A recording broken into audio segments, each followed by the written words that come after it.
Heifer exhibitors, if you are in Class 1 Hereford Heifers, please be making your way to the Spur Arena. When you make your way into the Spur Arena, Hereford Heifers will be showing in Ring A and will be lining up under the First Community Credit Union sign. Brangus cattle will be on the far side. Again, Hereford cattle, you're going to be on the ring closest to you when you come into the Spur Arena and line up under the First Community Credit Union sign.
Class 1 Hereford Heifers, we need you to the staging area. Class 1 Hereford Heifers.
Good morning, cattle exhibitors. We're going to go ahead and start the show off this morning with a pledge by Peyton. She says she can't sing, so we're going to keep it just to the pledge this morning. So if you will give your attention to Peyton, she's going to get us started on that.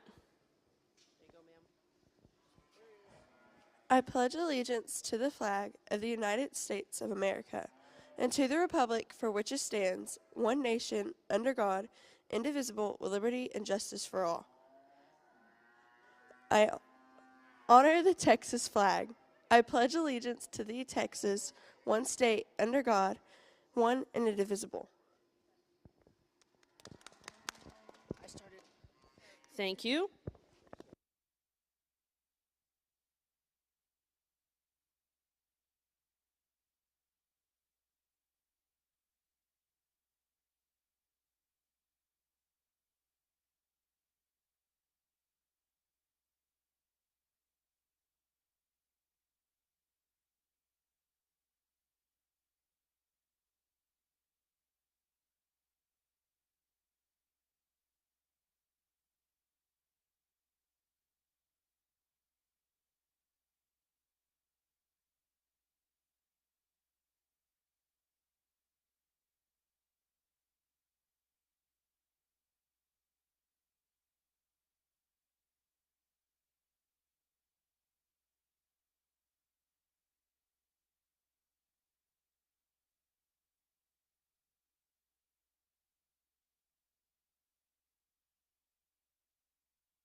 Hereford exhibitors, this is last call, Class 1, and first call for Class 2.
Cattle exhibitors, this is last call, Class 1 Herefords, and first call, Class 2 Hereford females.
Hereford exhibitors, Class 1 is in the ring. We need all Class 2 females to the Spur Arena, and you will line up under the First Community Credit Union sign. Hereford females, Class 2, please make your way to the Spur Arena.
First call, Class 3 Hereford females. First call, Class 3 Herefords.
Good morning, ladies and gentlemen, and firstly, thank you to the San Angelo Livestock Show and Rodeo for inviting me back again to be a part of this Junior Heifer Show experience.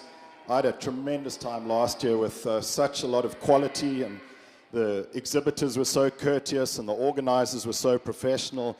So I had a tremendously good time, and I'm just thrilled to be back here again.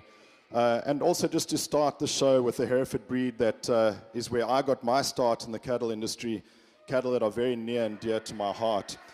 As always, when I start evaluating cattle, I like giving a brief summary of what I'll be looking for during the day. That just keeps me straight. And also, hopefully, it lets you know, give you some rhyme or reason for what I'm going to do. So I'm going to look for cattle that can eat, walk, and reproduce. Cattle that are heavily focused on the four most important economic traits in a cattle operation. So those are adaptability, functional efficiency, longevity, and of course fertility.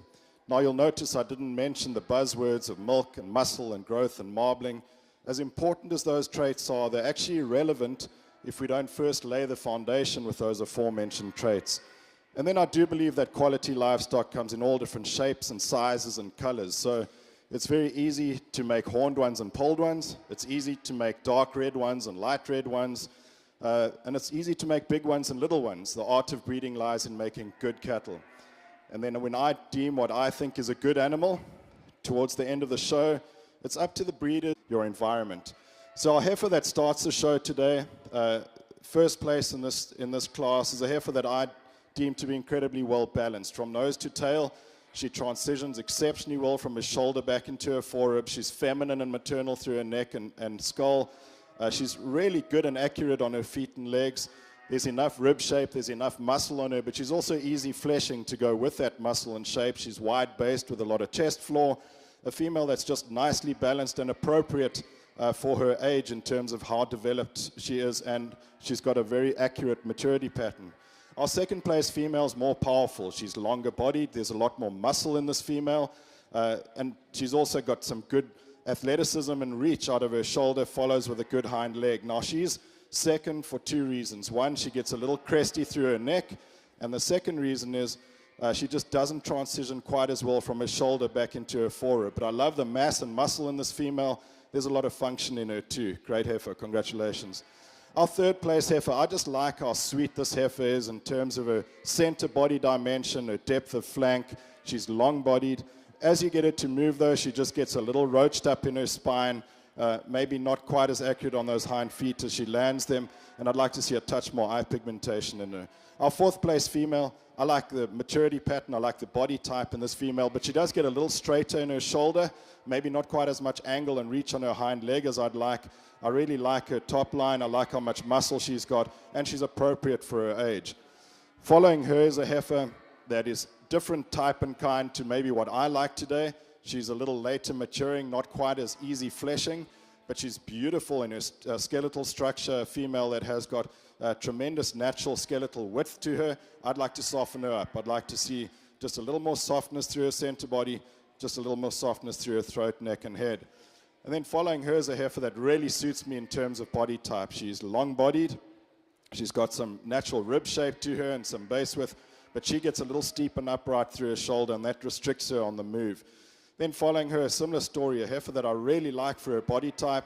She's big-ribbed. There's a lot of muscle in this heifer, but she is a little too straight off both ends of her skeleton. Similar with the next heifer, he has a really long-bodied heifer. I like how deep-flanked she is. I like that inherent body condition that she possesses. She blends really well from her shoulder into her rib cage. I just need more flexibility and locomotion in this heifer. Next up, a heifer that's coming to us with a different plane of nutrition perhaps than the heifers ahead of her. With her too, I'd like to just see slightly earlier maturity pattern on her. I'd like to see a bit more flexibility in that hind leg, clean up her joints a little bit. And then closing off the class, a striking, attractive heifer. Great cosmetics on this heifer, really good rib shape. It's her skeleton that lets her down. As she moves, she roaches her spine up a little bit, gets a little straight out of her shoulder and hind leg, but a lot of high quality eye appeal in her too. Great set of heifers. Congratulations.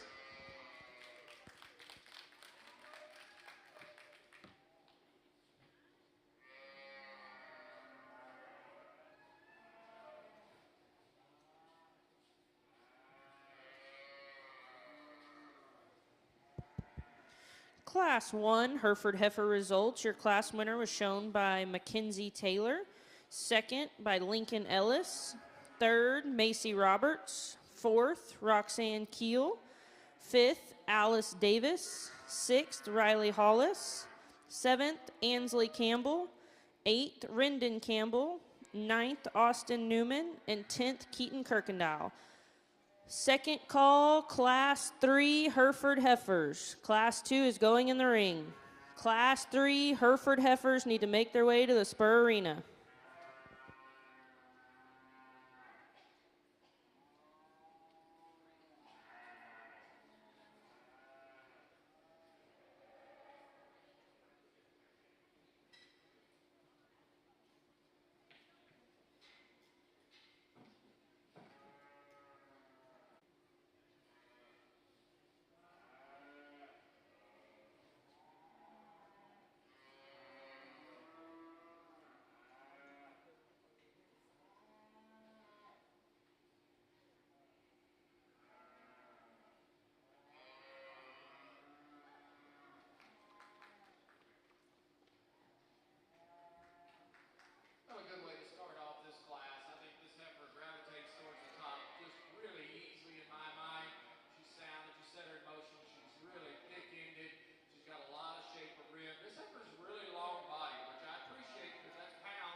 shoulder.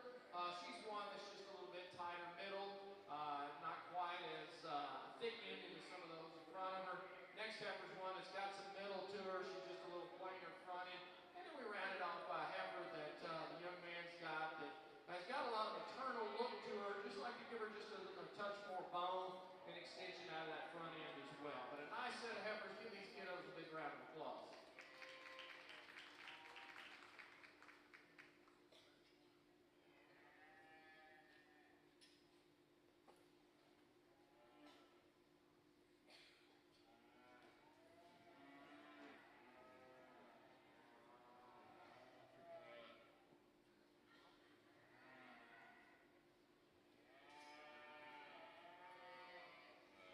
Class 2, our first place winner is Aubrey Metter, Madeline Wiley FFA.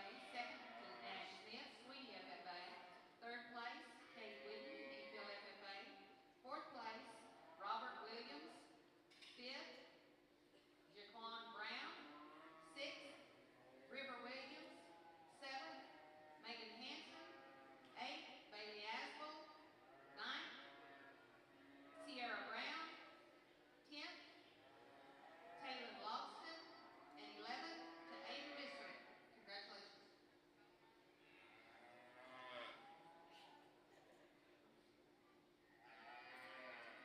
We'd like to call Tack Ferris and Emily Durbin with your Class 3 heifers to the ring, please. Tack Ferris and Emily Durbin. Your class is ready to go in the ring. First and second place heifers, please stay for the division.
As our class winner walks around with a second behind her, I think we've got different types and kinds in this class, but I think there's a lot of quality represented in both of them. The female we used to win the class is slightly earlier maturing than the second place female. She's definitely easier fleshing. She's bigger in her center body. muscle over her top, but she balances that muscle with really high inherent body condition. I like the way she places those feet on the ground and she pushes off with a lot of power. You could lengthen her out a little bit. I'd like to see slightly more length of body on this female, and maybe smoothen her out a little bit in her shoulder. But it does take a big hammer to drive a big nail. This is a good all-round, functionally efficient female with a lot of quality and eye appeal. What I really like about our second place female is her skeletal integrity. She's long-bodied, she's really good in her spine. She's the most athletic female in the class. She blends that shoulder back into her forerib exceptionally well. She follows with an outstanding hind leg. I would like to give her a little more depth of body, a little more muscle over her top, maybe make her slightly earlier maturing, but I think she's going to be an outstanding bred heifer next year. Third place female suits me really well in terms of body type. I love that massive rib extension that she's got. I really like her foot quality. She just gets a little forward in her scapula, and because of that, she tends to roach her spine up a little bit on the move. I'd like to lay that shoulder in a little bit better to give her a better structure up front. But what I love about her is a combination of mass and muscle, easy fleshing ability, and she's still nice and maternal and functional in her skull. Following her is a heifer that's slightly different in terms of maturity pattern, but I really like the quality in this female. She's good in her neck and head, really good in terms of length of body. She just gets too upright in her shoulder for me, so she doesn't get out and reach with an athletic stride. I'd like to just see that shoulder laid in with more angle and see her follow with a more powerful hind leg. Then following her is a female. I like the maternal quality in this female. She's really got a lot of femininity in that skull, neck, and shoulder. She's long-bodied. She gets out and reaches, but what she doesn't have is the mass and muscle and performance of the females ahead of her. Following her, then, I think we've switched these two heifers around. If we can get the darker red heifer to pull up front. Here's one that's fundamentally good in terms of her skeleton, in terms of her, the way she's built. I'd like to widen her at her base as she moves away from me. She just gets a little narrow at her base, give her a bit more chest floor, just give her a bit more mass and muscle, tone her down in her tail head. But what I do like about her is there's longevity built into her because she's good in her skeleton, she's really good in her spine, really nice angle on her shoulder and into her neck and into her skull. And then closing off the class, here's another one that's really good in terms of her top line. She's got some natural rib shape to a nice maternal sweep to a lower rib cage. In terms of overall structure and doing ability, I'd like to maybe get a bit more flexibility on those hind legs, a bit more athleticism to her, and just maybe a bit more early maturing ability and fleshing ability to go with that. Really nice set of heifers. As I said, at the top of the class, it's a bit of a clash of civilizations, two different types of females, but high quality all the way. Congratulations.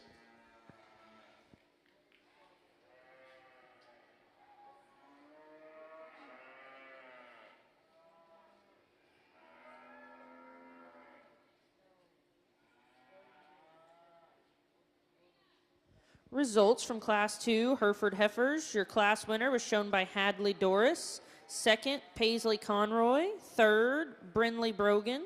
Fourth, Ethan Easley. Fifth, Caitlin Pugh. Sixth, Riley Hollis. And seventh, Abigail Ratliff. Class 3 Hereford Heifers are coming in the arena. We need Class 6 Hereford Heifers to be thinking about making your way to the Spur Arena. Class 6 Hereford Heifers. Donnie Smart, we need you to come to the Hereford announcer stand, please. Donnie Smart, we have some papers that might be of importance to you. Donnie Smart.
over here on the Hereford side, we'd like to welcome back our judge, PJ Budler, this year. If you were here last year, you saw that he sure does appreciate good cattle. Mr. Budler was raised on a fifth-generation cattle operation in South Africa and founded his own at the age of 15. His Hereford, Angus, Red Angus, Brayford, and Brahman herds gained much success, winning numerous national shows. In 2012, he relocated to Texas. He is the international business manager for Transova Genetics and stays on the go with speaking engagements, consulting, and judging shows just like ours. He has judged 81 different cattle breeds in 42 countries and became the first cattle judge to judge a national show on all 6 continents. Let's welcome back PJ Budler.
Good class of cattle here. I think these two, the red and the black that start the class off, certainly surface to the top. I think there's some differences between the two. And if you want, I think this red heifer, the red Brangus female that comes in first in the class is one that I appreciate the soundness that she has, the softness of her foot. She gets out, she moves really freely. She's one that she's good shouldered, she's long fronted. She's big middle as well, and she's super thick-ended that goes along with it. Maybe she drops her pins just a touch or her tail head just a touch. Again, that's nitpicking on an awfully good female. That's a high-quality red Brangus female.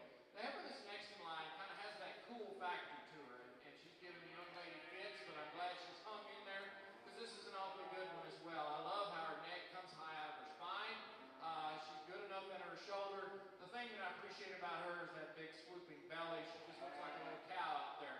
She's good enough in her muscle pattern and gets out and moves really well. She wants to break a little bit right behind her blades. I'd like to just stock her up just a little bit, give her just bring that spine up just a little bit. But that's a high quality female as well. The next heifer in the lineup is one that I think this young man this is the second one he's brought in. Fundamentally balanced, eye appealing, good looking kind of females. Just wish they had just a little bit more punch to them, a little more bone, a little more thickness, maybe a little more rib shape as well. But that's a female you can do a lot of things with and really improve her and do some crossing and different things on her. So a nice female. The heifer that's next in line is one that from her, right behind her shoulder back, I think that's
after this Class 3.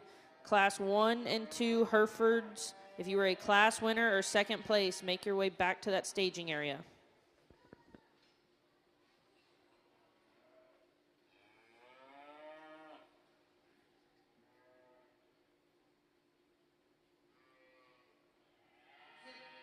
Brangus exhibitors, we need the first and second place heifers from Class 2, Aubrey Vetter and Nash Smith. If you would come back to the staging area for the division.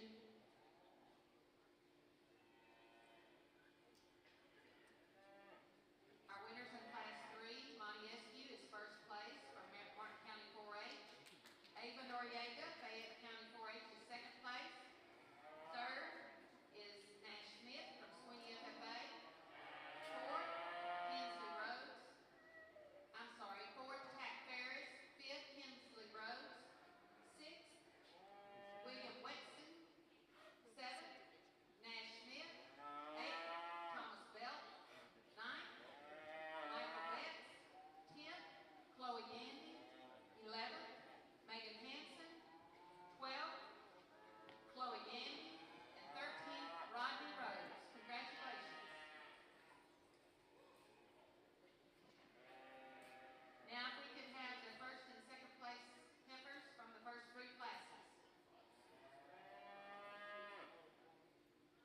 Again, we'll remind you all that you're being judged for showmanship during the classes.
And could we have class 6, 7, and 8 Brangus heifers to the staging area, please?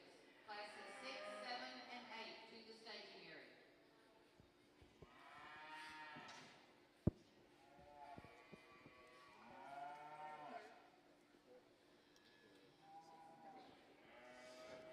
We've got an outstanding set of Hereford heifers here, and I think there's a good 6 or 7 heifers at the top of this class that really fit the criteria that I'm looking for in terms of philosophically good cattle that are profitable, that are functional, that have some longevity built into them, and that are just practical in their type and kind and adaptable to various different management practices across the industry. Our class winner is complete. Skeletal excellence. She's got maternal capability and femininity. She's easy fleshing. She's got enough muscle for a female without being coarse at all. Extremely sound on good feet and legs.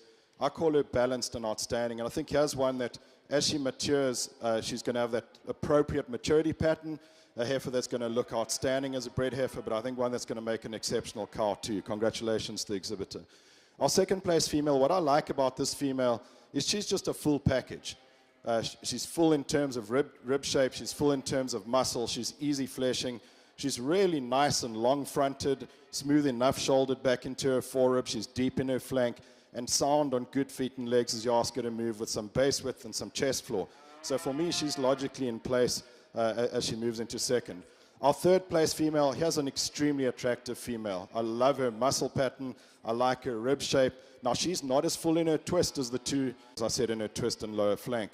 And then our next heifer, this is a powerful animal. Like if you're looking for muscle and mass and depth of body, you're going to love this heifer in fourth place. She does maybe get a little less feminine through her shoulder and neck and head than the three ahead of her, and that's why she's in fourth. But I just like that she puts that mass and that muscle and that big body onto really good feet and legs, and she moves around adequately in terms of athleticism. I loved this heifer when she came in the ring. She's long-bodied. She's got a good maternal skull on her. She uses that hind leg really well when she moves. I'd like to just transition her a little better from her shoulder back into her forerib. I'd like to see her more expressive in that heart girth. I'd like to tone her down a little bit in her tail head. If we could just blend this heifer better from nose to tail, she'd be right up at the top of the class. She's powerful. There's a lot of performance in that female. I'd like to just put her together a little better. And then the next heifer here is one that is nicely put together. A female that's good on her feet and legs. She's good from nose to tail. Maybe not quite as accurate in her top line as she moves, tending to roach up a little bit in her spine, not quite as full in that forerib, but fundamentally good and functionally efficient. Then we've got a heifer that's a little different to the heifers in front of her. Now, she doesn't quite have that depth of flank or depth of body, but she does have a lot of upper rib shape to her. There's enough muscle on this female. I'd like to just widen her at her base, give her a little more center body dimension. I like the body type and maturity pattern on this next heifer. Beautiful pigment on this heifer. She's long-bodied, she's big-ribbed, but she just gets a little straight in her shoulder. That restricts her on the move. Next heifer in, here's a female that, again, I just like for that length of body. She's got an appropriate muscle pattern to her. She's maybe not quite in the performance and overall volume league as some of the ones ahead of her. There are some ahead of her that haven't quite got that muscle that she's got, but she just gets a little cresty, a little bold-shouldered, a little narrow-based. And then the next heifer coming in, here's one that I also like for, she's just an honest type of female. There's a lot of functional efficiency in her, but for me, she just gets a little high in her tail head. I'd like to hang that tail off at 90 degrees off her rump, and I'd like to just improve her balance as she blends from her shoulders back into her flank. Next female is striking, really up-headed female. There's a lot of natural muscle in her. I'd like to make her easier fleshing. I'd like to just fix her in her structure as she moves. And then following her, here's a female that's really pretty in her skull, a female that's got some natural muscle shape and tone to her. With her, though, I'd like to make her slightly earlier maturing, give her a bit more easy fleshing ability for her to stand higher. The next two heifers are very similar, fundamentally good females. I like their maturity pattern and body type. They're long-bodied females. For me, it's just overall balance and structure on these females. As they get moving, they're maybe not quite as smooth in their locomotion, not quite as good, well transitioning from their shoulder back into their flank. Then closing off the class, there are two females that haven't quite had the nutrition of the females ahead of them today, but also haven't quite got that natural volume, capacity, muscle shape, and tone that the females ahead of them have got. Outstanding set of heifers, I think, at the top of the class. We've got some elite ones. Congratulations.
Results in Class 3 Junior Hereford Heifers. Your class winner was shown by Juliana Miller.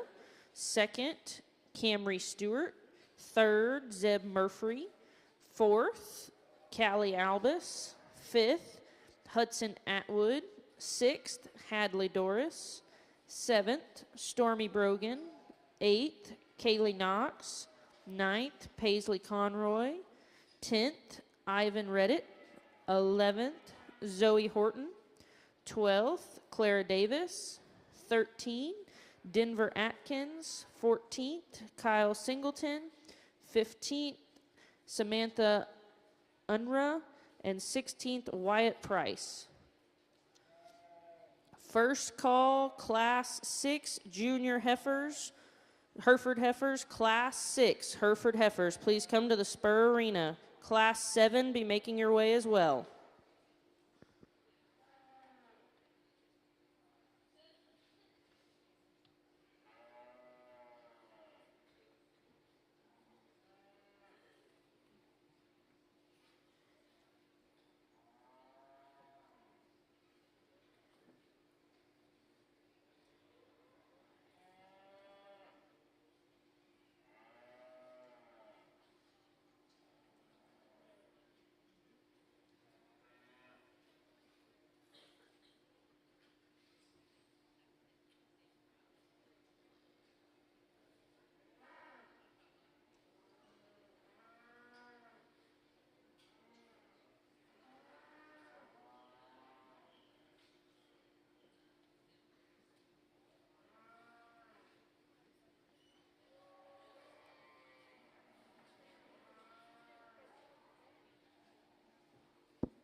Camry Stewart, we need your second place. Hereford female, Camry Stewart, we need your second place back in the ring.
I think we've had a really good first division of Hereford females. I think these 6 exhibitors definitely deserve a big round of applause if we can congratulate them for the excellent cattle that they've brought. And what I like about these 6 females is they're not just pretty to look at, but there's a lot of function and efficiency in these females. There's a lot of structural integrity in them, and there's balance. And what I mean by balance is a physiological balance where the skeleton, all the skeletal parts fit together right, the physiology is right on these cattle. The endocrinology is right on them. And then for me, balance is hormonal balance. So you want females that are feminine and ladylike, and you want bulls with a lot of grunt and masculinity. We've got a lot of femininity in this class. And then for me, what I'll bang on about the whole day today is balance between true muscle shape and tone and that high inherent body condition or easy fleshing ability. These cattle are easy fleshing. They've got a nice early maturity pattern to them and tremendous amount of function. I'll mention this throughout the day in the Hereford part of this show too. We expect these cows to go out and work for a long time and get pregnant and raise big calves for us, and they're going to be doing this out in the sun. The least we can do for them is give them a pair of sunglasses to wear. So eye pigmentation is important. It's not going to change any placings today, but I think it's something we really need to focus on when we make our selection decisions moving forward. Our champion and reserve in this division fit each other really well. They are incredibly well-balanced cattle. They're appropriate in the way they're brought out to us. They haven't been ruined yet with too much feed. I think they're right for their age in terms of their joints and their functionality. They've got the appropriate amount of elephants with big bone. We're producing beef cattle with appropriate bone to carry those carcasses around. I think that these two females that we're going to use for champion and reserve here fulfill all that criteria really well. Tremendous division. Congratulations to everyone.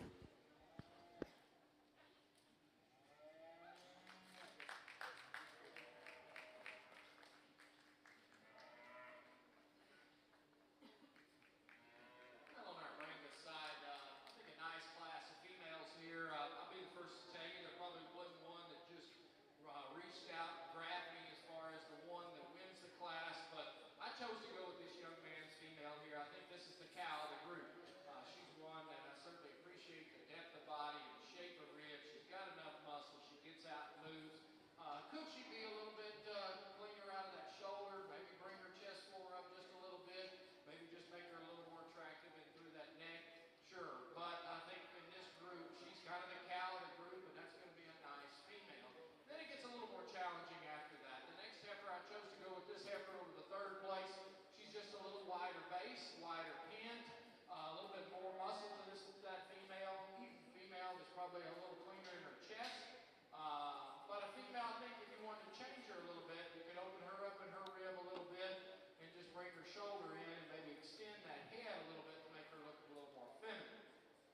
The next heifer in the lineup is one that she's got a little bit too much fat on the young man, so I encourage you to take her home, put her on some real low-quality forage, and freshen her up. And when you do that, I think that's going to help her front end immensely because she's a little plainer fronted, deeper chested. She just doesn't have that feminine look to her. But you look at her from her shoulder back, and that's a even middle kind of female with enough bone and muscle to her.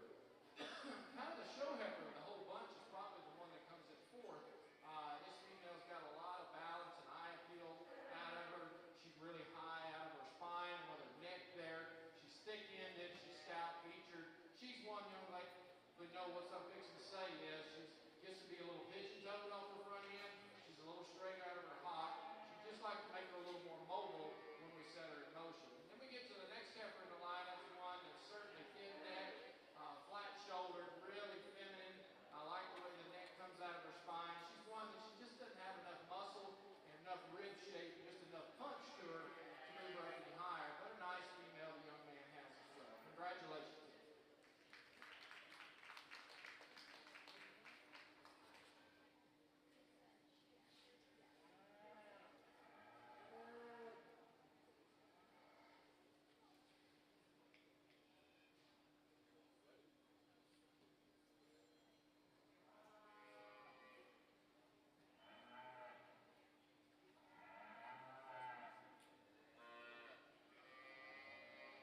Our winner in Class 6 in the Brangus Heifer Show is Caleb Horner from Taylor County 4-H. Second place to J.B. Holmes from Perrin FFA. Third, Carlos Rodriguez, Terry FFA. Fourth, Shaylee Metter. And fifth, Colton Smith. Congratulations.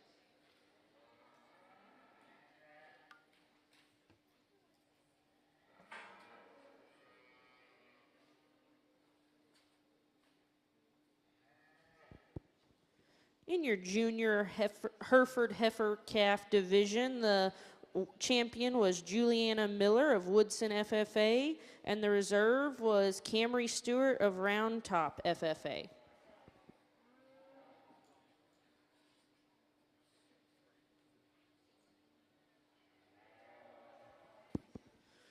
Hereford Heifers, we need Class 7 to the staging area. Class 7 to the staging area, and Class 8, be thinking about making your way to the spur as well. Hereford Heifers, Classes 7 and 8.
I think we've got an exceptionally well-balanced female to win this class. She is a bigger female, but she's a good big female. She's long-bodied. She's really feminine and sweet through her neck, head, and shoulder. A female that is probably the most athletic female in the whole class. She's reaching out through her shoulder. She follows with a good hind leg. She's got some chest, floor, and base width. A lot of rib shape to this female, a lot of muscle over her top, hip, and rump. She's wide-pinned, big, strong jaw and muzzle on her, but she remains refined despite how much power she has, and I really like that about her from a balance standpoint. Then our second place female and third, these are two different animals completely, and this again is a clash of civilizations. That second place female is more refined. She's not quite as powerful in her hind leg, but she is more feminine than the female in third. She's smoother through her shoulder. She's a little more slim and feminine through her neck. She has enough muscle for a female. She's not overwhelming in terms of her volume and capacity and dimension. But she's fundamentally good, and that slips her into second. Our third place female is powerful. She's long-bodied, she's heavy-muscled. There's a lot of performance in her, there's a lot of volume, and there's a lot of dimension in her. What I'd like to change her with is her shoulder gets a little far forward. I'd like to lean that scapula back into her rib cage, just to refine her a little bit through her neck and head to make her more feminine. I love the power in that heifer. Then in fourth place, we've got a female that has got the femininity we're looking for. She has got that smooth shoulder. I'd like to just stretch her out a little bit, tone her down in her tail head, give her a little more angle from hip to pin.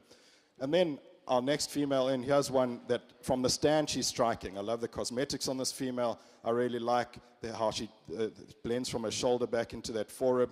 Just when I get behind her, I'd like to widen her to base as she's crossing those hind feet over a little bit. I'd like to give her some more true skeletal width.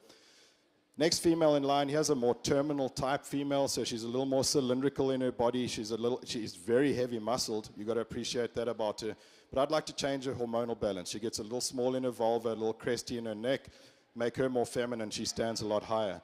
Closing off the class, here's a well-marked, heavy pigmented female with some length of body and femininity. She's just a little off in her structure. I'd like to give her a bit more flexibility in her lower joints, let that foot land with more accuracy as it hits. Frameless heifers. I think this heifer that the young man's got kind of surfaces to the top. Just kind of the complete package of the group. There's some things I'd certainly like to change about her, but you appreciate the rib shape to her. She's got enough muscle in her. She's certainly not the thickest ended and biggest footed bone one of the breed, but I think she's adequate there, and I think she's good enough in her front end as well. I'd like to maybe just extend her neck and lengthen her head just a little bit, but a nice female. The next two heifers, you could swap them if you wanted. I chose to go with the young man's female just because I think she's bigger middle, a little thicker ended, a little more rugged in her appearance. With that ruggedness, she also gets to be just a little shorter necked and just a little deeper in her chest floor and a little bolder in her shoulder. If we could clean that up a little bit, we could certainly have that heifer win the class. The advantage on the front end comes to the heifer that's next in line. She's a little flatter shoulder and more extended in her front end. She's got a little chest floor. She's not as bold in her rib design and not as thick-ended, but that's a nice female. The young man's heifer that's next in line is one that I appreciate the length of spine and length of front end.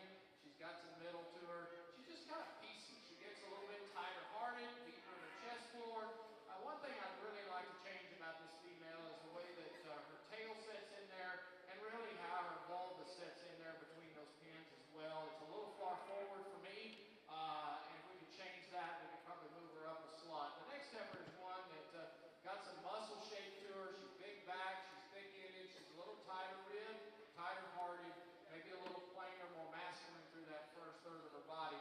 Nice set of heifers. Give these. In Class 6, Hereford Heifers, your class winner was shown by Kylie Gaston. Second was Gage Brogan. Third, Camp Love. Fourth, Savannah Martin. Fifth, Joshua Baker. Sixth, Rayleigh Ussery. And seventh, Jacob Baird. Class 7 Hereford Heifers are in the ring. We need Class 8 to the Spur Arena. Class 9 Herefords be making your way as well. Classes 8 and 9.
Our class winner in this class is really striking. There's a lot of quality in this female. There's a lot of muscle, but in a moderate package. There's a lot of rib shape to her, but she's also got some fleshing ability. She's got plenty of condition on her, but she's also the type that does get fat quicker than others because of that high inherent body condition that she possesses.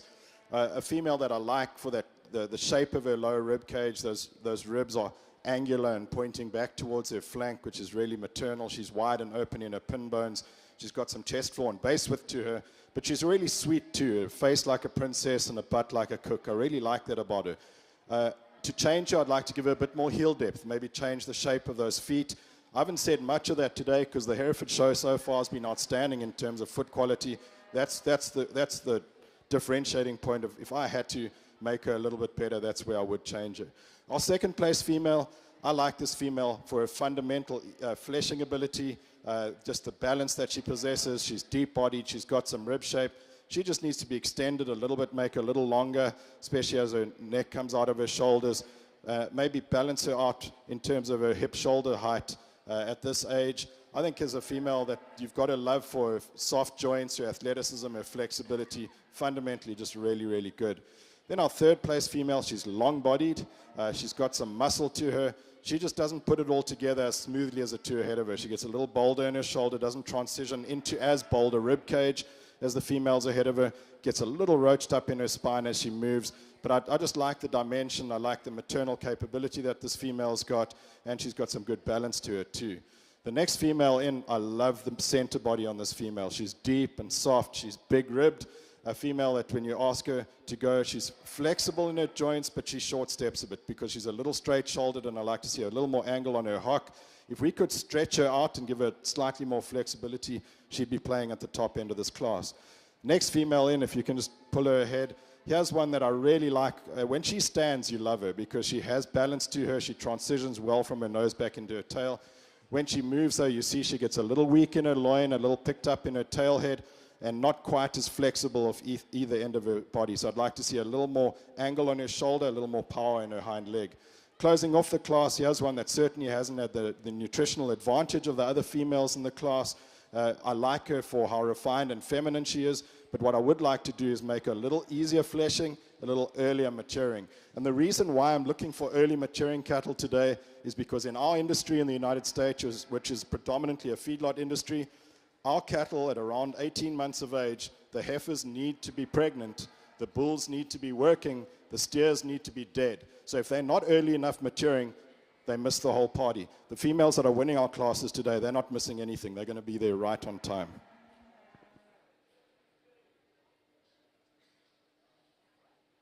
We need class 11 in the ring. Rangus, class 11 Heifers. Results from Class 7 Hereford Heifers. Class winner was shown by Colton Gober. Second, Desi Landrum. Third, Austin Newman. Fourth, Kaylee Knox. Fifth, Lila Doris. And sixth, Roxanne Keel. Class 8 Hereford Heifers are going in the ring. We need Class 9 to the Spur Arena. Hereford Heifers, Class 9. Then we will have a division, so if you are a class winner or second in 6, 7, 8, or 9, please don't go anywhere. Class winner or second places, don't go anywhere.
Okay, so today's Thursday, which is a school day, so we can't get away without doing some geometry and science here. And the first bit of geometry I want to do is, I think that this female here is very appropriate in the way in which her neck comes out of the top of her shoulders.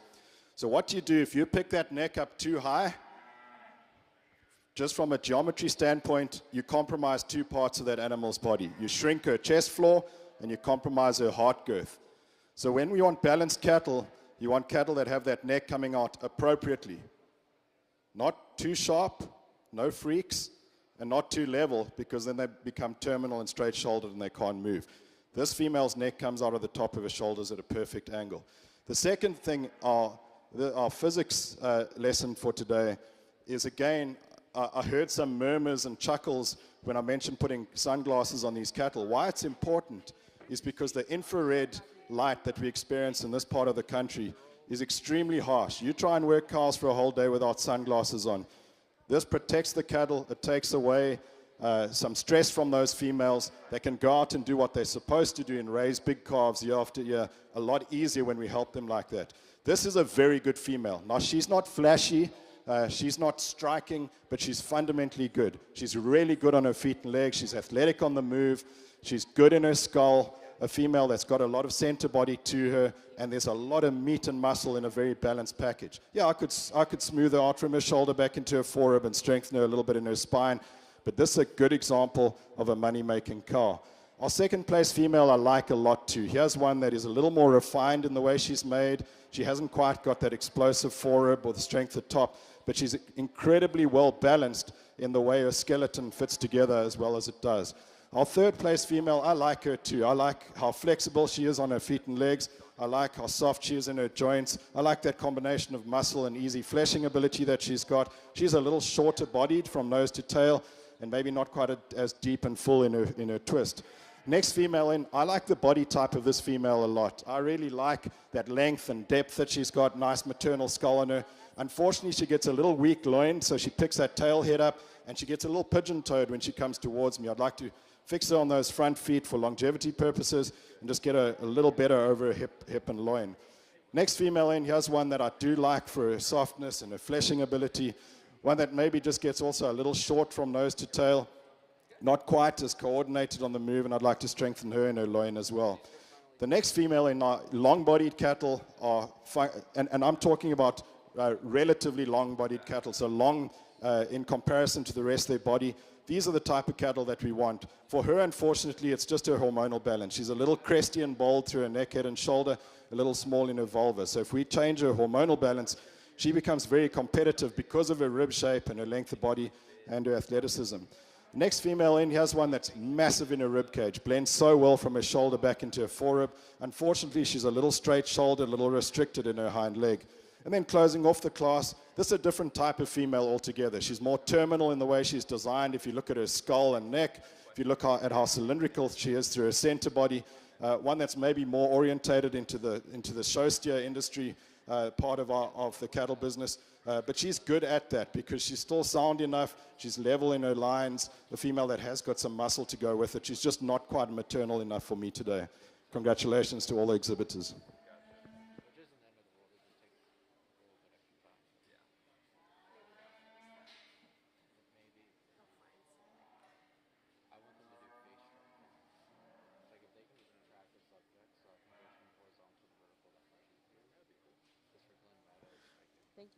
Class 8 Hereford results. Your class winner was shown by Slade Smathers. Second, Macy Roberts. Third, Gunnar Baker. Fourth, Savannah Martin. Fifth, Emma Reagan. Sixth, Ryan Mueller. And seventh, Haley Foster. Class 9 Hereford Heifers are entering the ring. We will have a division after that. Class 12 Hereford Heifers, be getting ready and thinking about heading to the Spur Arena. A little bit of a challenging class here. Just be honest with you, wasn't one that I could just gravitate towards. As you study these heifers out here, most of them are probably a little shorter bred than I'd like. And that's probably where the advantage came on this young lady's female here, is that this is a nice female. She's got a calf inside.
I think they're two outstanding heifers at the top of this class, but they're very different in terms of type and kind and maturity pattern.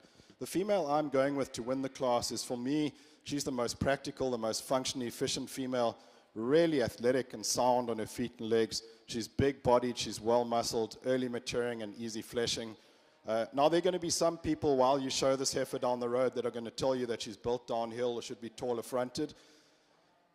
Here's the truth about that. Your very best females in your herd at home when they're 6, 7 years old, they're all built downhill. And the reason for that is that your growth hormones shut down and then your sex hormones start. And the female's growth hormones shut down in the front first and then at the back. So your most functional, fertile, efficient females will always be slightly built downhill. So when they say that to you, just think about something else and ignore it. This is an outstanding female. She's well balanced. I think she's a money maker. Our second place female, now she's bigger and longer, more powerful perhaps. She's not quite as smooth through her shoulder, not quite as athletic as she reaches through her shoulder, but I love the balance of this female. She's maternal through her skull and neck. She's big and bold in her center body, a lot of true muscle to her, and presented in a very good condition. Our third place female, I like the type and kind of this female. Extremely maternal, flat-shouldered, flat-necked female. She's got some rib shape.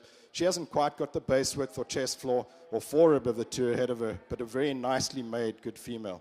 Following her is a female that's similar in terms of her maternal capability, so she's a little earlier maturing and more moderate framed, which I like. She just gets a little restricted on the move, doesn't quite reach out of her shoulder or follow with that hind leg, but I do like the softness that she possesses. I like her maturity pattern. Closing off the class, a different type of female. One, again, that's maybe a little more terminal when you look at how cresty she is in her neck and bold in her shoulder. I'd like to change the shape of her teats and udder. She's got a little bit of angle on that udder already at this age. But in terms of muscle, soundness, and true volume, you really like this female. She's a good one. She's just not my kind today, but a really, really nice female, depending on where you want to go with her. Good class of animals. Congratulations.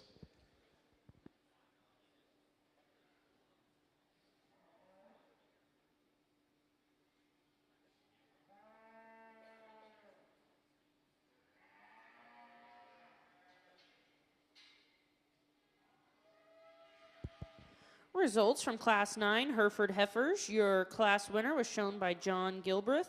Second, Karma Dickinson. Third, Darren Sykes. Fourth, Kinsey Stewart. And fifth, Logan McCarver. We will now have the Junior Hereford Division. Class 12 Hereford females. If you are not in the spur arena, please make your way up here. Class 12 Hereford females. We need you to the spur.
Division 2 had a lot of good cattle in it, and let's give these 8 Hereford exhibitors a big round of applause.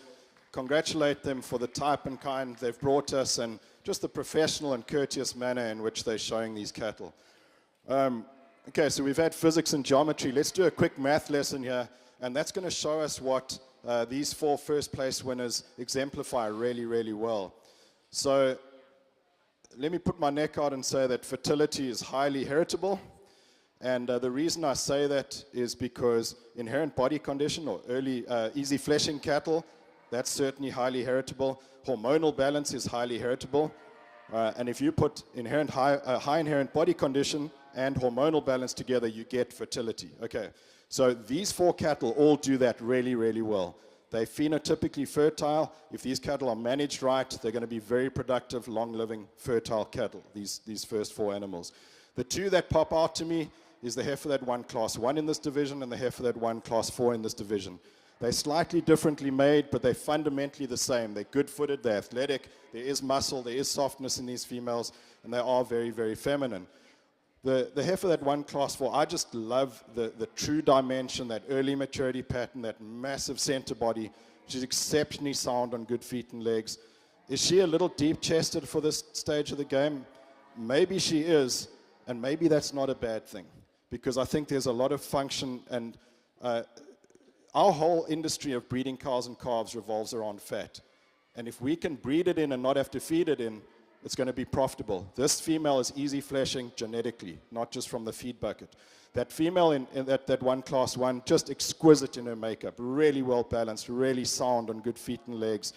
She's not quite as early maturing or easy fleshing as the female behind her, but she's better through her chest. She's maybe a little longer through her neck. I'd say perhaps in terms of overall balance, you could argue that she has the balance advantage at this standpoint. So I'll be honest with you, I'm going to have one more look at the winners of Class 1 and 4. They will be your champion and reserve in this division. I'm going to take 10 seconds to decide which one's going to be which.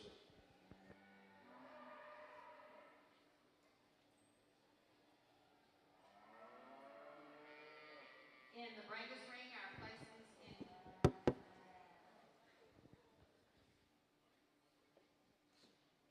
hello. First place, Caleb Horner from Taylor County 4-H. Second was Claire Horner, Taylor County 4-H. Third, Aubrey Metter, Abilene Wiley FFA. Fourth, James Harris, and fifth, Hannah District.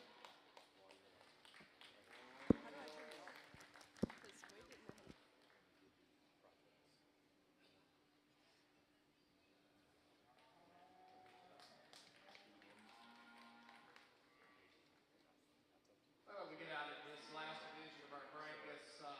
4 nice females out here. We talked a little bit in class on that first pair that wins that class. She was just kind of the functional one of the group that is showing her productivity. Now, is she as stout-featured, balanced as maybe these other pairs out here? No, but I think that's just a nice, complete female. The heifer that wins that second class, awfully good pattern. I talked a lot about her. She's just a good female that you can do a lot of things with. Really good bull calf inside. So for me, I think it's a pretty easy decision. We're going to keep those 2 pairs out of that second class and be your grand and reserve of this division.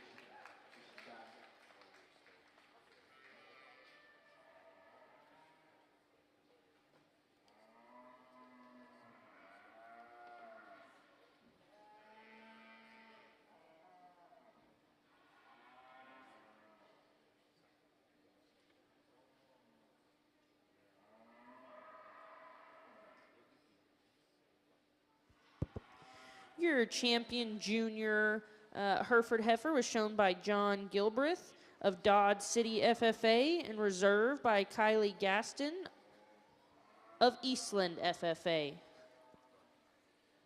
Class 12 Hereford females are fixing to enter the ring.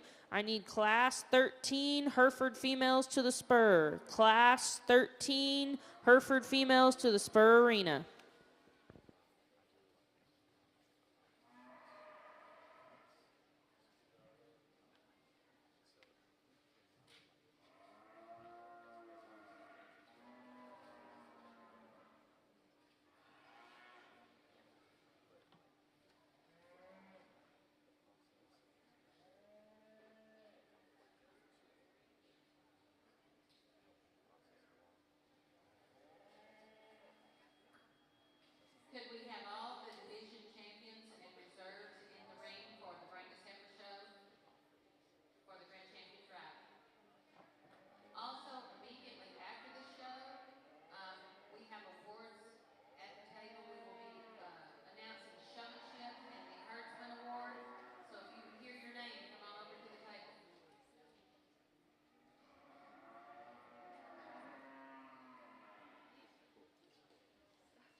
Hereford exhibitors, we need class 13 females to the Spur Arena. Class 14, be thinking about it. 13, head to the Spur. As we get out here and pick our champion, bring this female.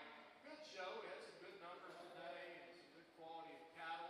I think as we look at these heifers out here, there's some give and take among all of them.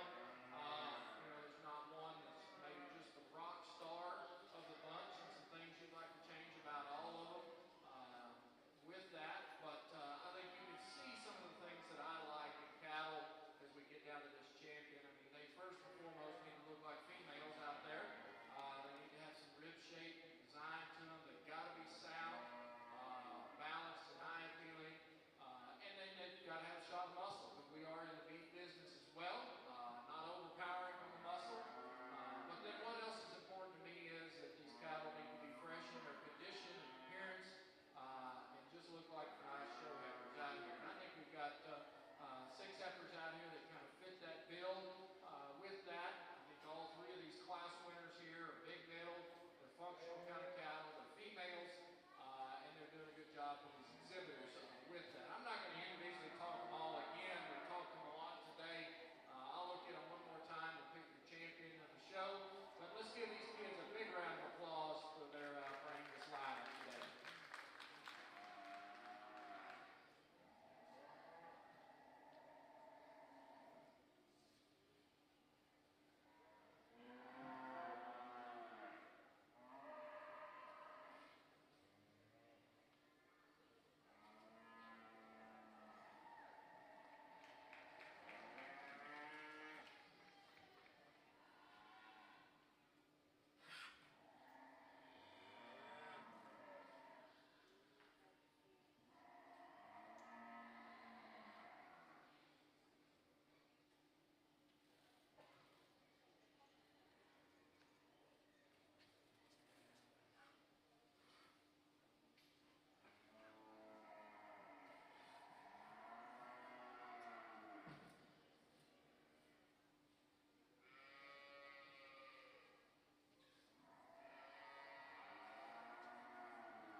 In the Bringus Heifer Ring, our grand champion was exhibited by Casey Shiplett out of Class 1, and our reserve grand champion heifer was exhibited by Aubrey Vetter from Class 2. Congratulations. Our Herdsman Award goes to Nash Smith, and our Showmanship Award goes to Aubrey Vetter. So if we can see y'all at the table, please.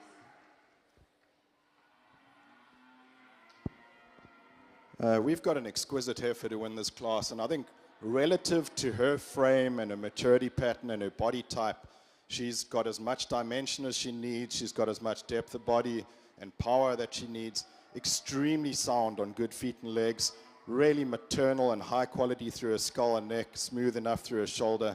I like her pin width and base width. I like how accurately she lands that foot and how powerfully she moves that foot off the turf as she goes. When you look at her from nose to tail, she just transitions really well right back into that deep flank, powerful over her top hip and rump. That's an outstanding female. Congratulations. Our second place female, here's a heavily bred pregnant lady that's doing a great job of keeping that skeleton in check as she moves into this last trimester. A female that has got the length and the depth and that power in her rib cage. She's sweet through her neck and head. She's been pushed a little harder than the heifer ahead of her when you look at the length of her dew claws and those fat lobes on her neck. So she's had some help along the way, but I think she's still really, really good. What I'd like to change about her is give her a little bit more heel depth and give her the feet that the heifer in the first spot's got. Our third place female, here's a more moderate frame female, but really practical because she's relatively long for her size. She's got some rib shape and muscle. She's just not quite as dimensional. In her forerib, she's not quite as dimensional in her upper rib cage and not quite as wide through her pin and at her base. Different type of female that comes in fourth place here. She's later maturing. She's going to be a big female, but a good big female. I'd like to see a little more ease of fleshing ability in this female, just soften her up a little bit and deepen her a little bit in her heart girth to compete with the three ahead of her. Then our next female that comes in, here's one that I really like just from a femininity standpoint, but she gets a little straight in her shoulder, and that shortens her neck. She has got some volume and dimension to her, not quite the true muscle tone and shape of the ones ahead of her, but just a nice, honest, fundamentally good female. Next female up, here's another moderate frame female, one that's got some balance to her. I'd like to maybe correct her a little bit in her udder, transfer some of that strength that's in her brisket back into her flank to give her slightly more feminine balance. Then closing off the class, there's power and performance in this female, but she does get a little forward in her scapula, a little short in her neck, a little compromised on her hind legs. I like the volume and dimension, and I like that combination of muscle and fleshing ability. Good class of females. Congratulations.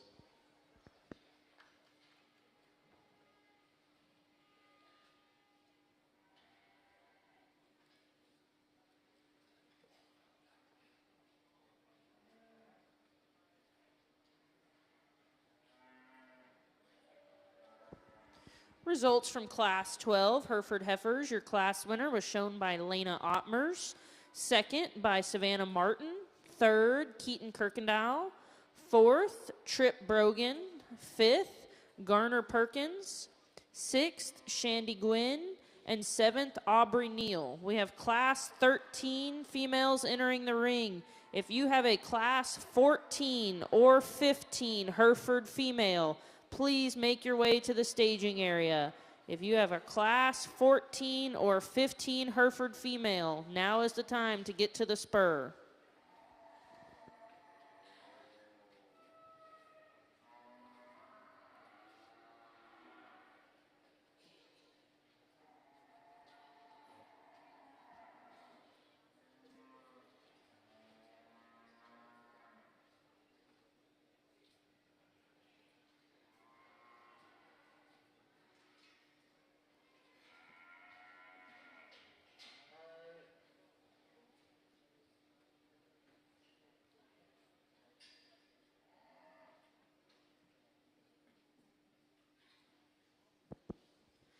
Attention Angus exhibitors. Angus exhibitors. We will not start the Angus show before 10:45.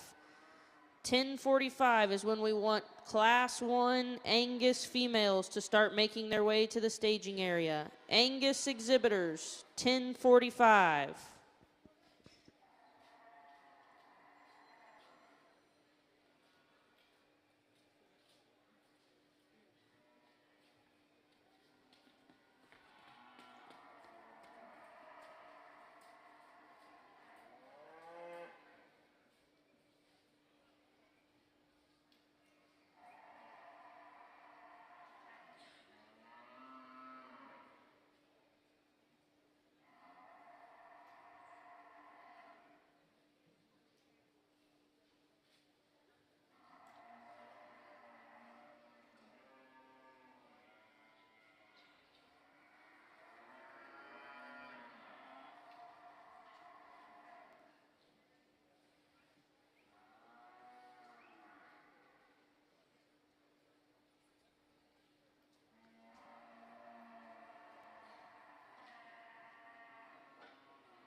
Dave Master, pitching in the barns.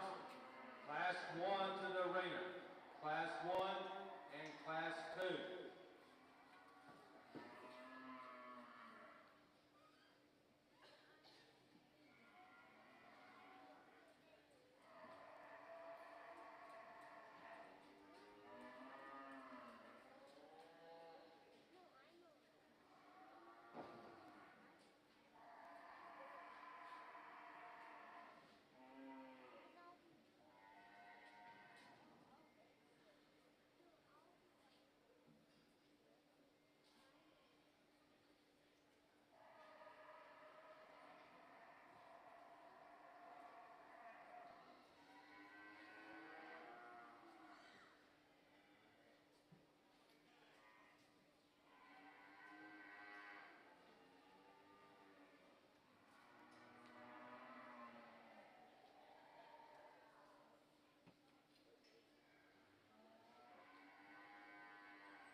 As the day lengthens, the show certainly strengthens, and there's some really good females, the top end of this class. I like this first place winner. I think she's complete. I think she's well balanced.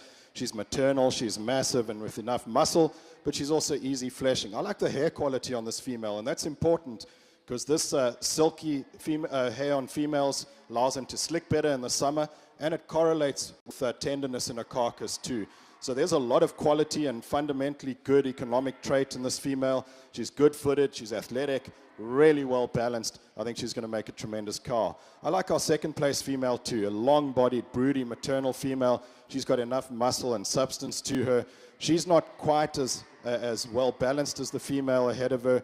She's maybe had a little more nutrition than she needs at this stage, but I think when she peels off and becomes a wet cow, she's going to be a tremendously good mother. Our third place female, here's one that I like for that body type and maturity pattern. I like how flexible and soft jointed she is. I like how massive she is in her center body. She gets a little bold shouldered for me today and a little full in that chest. I'd like to just refine her a little bit, get some of that strength back into her flank. This is more a nutrition deal than a genetic deal, though. This is an outstandingly powerful female. Next female in, here's one that's a lot cleaner fronted. She's maybe more appropriate in the nutritional development that she's had, but she doesn't quite have that easy fleshing ability or the muscle or the mass of the three ahead of her, but really nice in her skeleton, good enough on her feet and legs. She's got enough dimension, plenty of maternal.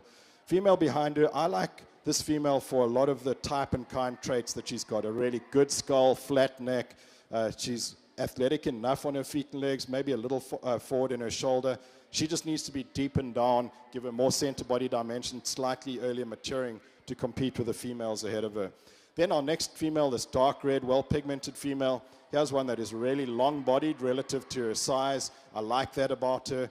She just needs to be more expressive in her forerib, deeper in her flank, again, to be more competitive in this class. Then we've got a female that really really comes off the rangeland in terms of a nutritional development. I've got no issue with that. But from a genetic standpoint, I'd like to make her slightly earlier maturing. Her skull and neck and center body indicate that she's slightly later maturing. I'd like to clean her up a little bit in her udder and fix her feet. But I do like that pigmentation. I like that length of body. Closing off the class, maybe the most powerful female in the class in terms of weight and performance, massive body, deep and soft in her center body, a female that's strong and well muscled over her top. Two things for me today. I'd like to change it, hormonal balance. She gets a little thick and chunky through her neck and shoulder, and I'd like to change the shape of her feet, especially as she comes towards me, the angle at which she hits the ground, and just the shape of those toes. But for performance and power, got to love this girl. Congratulations, great set of females.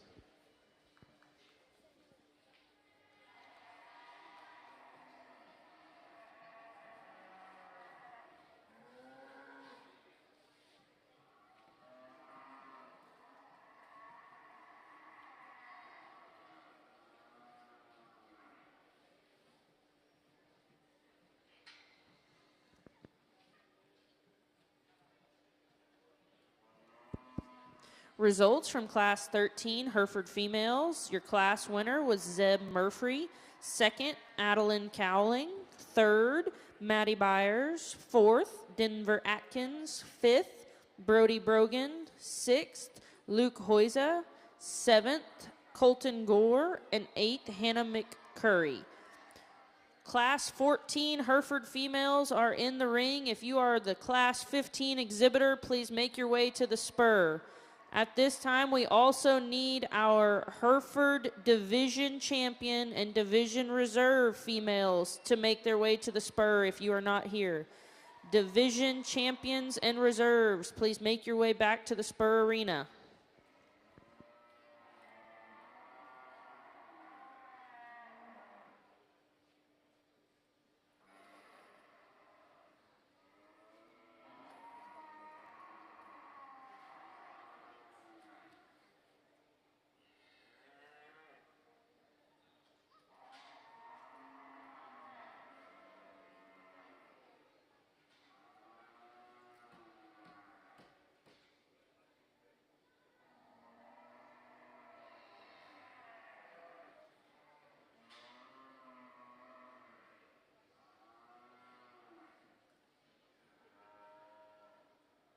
Okay, our Beefmaster show is going to get started.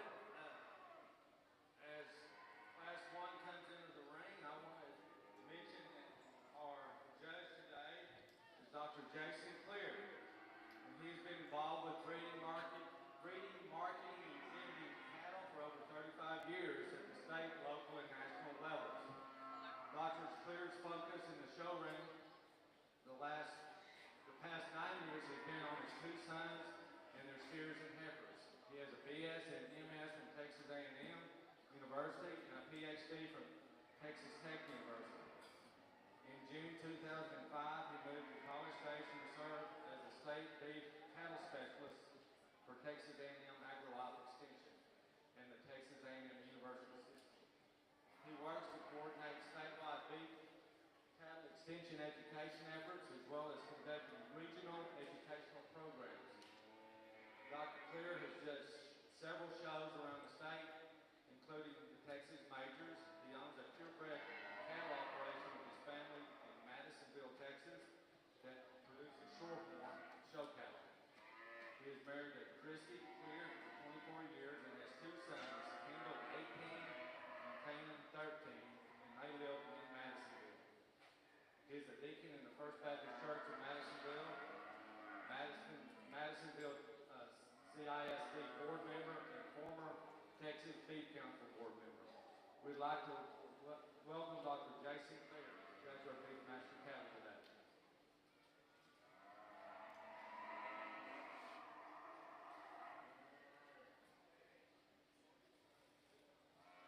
Okay, Class 1 in the ring.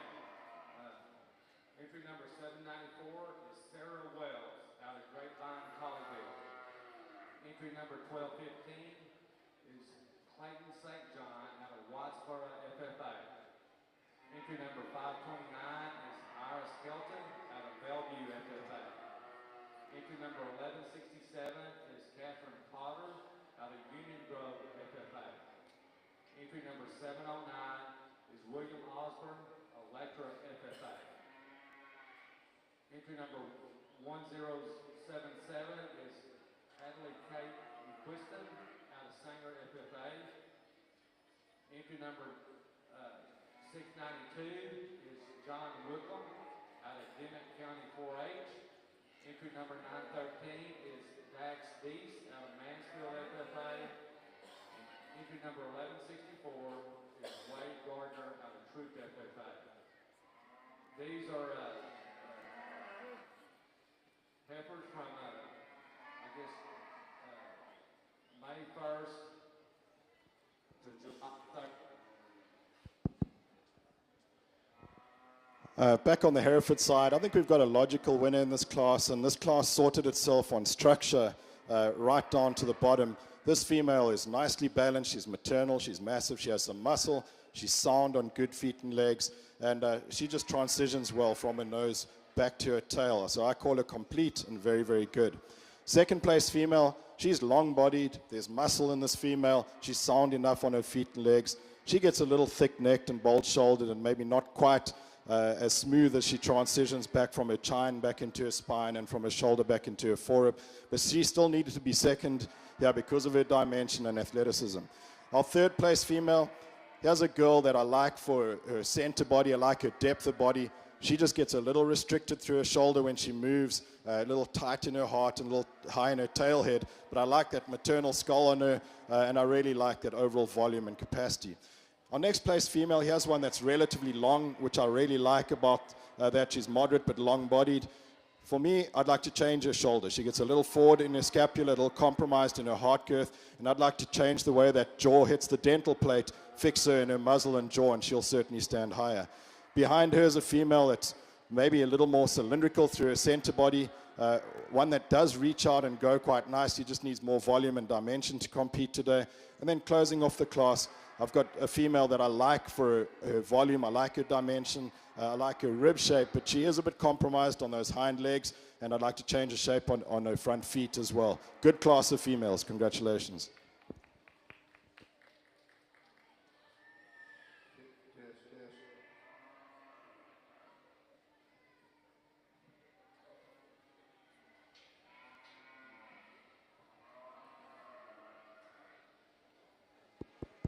Results, Class 14 Hereford females. Class winner was shown by Luke Hamlin. Second, Cole Baker. Third, Hudson Bounds. Fourth, Lincoln Ellis. Fifth, Darcy Jernigan. And sixth, Samantha Unruh. Class 15 Hereford females are in the ring. We will then have a senior division. If you are a junior heifer calf or junior heifer division champion or reserve, I need you in the spur arena.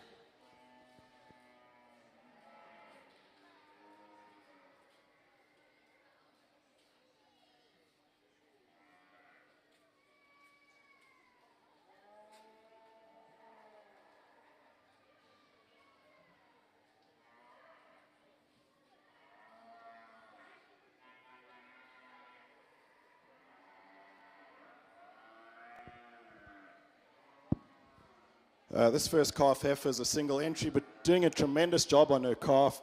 A good bull calf that looks like he's going to be similar pattern to his mother, which is a good thing. She is extremely athletic on her feet and legs. She's good in her joints and angles. There is enough muscle and substance in this female, considering the calf that she's raising. She's big and bold in her center body. I like the shape of her udder. The ligaments are well suspended. That fore udder blends into the body wall really nicely. She's good and appropriate in her teats. I mean, you could shorten them a little bit, but I think that's a very practical, functional beef cow udder. And especially when you get behind her, she's got some height in that rear udder as well. So there's going to be milk flowing out of all four quarters. I like how feminine and maternal she is in her skull and neck. Really good pair of cattle. Congratulations.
Nice trio of heifers up here at the top end of this class. I think there's some give and take among the three of these heifers, all the way with the third place heifer here.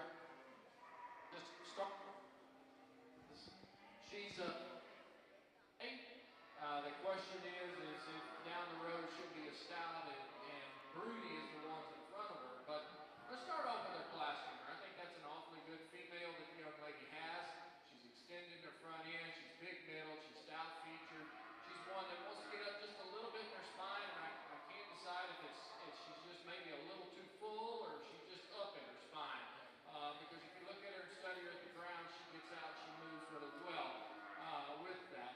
The next heifer in the lineup's one that's maybe not quite as big middle and it's stout and muscle and bone, but another good high quality female as well, just maybe overpowered by the red heifer. I will tell both of these juniors, be real careful because they're pushing the limits on condition for me at this stage of the game. If you get them any fatter, it's really going to start taking away from them.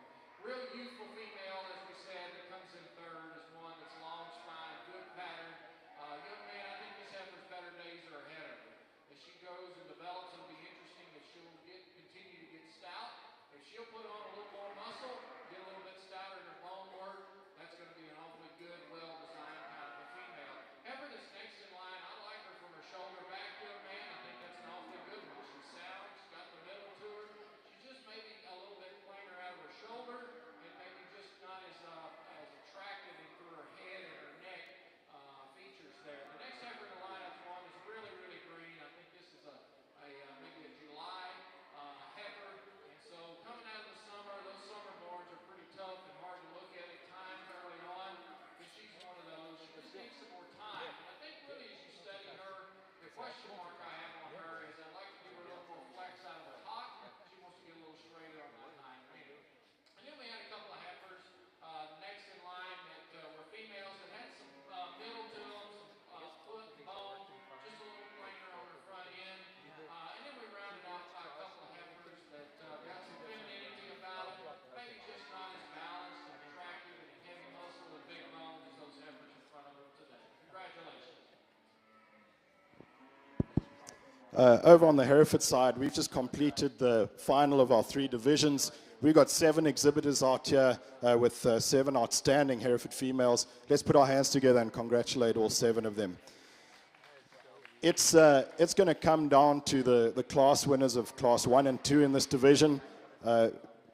Either or of those are going to be our champion and reserve in this division. And you'll notice I've been leaning heavily towards cattle that are easier fleshing and earlier maturing. And the reason that's so important in our industry is that these cattle with high inherent body condition, these easy fleshing cattle, they mature quicker, they're more fertile, they forage easier, they've got better temperaments, and it's a much better eating experience when the steak hits the plate. So that's where my bias leans towards these cattle. And fortunately, that type has come to us in a lot of quality today too. So I've been able to find the type of cattle I like with some quality. So I'm really fortunate with that. The differences between these two heifers, there's more muscle in the older of the two heifers. When you get right on her, there's a lot more loin and top. There's a lot more expression in her stifle. She's also a female that is a little wider through her base. She's got a bit more chest floor and heart girth to her. Now, the female that won Class 1 in this division is exquisite in terms of her balance.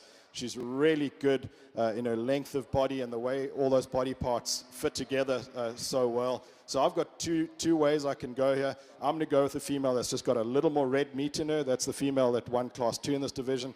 And then our exquisite lady that won Class 1 is going to be reserved. 2 outstanding animals. Congratulations.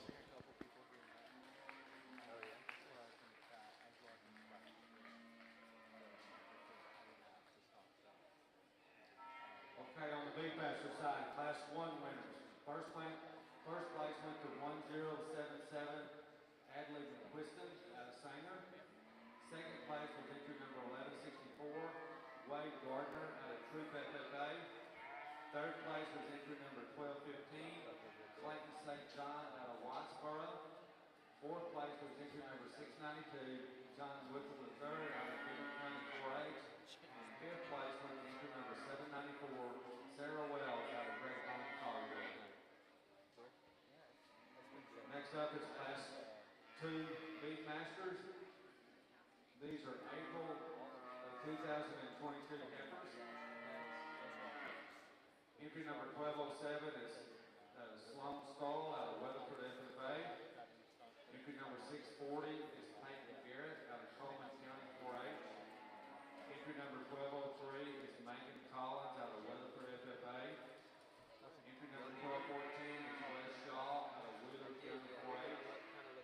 Entry number 793 is Sarah Wells out of Grapevine Colleyville. Entry number 579 is Brooke Bennett out of Bryson FFA. Entry number 518 is Kai Lennon out of Avery FFA. Entry number 1136 is Addison Forsberg out of Taylor County 4-H. Entry number 1204 is Andrew Brickman out of Weatherford FFA. Entry number 614 is Brent Britton out of Carlson County 4-H. Entry number 946 is Caitlin Lee out of Millsap FFA. Entry number 1027 is Riley Denman out of Hewitt FFA. Entry number 1169 is Rachel Potter out of Union Grove FFA. And entry number 1004 is Mabry Clerk out of Crawford County 4-H. These are April 2022 heifers.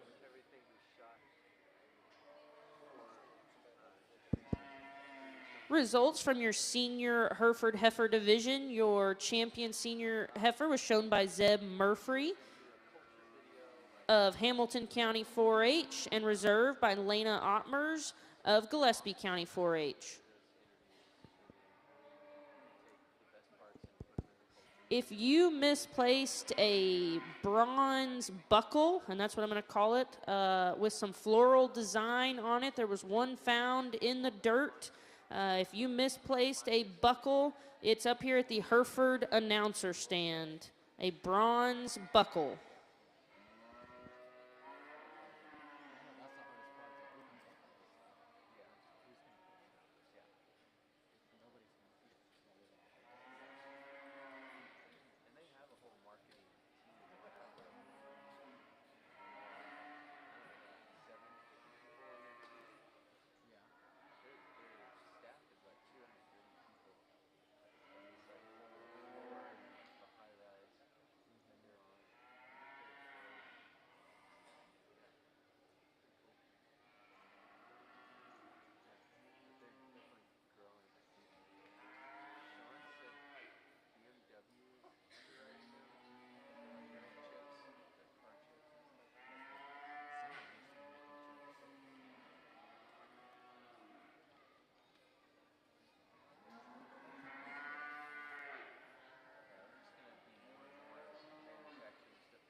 As we get to the sharp end of this Hereford and Polled Hereford show, this has been an exceptional lineup of Hereford females, and I think let's start with congratulating these 6 exhibitors on the outstanding, functionally efficient, industry-appropriate cattle that they brought us. Well done, guys.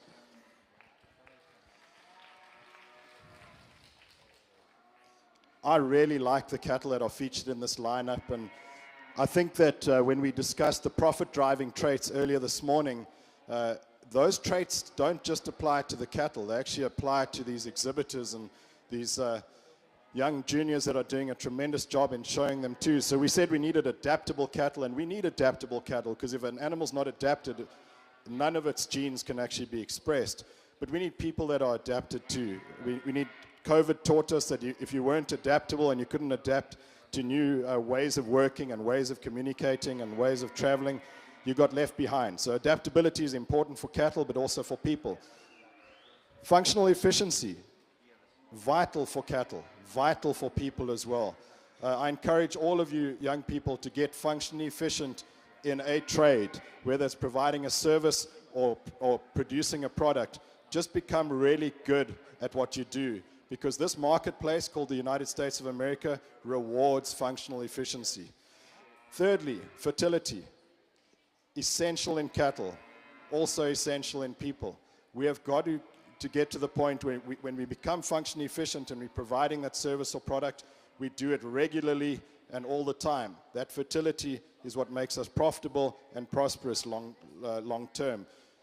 We're in a country that allows us to do that better than anywhere else in the world. And then fourthly, longevity. Essential in cattle. If we can get these cows to be old and still productive, same with people. Stick with it. Keep going. Put that beacon up on the horizon and move towards it no matter what. The way you get there is going to change depending on circumstances, but the longer you stick with it, the more you're going to be rewarded in life. So longevity is so important too. That is the summation of what I want to tell you guys. This is a special breed of cattle. It is really important within our beef industry in the US for the reasons of heterosis and fertility, early maturity. You guys have brought out cattle that exemplify all those positive traits. Congratulations. I've had an awesome time working with you guys, and I really like our top 3 females that we're going to pick out here. Thank you.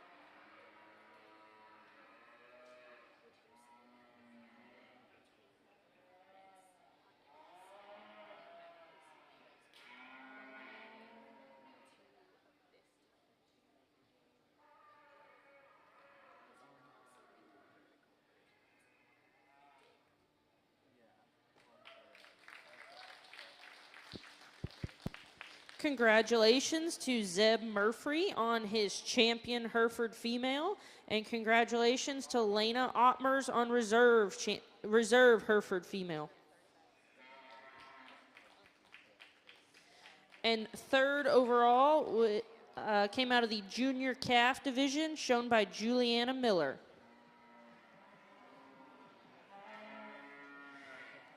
And Lincoln Ellis, if you are in the building, Lincoln Ellis, you are the champion Hereford showman today of Mount Pleasant FFA, Lincoln Ellis.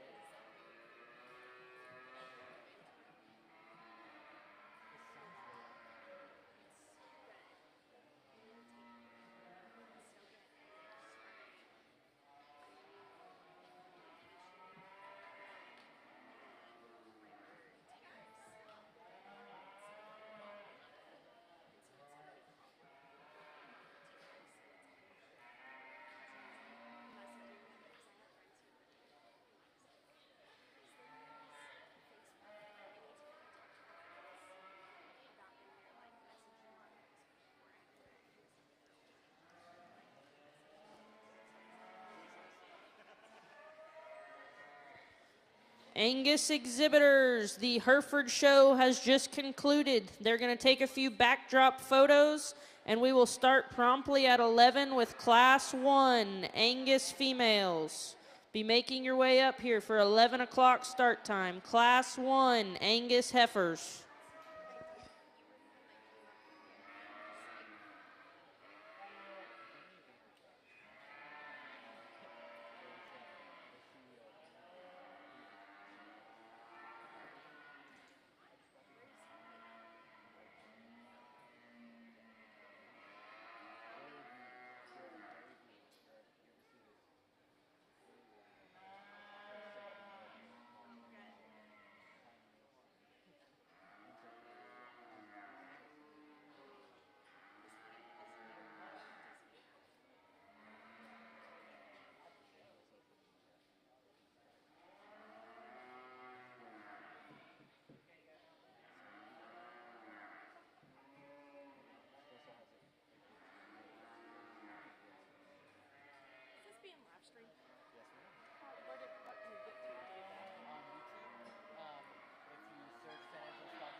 Beefmaster Class 3 to the show arena. Class 3 to the show arena.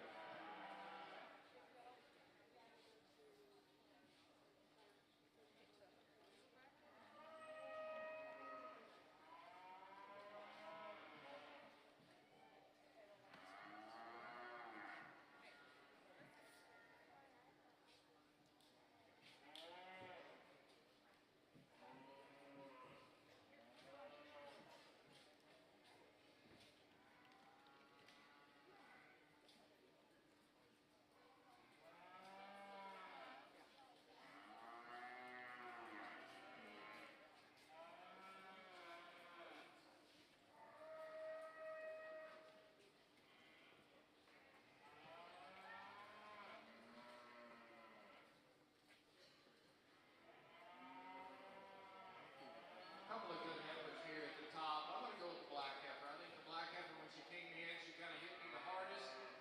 She's a female that good rib. She gets out, she moves. She's good in the front end. She's flat-shouldered. She's thin in her neck and extended in her front end. And she's very well conditioned today. She's not too fat. She's not too thin. She's just really fresh in her appearance and a nice female. Young lady with your heifer that's next in line, this is an awfully good and intriguing female to me. I like the middle about her. I like how stout and thick she is. If I can really pick on her, I'd maybe just give her a shot more foot and a shot more bone. But there's a lot of cow power in there. Now, they'll tell you, though, you can take her home and put her on a crash diet.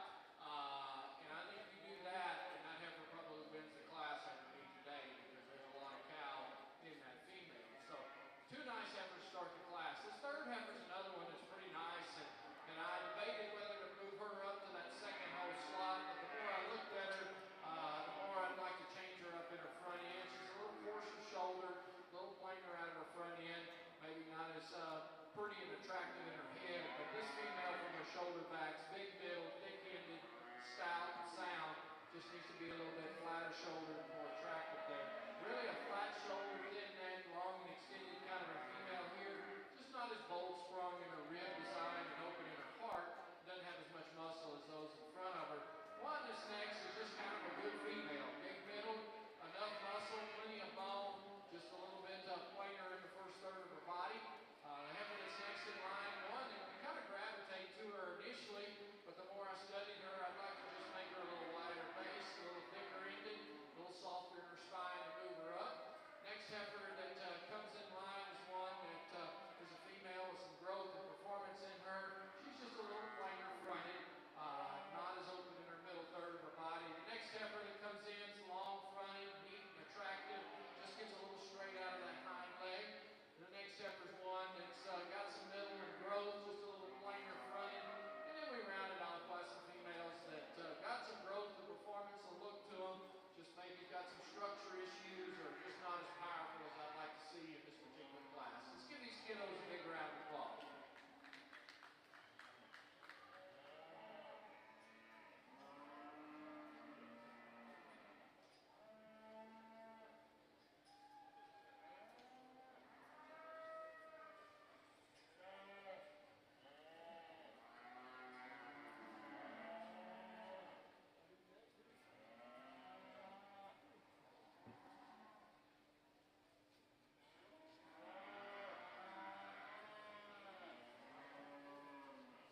Okay, on the Beefmaster side, Class 2 winners. First place went to entry number 946, Caden Lee, out of Mill South FFA.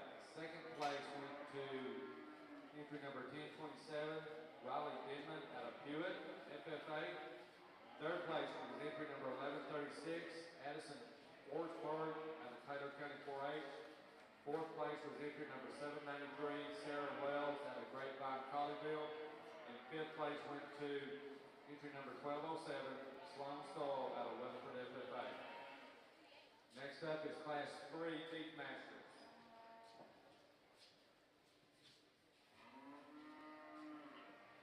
Class 3 Beefmasters will be March of 2022 heifers. Entry number 710 is Mackenzie Pierce out of Electra FFA.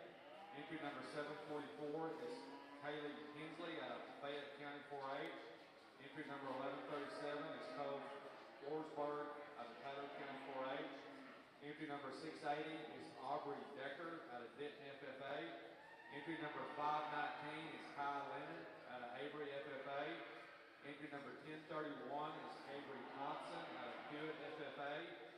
Entry number 617 is Emily Britton out of Carson County 4-H. Entry number 1075 is Keston Lusty out of San Saba County 4-H. Entry number 594 is Addison Douglas out of Byron Nelson FFA. Entry number 825 is Alexis Coleman out of Cooks FFA. 628 is Courtney Hood out of Chico FFA. Entry number 1202 is Catherine Collins out of Weatherford FFA. Entry number 1078 is Natalie Quiston out of Sanger FFA. Entry number 911 is Avery Geese out of Mansfield FFA. Entry number 1078 is Natalie Quiston out of Sanger FFA. And entry number 982 is Riley Ellison out of Overton FFA. These are March of 2022 Heifers. Beefmasters class 6 and class 7 to the show arena. Beefmaster class 6 and 7 to the show arena.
show today is being live streamed. You can find that information on the San Angelo Stock Show website.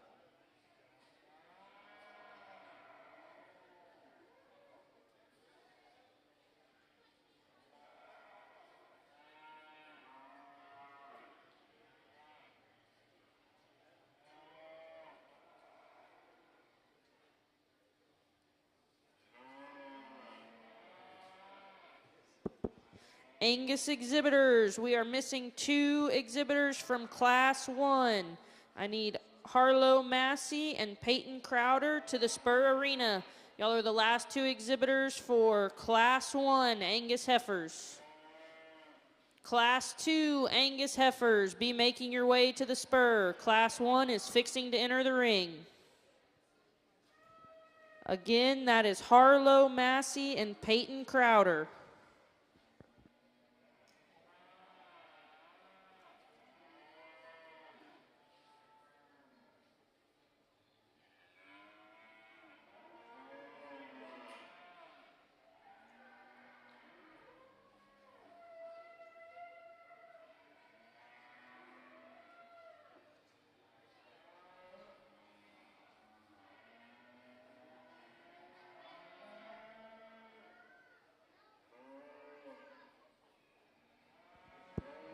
Before we start the Angus show, I'd like to introduce PJ Budler that'll be sorting cattle for us today.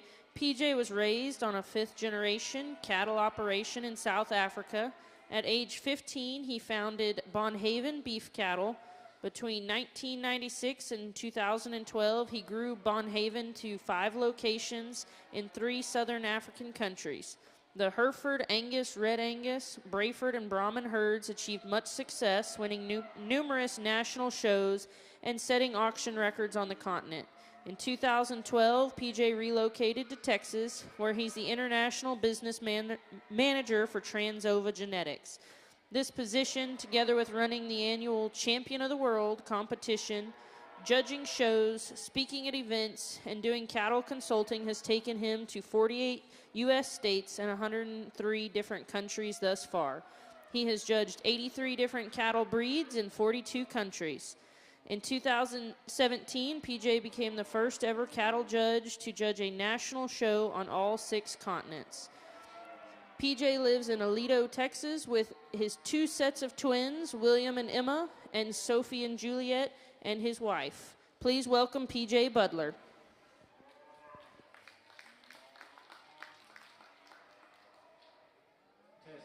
We're in the Beefmaster side. A little bit of a challenging class. There, just to be honest, there wasn't one that I could just really gravitate towards.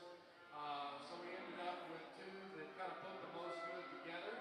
For me today, I just chose to go with the brindle heifer. I think this heifer is probably just a little bit more attractive in her first third of her body. She's a little stouter featured in her muscle. And I think if you study her for true rib shape, she is deeper bodied and bolder sprung in her rib. Just a good kind of functional female. You can criticize her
went to entry number 617, Emily Britton out of Carson County 4H. Second place went to entry number 825, Alexis Coleman out of Hooks FFA. Third place went to entry number 744, Kaylee Peasley out of Fayette County 4H. Fourth place was entry number 1031, Avery Thompson out of Hewitt FFA. And fifth place went to entry number 982, Riley Allison out of Overton FFA. Next up is we have our Heifer Calf division. Our Class 1 winner was entry number 1077, Adley Kate McQuiston out of Sanger FFA. And the second place winner out of that class is entry number 1164 out of Wade Gardner out of Troop FFA. Our Class 2 winner was entry number 946, Caden Lee out of Millsap FFA. And the second place was entry number 1027 out of Riley Denley out of Hewitt FFA. And our Class 3 winner was entry number 617, Emily Britton out of Carson County 4H. And second place was entry number 825, Alexis Coleman out of Hooks FFA.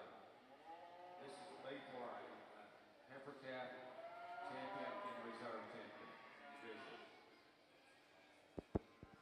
Angus exhibitors, I need Class 2 females to the Spur Arena. Angus exhibitors, Class 2, please make your way to the Spur.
Oh, nice division here to start off the Beefmaster show. Three really good heifers. I think these three that shaped up to win the classes look good, and then we got some nice seconds over there. We started off that division with the red heifer that certainly just stout featured from the ground up, muscle and bone and middle. She's good enough out of the front end. I told the young lady, make sure we don't get her any fatter. You remember one thing that I said today. The big question on her was I'd like to see her just a little more relaxed in her spine. Yeah, I don't know if that's she's a little overfilled or that's just the way she is, but if we could tweak her, that's where it would be. The black heifer, young lady, you got her settled in and she's looking good out here now. A female that's got a lot of middle, a lot of extension of front end. She gets out, she moves. She's really fresh in her condition as well. Just a nice, high quality female. The black heifer down in the end is finally settling in as well for the young lady. She's one, too, that's got some middle to her. She wants to kind of get up in her spine and drop her pins a little bit, but another high quality female. So good set of heifers. I'm going to look at them one more time and pick the champion reserve. So let's give these kids a big round of applause.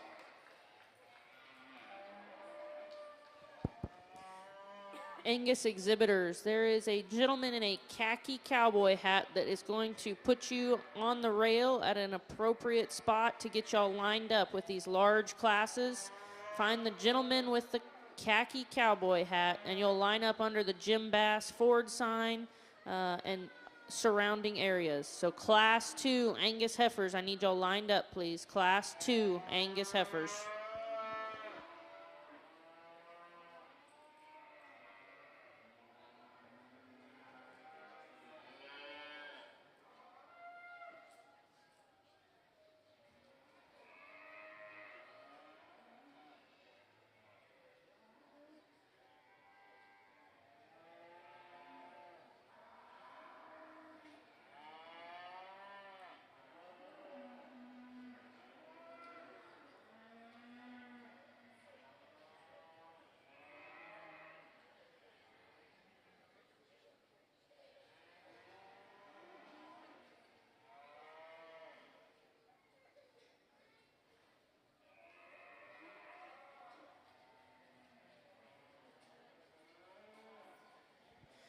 Exhibitor number 676, Abigail Koenig. You are the only Class 2 Angus heifer not lined up. Abigail, please make your way to the staging area.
Okay, our champion heifer calf goes to entry number 1077, Adley McQuiston out of Sanger FFA.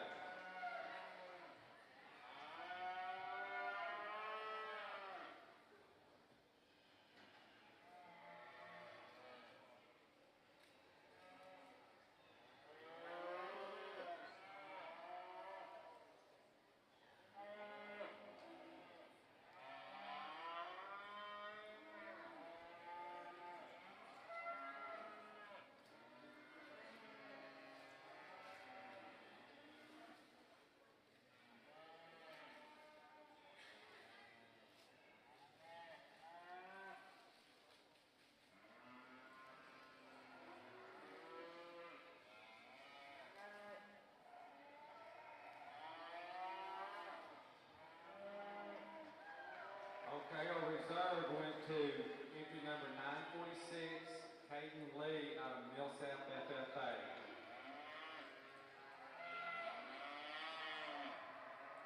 Next up will be Class 6 Speedmaster.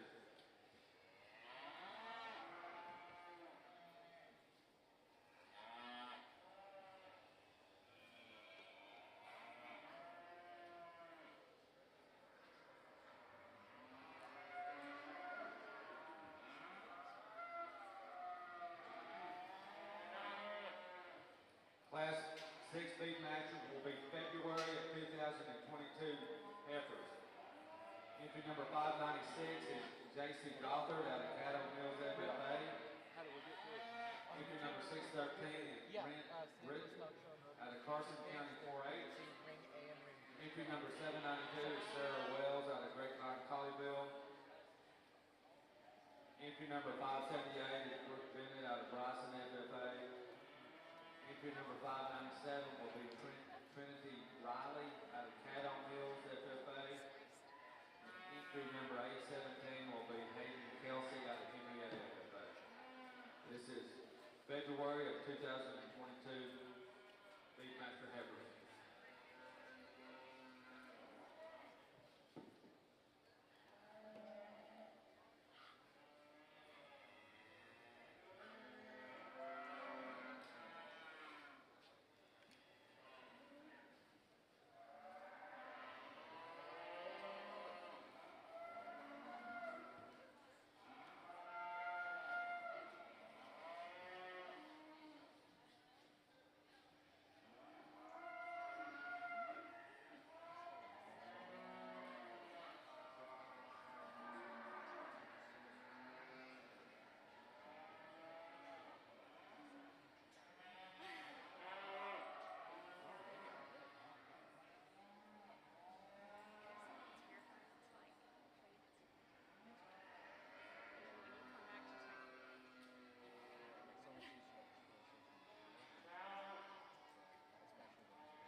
Barnes Beef Masters, Class 8 and 9 to the show arena, please. Beef Masters, Class 8 and 9 to the show arena.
Pretty logical placing on this particular class. Heifer that starts with young man, I love this heifer standing still. She's my kind all day long. I think this female's pretty unique from that standpoint. She's thick-ended, big middle. She's neat out of her front end, clean-chested. I really like her feet and bone. Just a high-quality female. The only challenge is, and he manages it fairly well, is she wants to kind of hit the ground just a little harder than ideal. And I think he knows that. You can see he tries to manage it every bit he can. So if I could change her and soften her just a little bit to make her a really special female, but that's a nice female. Again, we can make her just a little bit softer when she hits the ground. I think that's a great female. The next heifer in the line is one that granted probably is a little bit better when she moves, a little softer moving. By the female, I think though she just doesn't have the internal dimension, the thickness, the balance, and eye feel. But a nice female, just out-horsed by one that kind of steps up to the top of the class.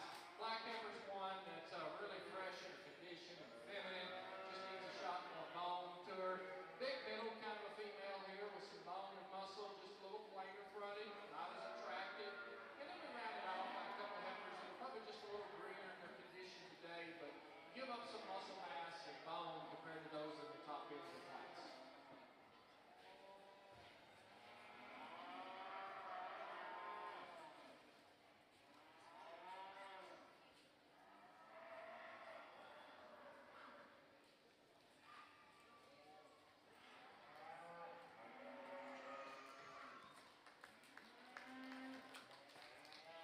Okay, our Beef Master Class 6 winner. First place went to entry number 613, Brent Britton out of Carson County 4H. Second place went to entry number 792, Sarah Wells out of Grapevine Colville. Third place was entry number 596, Jason Gothard out of Caddo Mills FFA. Fourth, Brooke Bennett out of Bryson FFA. And fifth place went to entry number 597, Trinity Riley out of Caddo Mills.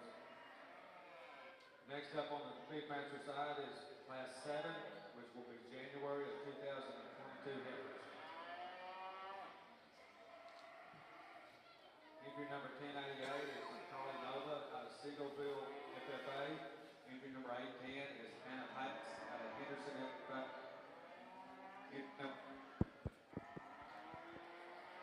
George Ranch FFA. Entry number 1157 is Ashley Thomas out of Trent FFA. Entry number 502 is Turner Coochman out of Lido FFA. And entry number 1025 is Natalie Cobb out of Hewitt FFA. Again, this is Class 7, January of 2022 heifer.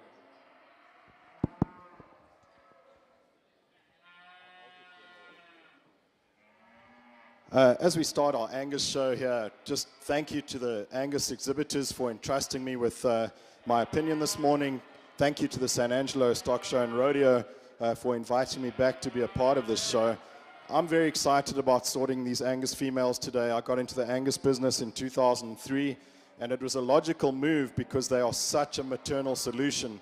The methodology and philosophy I'm going to try and use today is keeping the framework that these Angus cattle are maternal cattle, and that we need to keep them that way, keep them productive, keep the longevity and fertility in them. So the way I believe we're going to do that, throughout the day I'm going to be looking for cattle that can eat, walk, and reproduce. I'll be focusing on the four most important economic traits in a cattle operation. So those are adaptability, functional efficiency, fertility, and longevity. And you'll notice now I didn't focus on the turnover traits such as muscle and milk and marbling and growth. Those are very important traits, but they're actually irrelevant if we don't first lay the foundation with those aforementioned traits. And then I believe that quality cattle come in all different shapes and sizes and colors. It's very easy to make big ones and little ones, red ones and black ones, etc. The art of breeding lies in making good cattle. So I'm going to decide what I deem is a good one, then you have to decide as breeders and exhibitors if my good one fits your objectives, your resources, and of course your environment. The heifer that wins this class, in my opinion, is extremely good. She's practical, she's industry appropriate, she's extremely feminine and maternal, but she's still massive with a lot of muscle, tremendous center body dimension and base width and chest floor, and she's an athlete when she moves. Yeah, you could make her a little longer perhaps. I think we're not going to make arguments for what size an animal needs to be today because there's so many different regions around Texas that need different types of animals. So for what she does, she's the right size and she's really, really good. Our second place female, she's a longer bodied female, extremely elegant and maternal, smooth through her shoulder, blends into that forerib really nicely. She's also nice and sound on good feet and legs. I like the way she hits the ground with some absolute authority, and she moves off the ground with some power as well. She's not quite as bold in her forerib as the heifer that wins the class, maybe not quite that softness of flank, but she's lovely. She's going to make a tremendous cow. Then our third place female, as the young man brings her around here, I'll go into detail as we go on into sixth or seventh, and then I'll make general comments so we can get the show moving. But I like this female a lot too. I think she's really good in the way she moves out of her shoulder and follows with that powerful hind leg. She's not quite as soft and easy fleshing perhaps as the two ahead of her. There's a lot of hair on this female, but I really like the longevity in her. The base width, her chest floor, her pin width. I think she's going to get better and better as she goes. I'd like to give her a little more flexibility off that hind leg at times. She has reach off it. I'd like to just strengthen her in her pasterns. Our third place heifer, really good in her lines. She's got some length to her, and she is easy fleshing with a lot of muscle. She gets a little up in her spine when she moves compared to the other females, but I do like the flexibility and athleticism in this female. Very practical in her type and kind. Female that follows her, here's another nice moderate frame female. I just wish that she had more athleticism in her hock. If she could be more flexible, a better angle in that hock and really get out and reach, she'd be playing right at the top of this class because she's exquisite in her head, neck, and shoulder. She's big and bold in her center body, and she's well muscled over her top. Totally different type of female comes next, and I know this female must have won a few shows because of the type and kind that she is. For me today, though, she's a little late maturing, a little hard doing. If we could make her a little more practical and functional compared to some of the other females, then she'd be incredibly hard to beat. And I know she is hard to beat at other shows. She's just not my kind for today. Female that follows her, here's a female with a lot of hair. She's also flexible in her joints. At this stage of the game, I'd like to see her slightly taller fronted to give her a better balance. But this is a good, functional, really nice female. Next heifer in. And I like so much about this heifer, especially when she came at me. I really like that skull shape. I like the neck and the shoulder, the way it lays in. Now, she's not quite as open up and bold in her forerib. And maybe I'd like to change the way those hind feet hit the ground with more accuracy. Dew claws are pointing in a little bit. As we move down this class, they're functionally efficient cattle. Then they start giving up some skeletal structure. So this female is a little bolder shouldered and forward in her scapula, a little high in her tail setting, but really nice in her barrel, really good muscle and softness to her. Following her too is a female that's got all the dimension that we need, just not that authority on her hind legs. And as we move down the class, a lot of these placings were based on the way that they were moving, the easy fleshing ability that they had, and just foot quality as we moved to the bottom of the class maybe wasn't quite as high as at the top of the class. Really good class of Angus females. Congratulations.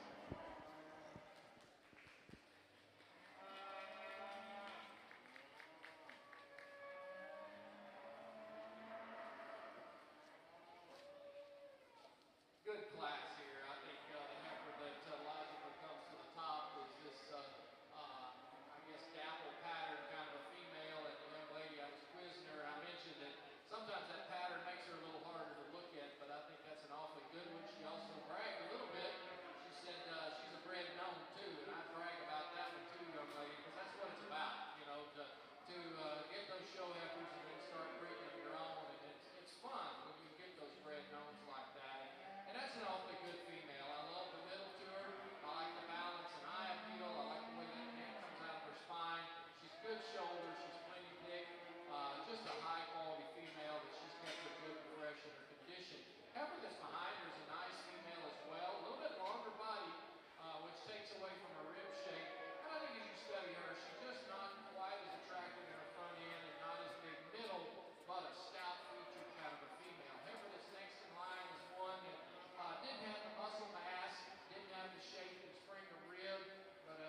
Class 3 Angus females, I need you to the staging area. Class 3 Angus females. Results from Class 1 Angus. Your class winner was shown by Cutter Murray. Second, Hudson DeBerry. Third, Grady Fuller. Fourth, Addison Mathers. Fifth, Caitlin Lacey. Sixth, Levi Buchanan. Seventh, Maxie Lewis. Eighth, Chloe Tompkins. Ninth, Karami Gilbert. And 10th, Cade Landers. Again, Class 3 Angus females, I need you to the Spur Arena. Class 3.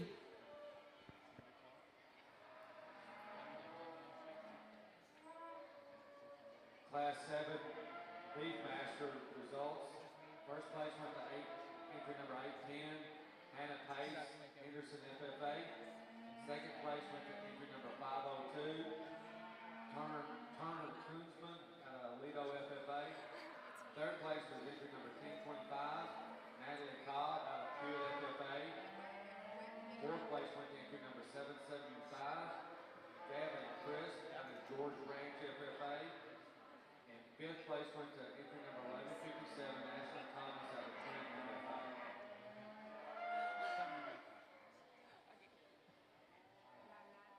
Next up on the Beefmaster side, we got Class 8, which is November and December of 2021 heifers. Entry number 681 is Brady Cleveland out of Denton FFA. Entry number 616 is Emily Britton out of Carson County 4-H. Entry number 799 is Paul Glenn out of Gyra FFA.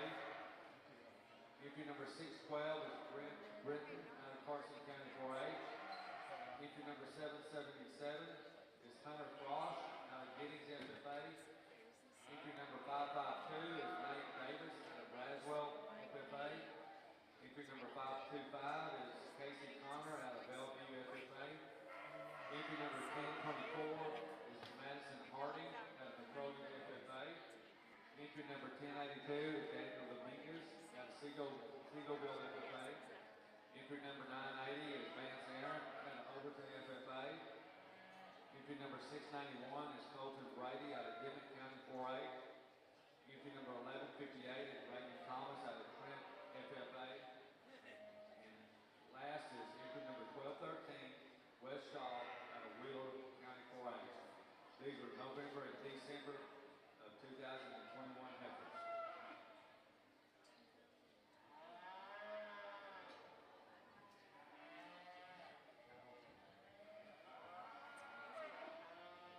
Attention in the barns, Beefmasters Class 12, 13. Please make your way to the show arena. Beefmasters Class 12 and 13.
Addison Seiler of Bront FFA. We need you to the Spur Arena.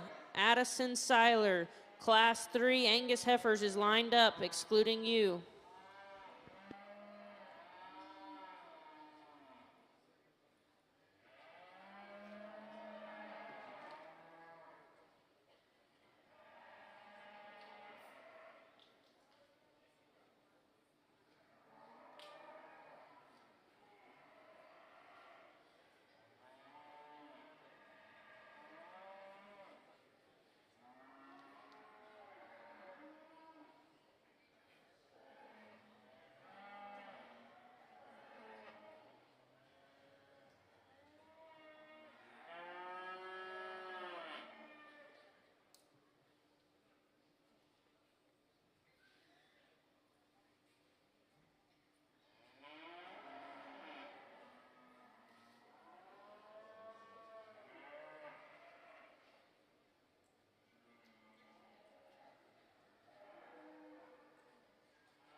We've got a really complete female that wins this class, and I just like that maternal skull, neck, and shoulder she has, but she's still got that broad muzzle, and the width of an animal's muzzle is always exactly the same as the width between her pin bones. So she's opened up in her pelvic area, she's got some base width and chest floor, easy fleshing with more than enough muscle for a female, and she excels in that center body dimension. So that's a really good heifer. Congratulations. I like our second place female too. Now she's a little harsher in her skull, a little later maturing, not quite as easy fleshing, but she's so good in her skeleton. Really good top on her, really good on her feet and legs. She's flexible in her lower joints. She reaches out of her shoulder, follows with that powerful hind leg. Tons of muscle in this female. Really good one for second place. Then our third place female. Now I like the maturity pattern and the body type of this female. Now she suits me in terms of all the philosophies of where I think females need to be at different stages of the game. The reason she's third is she just gets a little restricted out of her shoulder, so she doesn't quite reach and grab like she could out of her shoulder, and she's also a little more narrow at her base compared to heifers 1 and 2. Heifer number 4 I just love for her softness and rib cage and depth of flank. Big heart girth on this female, but when she comes at me, she wants to get a little pigeon-toed and bow-legged, and then those from the back as she moves away from me, she's pointing her feet at a probably not the ideal angle, and I'd like to just change that about her. If we can fix her on her feet and legs, she becomes so much more competitive, maybe even a class winner. Next heifer in the class, nice moderate framed female. She's got some rib shape. She's good as she blends from her shoulder back into her forerib. One that maybe from a balance standpoint, I'd like to just see that shoulder laid in a little bit better, see that neck come out of her shoulders slightly higher. And then the next heifer in class, here's another good, functionally efficient female. She's got some rib shape and muscle to her, really nice and attractive through her head and neck. Just on her hind legs, she's not quite as flexible and athletic in terms of her overall locomotion like the heifers ahead of her, and that's what brings her down to where she is. She's just a little too rigid today. Then the heifer behind her, another one that when she moves, she roaches her spine up a little bit, but she's big-ribbed. She's nicely transitioning from her shoulder back into her forerib. I'd like to make her a little more flexible out of her shoulder, and when you do that, she's going to relax her spine. Heifer to close off this class. Here's one that, again, right body type, right maturity pattern, but I'd like to change her hormonal balance. She's getting a little masculine through her head and neck, a little small in her vulva, a little restricted on those hind legs in terms of locomotion. Really nice set of heifers. Congratulations.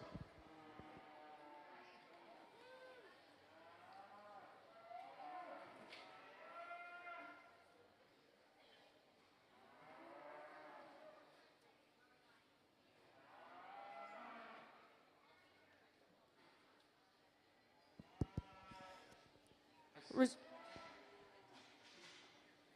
Nice set of heifers here. I think the black heifer's one that's of these trio out here kind of brings the pieces together. There's some things I'd certainly like to change about her, but this is a female that's super big rib, tremendous amount of depth of body and shape of rib to her.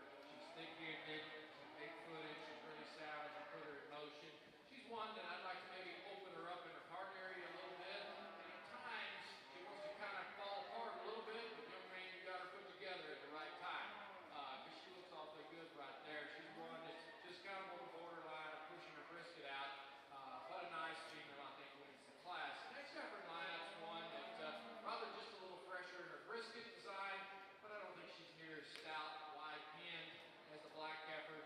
Doesn't have as much middle to her, but a nice, high-quality female. The challenge one of this group is this one here, because there's a lot of good things about this little heifer. She's stout, muscled, she's got some middle, she's a little more moderate in her design. The question mark is if she's feminine enough through her head and neck, and I think that's the big question mark that I have on her.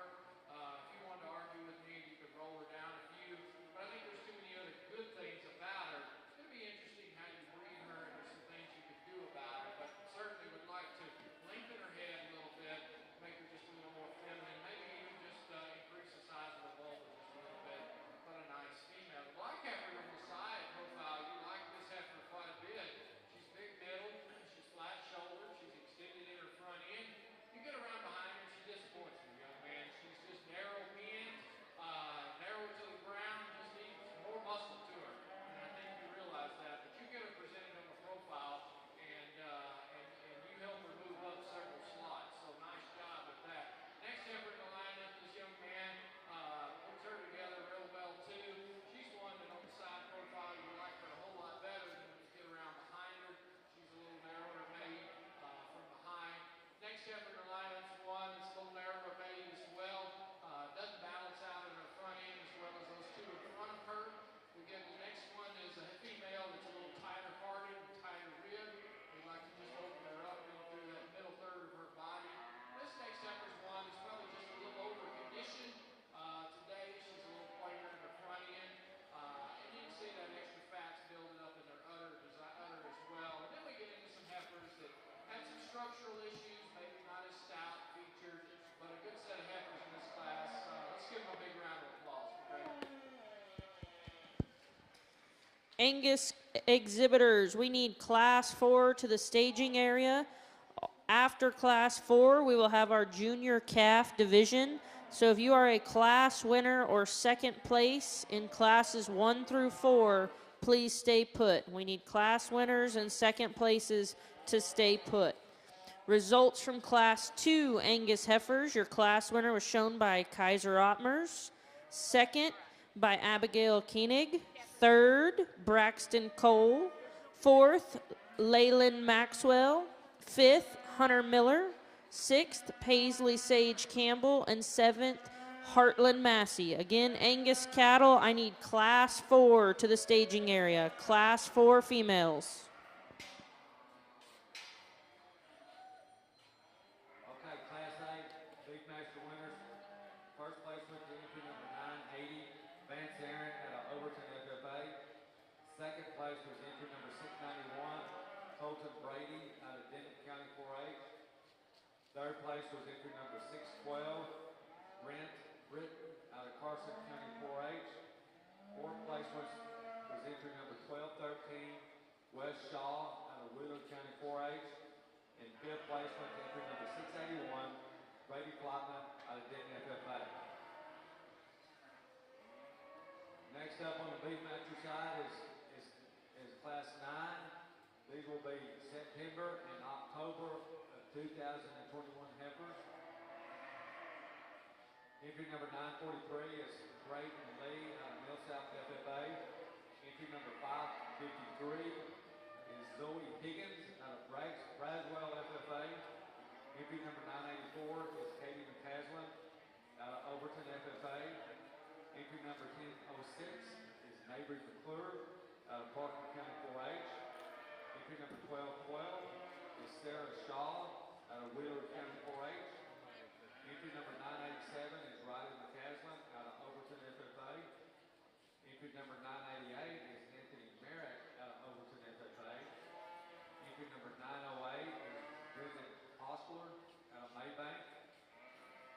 Entry number 615 is Emily Britton out of Carson County 4-H.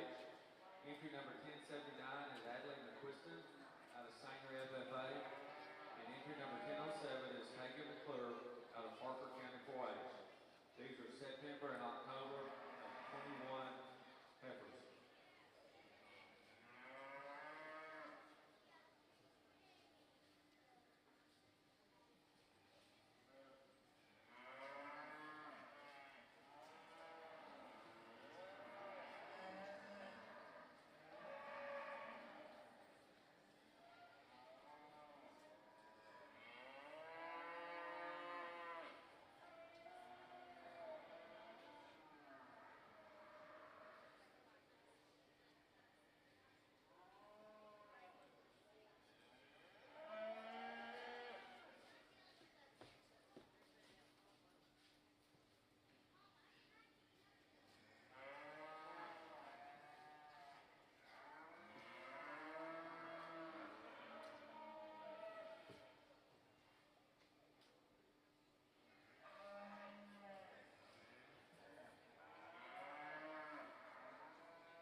Benjamin Bennett of Bryson FFA, we need you to the staging area with your Class 4 Angus heifer.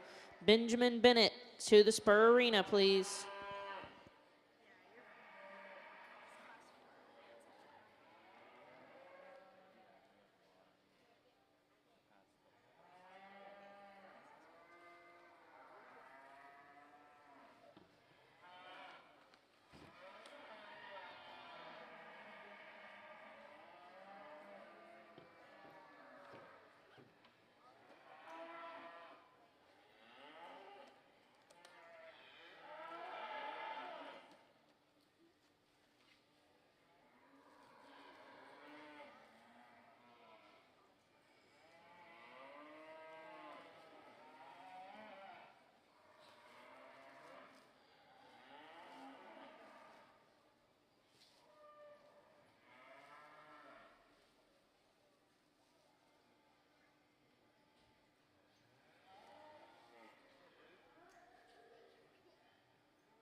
This is a good set of Angus females, and I think right down the line there's quality and functional efficiency, industry appropriate females. The class winner is complete. She's maternal skulled, she's flat shouldered, she's big middled, she's well muscled and incredibly sound on good feet and legs. Her angles are right, her joints are right, she's got dimension to go all with that. Exceptional animal, congratulations. I like the second place female a lot too. I just love the mass that she's got in that moderate frame. I like the flexibility in her joints, and when she decides to move, she does actually do it really well. Now she gets a little bolder in her shoulder than the female that wins the class. That's the separation point between these two females, but two exquisite, outstanding Angus females. Our third place female, the reason she's third is just her foot design. I'd like to change the shape of those toes for her to stand higher, because other than that, she's outstanding. She's feminine and maternal through her skull. She's got some chest floor and base width to her. She's big-ribbed and really nicely balanced and blends really well from her shoulder back into her forerib and all the way back into that deep flank that she possesses. Next up, we've got a heifer that I like for her skeletal design. She is long-bodied. She's smooth through her shoulder. She's got some forerib to her. She's not quite as strong on her loin. She picks that tail head up a little bit, maybe a little shorter from nose to tail. Next up, we've got a female that we pulled into this place just because her maturity pattern, her depth of body wasn't quite syncing with the females ahead of her. When you see her on her own, you really like her because she's long-bodied. She is very maternal and striking. I'd like to just soften her up in her flank, give her a bit more boldness in her forerib. She's good on her feet and legs. She's really well muscled, and I like that classic Aberdeen Angus skull that she possesses. Following her is a female that's nice and early maturing. She's a female that's massive in her center body, but for me, she gets a little cresty and thick through her neck. I'd like to change that hormonal balance, make her a little bit more feminine. She is sound, she is long-bodied, she's early maturing. I like all of that about her. If we make her more feminine, she'll certainly stand higher. Then next up, we've got a female that I liked all class long, and I still do because she's fundamentally good. She's functionally efficient. She's got some nice balance to her. She just doesn't have that overall mass and dimension through her forerib and flank, not quite the muscle over her top or the width between her pins as some of the other females do. And then as we round off the class here, we've got females that have a lot of quality about them, maybe not just the balance that some of the other females in the class have got. And there's some compromise on athleticism and structure as we move down the class, and certainly some compromise on hormonal balance. Females that are getting a little too masculine, a little too thick-necked and small vulvad at this stage of the game. Another tremendous set of Angus females. Congratulations.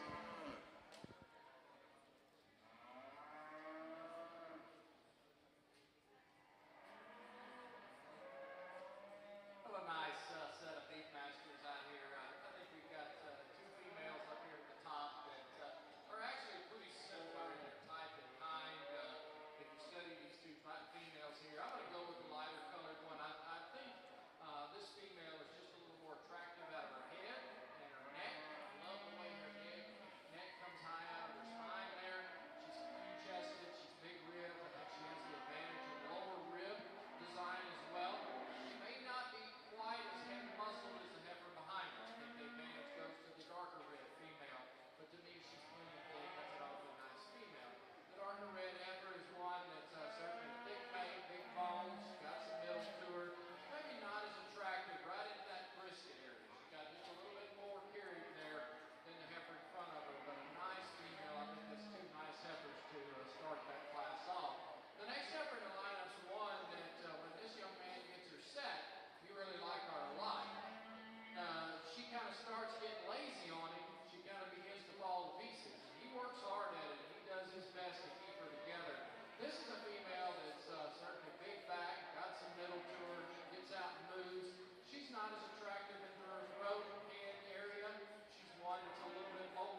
Angus exhibitors, I need class winners and second place from classes 1, 2, and 3 to line up in the staging area.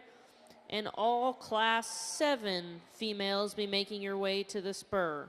Class 3 results, your class winner was shown by Brax Friedrich, second to Mason Carlson, third Baxter Whitworth, fourth Alyssa Murray, fifth Kinley Moody, sixth Harper Massey, seventh Lyndon Kerrigan, eighth Brody Whitlock, ninth Will Young, 10th Bethany Seiler, 11th Addison Seiler, 12th Landon Pinninger, 13 Benton Bowman, 14 Darcy Joe Burden,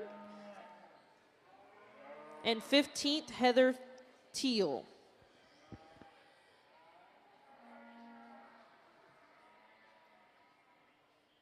Okay, on the Beefmaster side, our Class 9 winners are first place went to entry number 615, Emily Britton out of Carson County 4-H. Second place went to entry number 1212, Sarah Kate Shaw out of Wheeler County 4-H. Third place is entry number 943, Braden Lee out of Millsouth FFA. Fourth place is entry number 987, Riley McCaslin out of Overton FFA. And fifth place is entry number 988, Anthony Merritt out of Overton FFA.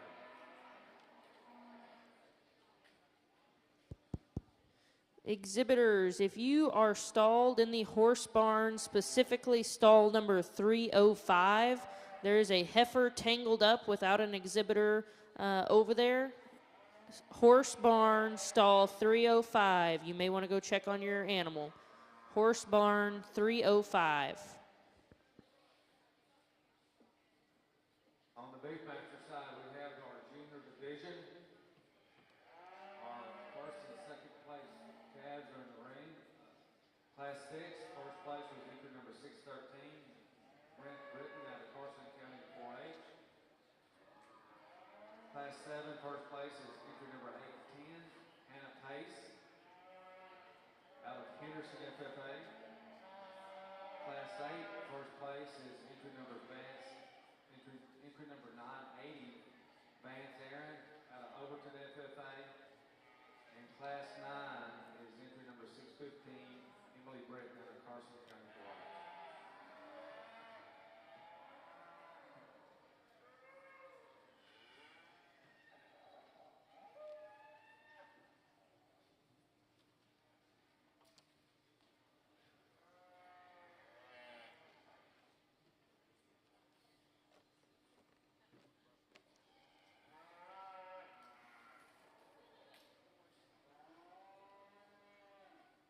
Well, a nice lineup in this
Okay, the champion junior heifer is out of class 7, entry number 810, Hannah Pace, out of Henderson, FFA.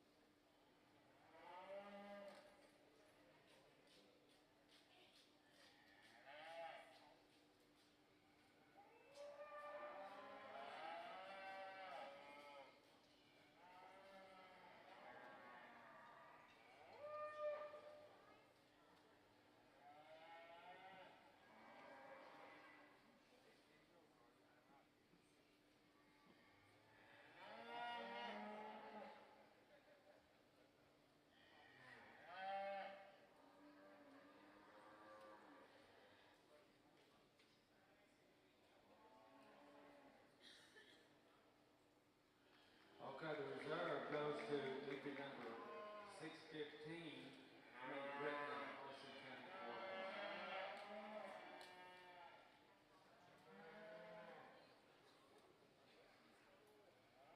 Attention in the barns, Beef Masters class 13, 14, and 15. Please start making your way to the show arena.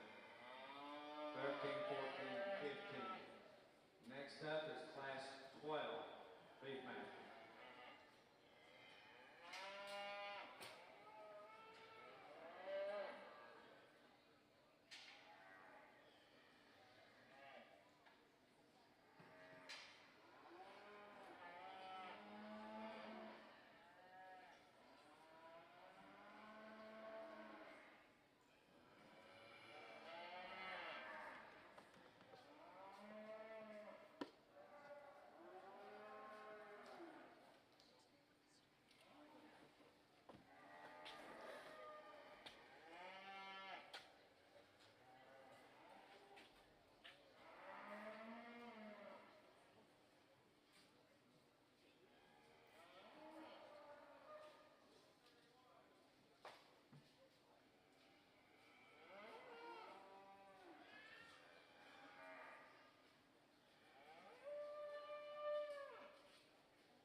Okay, class 12 Beef Masters. These will be May and June of 2021 heifers.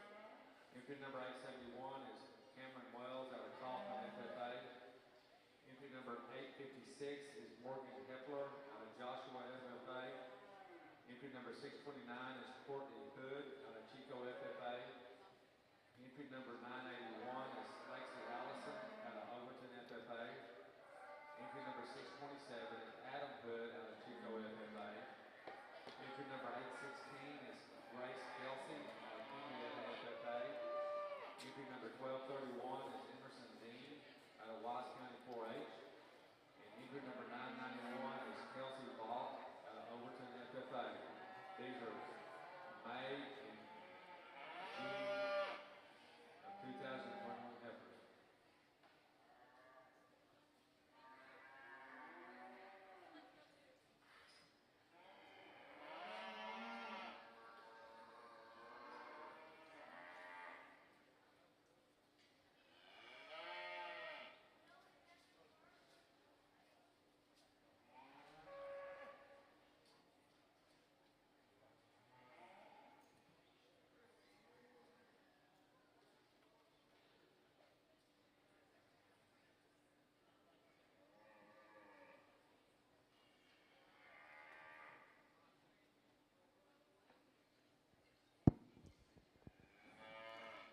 Back on the Angus show side, we've got 3 females in our top 3 that are all very different types and kinds, but there's quality in all 3 of these females. Our class winner is striking in terms of her phenotype. She has more than enough muscle for a female. She's deep-bodied and easy fleshing, really strong over her top and nice and athletic and comfortable on the move. Female that she could do with a touch more easy fleshing ability, but this is a really, really good elite female. Our second place female, she's my kind in terms of maturity pattern, hormonal balance, and body type. I really like that big rib shape and how deep she is through her flank. A female that's also flexible in her joints. Now, the reason she's second is I'd like to change the shape of her feet and just strengthen her up in her spine a little bit. I'd like her to hold that spine up a little stronger, especially as she stands. Beautiful female, classic Aberdeen Angus skull on her, the type that keeps us in business. Our third place female, now here's a bigger type of female. She's long, a lot of growth and performance in this female, but you're still impressed when you get behind her because she's still wide-pinned and deep-bodied. She's got a lot of chest floor and base width to her and a lot of natural rib shape. I'd like to just give her a little more turn to that lower end of her rib. Maybe just in terms of her energy requirements, she's going to be a little higher in terms of energy requirements compared to the first two females. That's why I've slipped her third, but I had to use her high because she's really good at what she is. Then our fourth place female, here's a female that I liked all class long because she's just so good in terms of the fundamentals. She's structurally sound. She's good on her feet and legs. She's not quite as bold in her forerib as the females ahead of her, not quite as wide at her base, but she needed to be spoken about highly because she is high quality. Next female up, here's a heifer that I love for her moderate frame. I like that natural rib shape that she possesses, but she's not quite as powerful in their center body and forerib overall dimension as the females ahead, but she's such an honest, hard-working type female. Again, these are the ones that keep us in business. Next female up, here's one that I like her skeleton. I just want to make her more massive and more dimensional from every angle that you look at her because she's good. She's good at her feet. She's good in her spine. She's good over her top. Let's just soften her up, make a bit more of her. Next female up, here's a female that led the class when they came in the ring, and I liked her because of her fundamental qualities. She's strong spine. She's big-ribbed. She's athletic, and she reaches really well. Also, just all that she needs compared to the powerful females in this class is a bit more dimension, but there's enough of her. She just ran into a lot of good females. Next female up, here's one that's shorter spine from nose to tail, but I think she's still got some balance about her. She's still deep-ribbed. She's still got some good fleshing ability. She gets a little more narrow at her base, and like I said, give her an extra rib, and then she becomes ultra-competitive. And then as we round off the class, females that just need a little more femininity through their shoulders and necks, females that just need to be a little structurally more sound in their feet and legs as they move around. Good class of Angus heifers. Congratulations.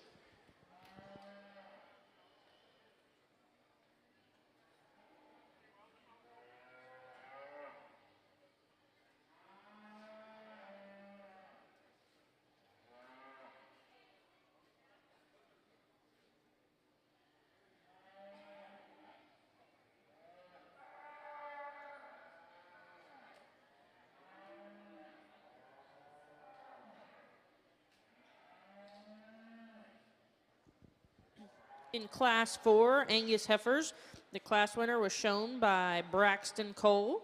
Second, Arenia Tigert. Third, Lydia Williams. Fourth, Kaylin Kaiser. Fifth, Dalton Birdwell. Sixth, Bradley Carlson. Seventh, William Landers. Eighth, Colin Miller. Ninth, Corbin Milberger. 10th, Benjamin Bennett. And 11th, Corbin Milberger.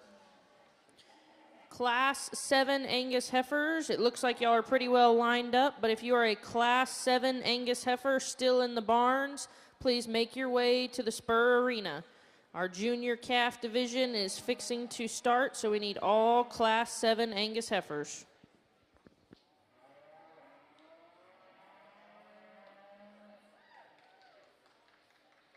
These two heifers here, I'd really rather just, if we could combine the two of them.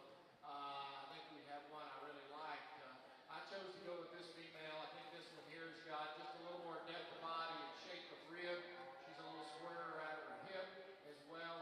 And I think she's a little flatter in her shoulder design. Granted, she probably is pushing a little bit of that brisket. And I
place went to entry number 1231, Emerson Dean, out of Wise County 4-H.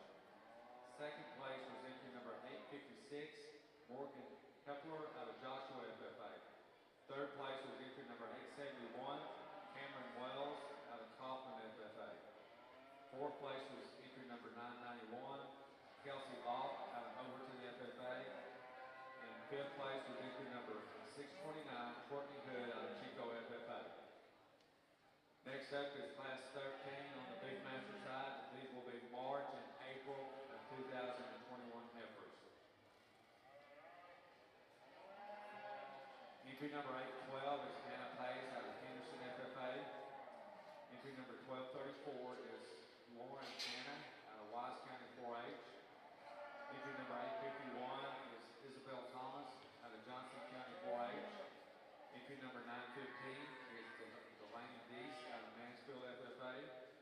Entry number 746 is Reagan Harsh, out of Fayette County 4-H. Entry number 690 is Colton Brady, out of Dimmitt County 4-H. And entry number 1076 is Keston Lusty, out of San Saba 4-H. These are March and April of 2021 heifers, class 13.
I think we've got an outstanding first division lineup of Angus females, and let's congratulate these 8 exhibitors with a big round of applause for the quality that they've brought us.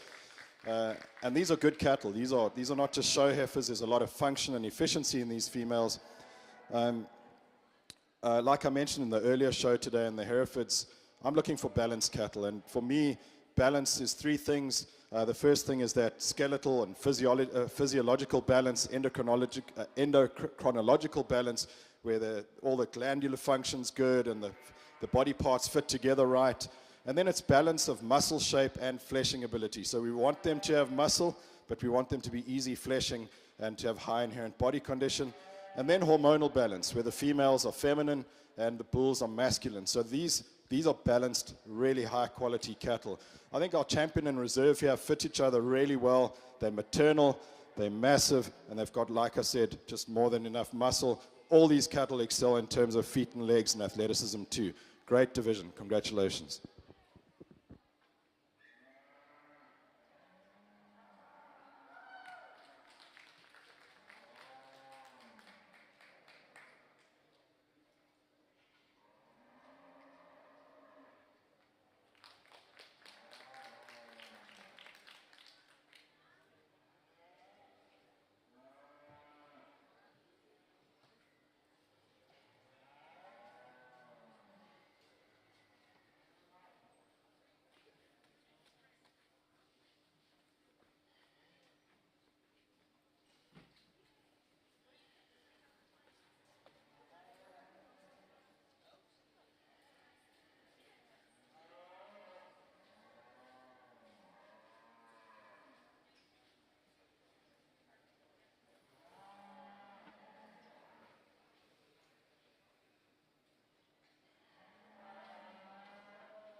appreciate the muscle mass. I'd like to just give her a little bit more middle, freshen her up a little bit, and shot more tone. The next heifer is one that originally when she came in, I kind of gravitated towards her a little bit more, but the more I study her, she's one that needs to be a little softer in her pasterns, a little fresher in her condition, and really study her though, she is one that's a little narrower made compared to those heifers in front of her. Darker red female is one that's certainly flat-shouldered, neat out of her neck, not quite as much middle and boldness and spring of rib. The black heifer is a big body, big, rugged kind of a female. She's just a little deeper chested, a little more masculine in the head. The next female is one that's a little plainer headed, plainer fronted. She's got some middle and performance in her. We just like to balance her a little bit better. And then we round it off with a female that certainly is flatter shouldered than the one in front of her, but just a little narrower made and not as fresh in her condition. But a nice set of heifers. Let's give them a big round of applause.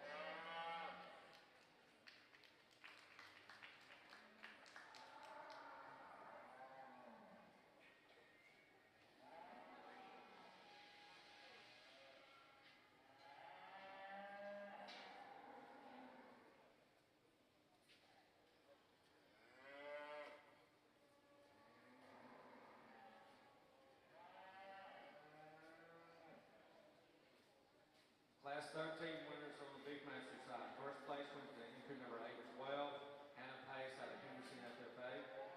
Second place went to entry number 1234, Lauren Hanna out of Wise County 4H. Third place went to entry number 690, Colton Brady out of Denton County 4H. Fourth place was entry number 851, Isabel Thomas out of Johnson County 4H. And fifth place went to entry number 1076, Keston Leslie out of San Saba.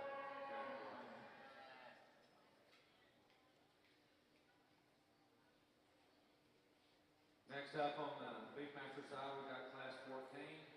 These will be January and February of 2021 heifers. Entry number 985 is Riley McCaslin out of Overton FFA. Entry number 1168 is Rachel Potter out of Union Grove FFA.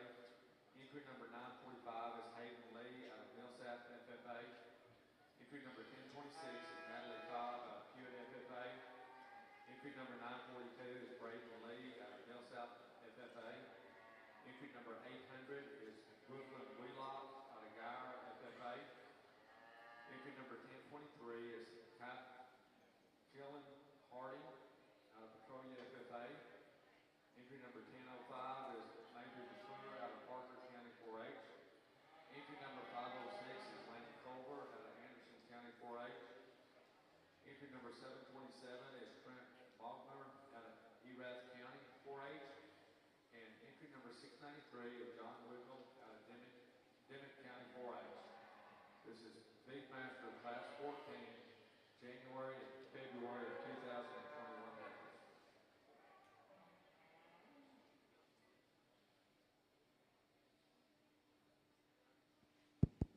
Angus exhibitors, we are staging Class 8. If you have a Class 8 female, please come to the Spur Arena. Class 8 Angus.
I really like this first place heifer. She moves around here. She's elegant, but she's not extreme. She's just nice and feminine and ladylike. Good head on her, nice neck, smooth shoulder. And then she transitions back into that forerib beautifully. She's well muscled over her top, hip, and rump. She's wide base. She's got some chest floor to her. Full in her twist, but she's still soft and easy fleshing. This is a beautiful female in terms of maturity pattern, hormonal balance, and structural integrity. Our second place female is a similar type of female. She's just the more refined version of that female. So not quite the muscle or the bone or the power, but really nicely put together. Also extremely maternal and feminine, very sound and function efficient. Our third place female, as she comes around, is a female that I just love for her mass. There's a lot of bone and muscle and density in this female, but she's a little bold-shouldered and not quite as far reaching through that shoulder as she gets to moving, not quite as flexible on her hind legs, especially down in her lower joints. I'd like to see a little more cushion in her joints for her to stand higher. Then our fourth place female, as she comes around, also extremely feminine and elegant, a female that is really maternal in her skull and in her muscle pattern, her fleshing ability. She just needed to be bigger and bolder in her center body to compete with the females ahead of her, and I'd like to just extend her neck out a little bit more out of those shoulders. Next up, we've got a female that's moderate frame. She's relatively long-bodied when you look at her compared to her height. She gets a little bow-legged off those hind legs. I'd like to see her hit the ground with slightly more authority. Next female is nice, elegant, long-bodied female, just needing a bit more mass through that center body, a little more expression in that forerib. Another female, the female that comes next, nicely refined, very feminine, just needs a bit more power and performance to compete today, a little more rib shape and easy fleshing ability. One that has a lot of easy fleshing ability and rib shape is our next female. She's nice and early maturing, long-bodied female. She just doesn't have the structural balance of the females ahead of her, not quite the athleticism. And then rounding off the class, we've got two females, one that could just do with a bit more dimension, and then the female that rounds off the class, one that could just do with a bit more skeletal structure and foot quality. Really nice class. Congratulations.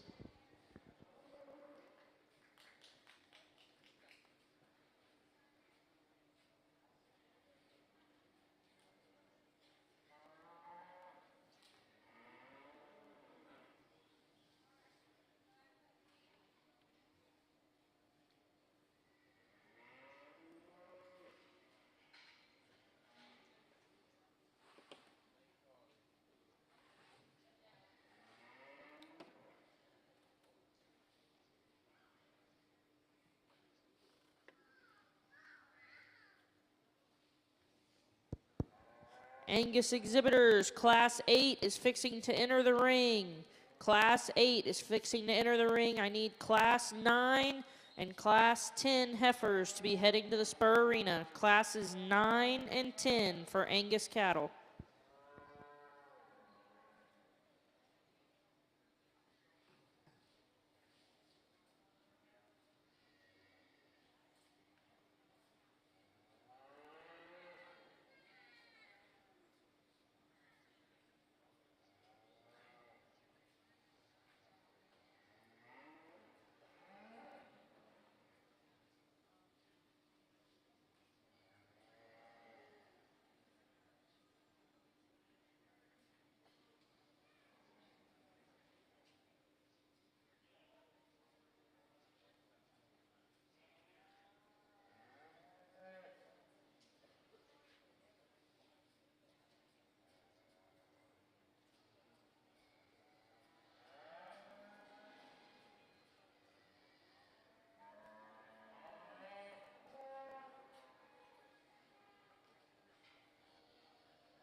First place went to entry number 945, Hayden Lee out of Millsap FFA. Second place went to entry number 942, Brayton Lee out of Millsap FFA. Third place went to entry number 985, Riley McCaslin out of Overton FFA. Fourth place is entry number 1168, Rachel Potter out of Union Grove FFA. And fifth place is entry number 1005, Mabry McClure out of Parker County 4-H. Class 15 is single entry. It'll be entry number 748, Rylan Karsh out of Fayetteville County 4-H, and this is a November 1st, 2020 heifer with calf.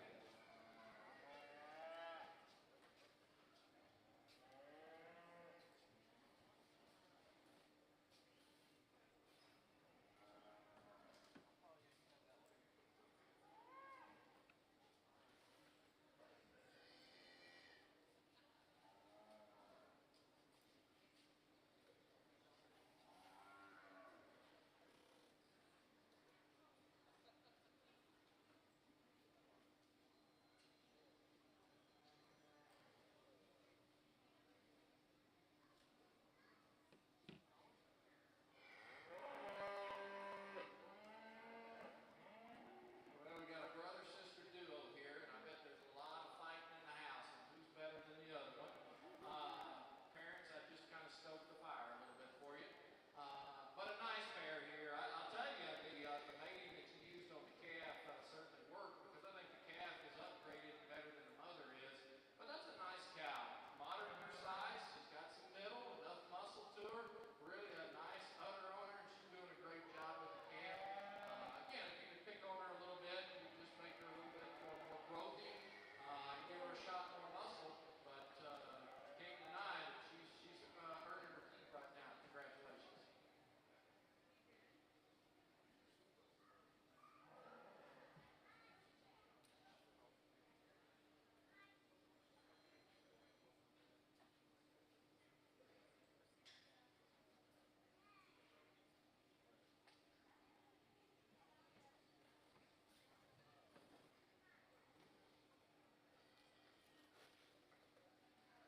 Okay, next up on the Big Master side, we're going to do the senior division.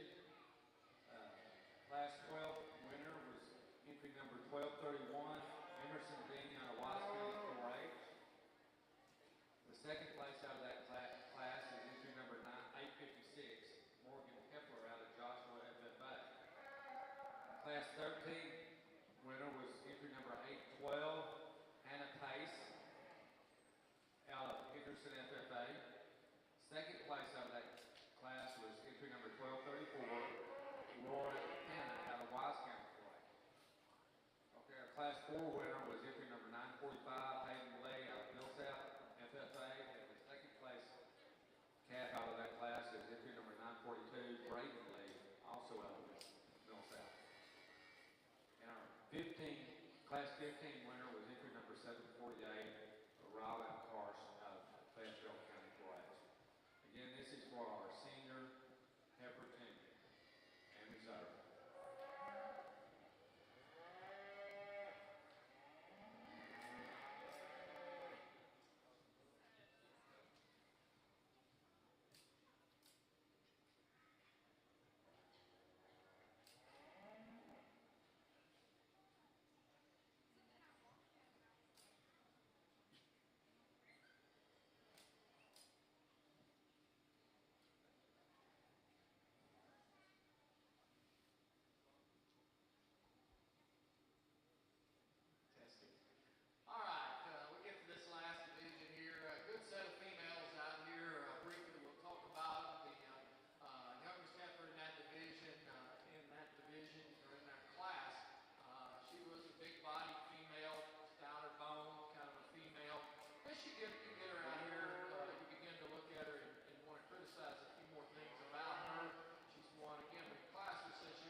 back on the Angus side, and our class winner for me is just the complete female. She's the one right in the middle of the bunch in terms of size and thickness and muscle.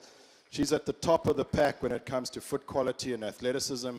She is maternal. She really excels in that upper rib cage that she possesses. She's got enough depth of body, certainly enough base width and chest floor, and outstanding feet on that female, and that's what takes her over the top.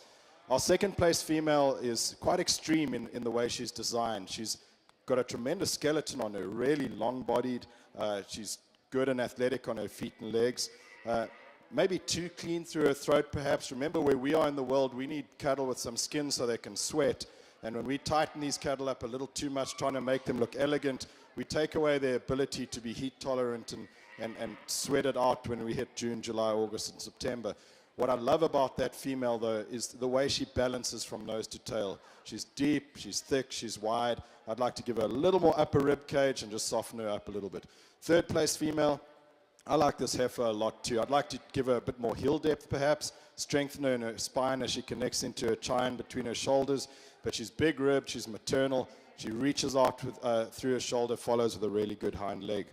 Our next heifer in, here's a really attractive heifer to me. This heifer is long and deep, a female that is also really, really thick. The reason she's fourth is as she comes towards me, she's just a little duck-footed. I'd like to open her up in her chest floor a little bit, correct her on those front feet and the shape of her toes, because she's well-muscled, she's easy fleshing, really the type and kind that's working for me today.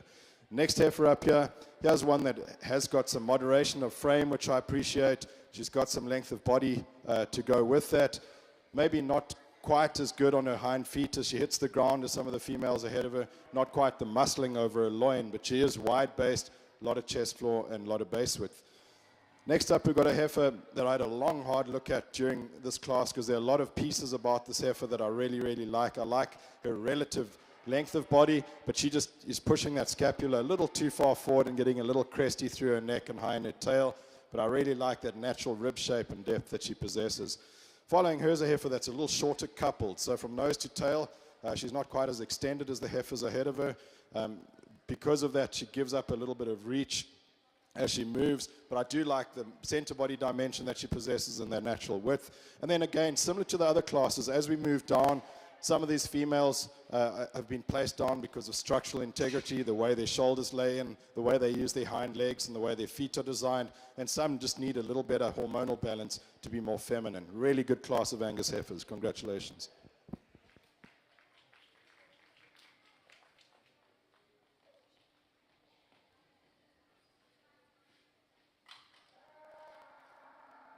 Okay, on our Beefmaster side, our senior heifer champion went to entry number 812, Hannah Pace out of Henderson FFA.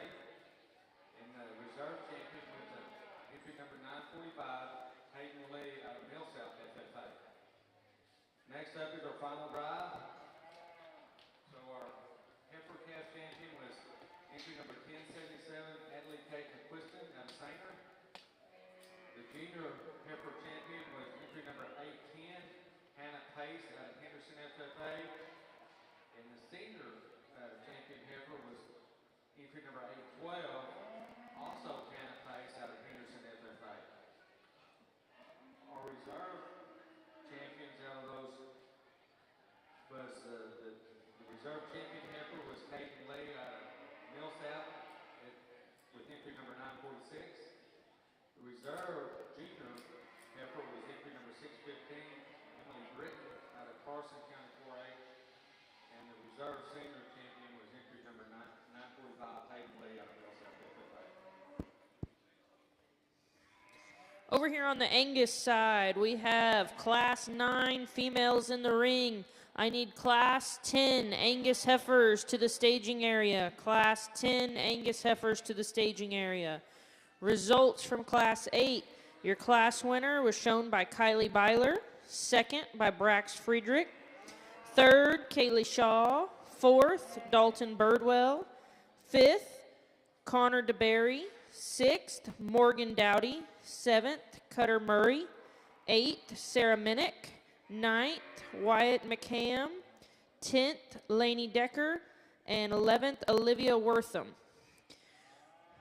Mr. Butler has said that he will take a brief break for photos after the Angus show, so those of you showing Simmental cattle, there will only be a brief break after the Angus show. Simmental cattle, very brief break.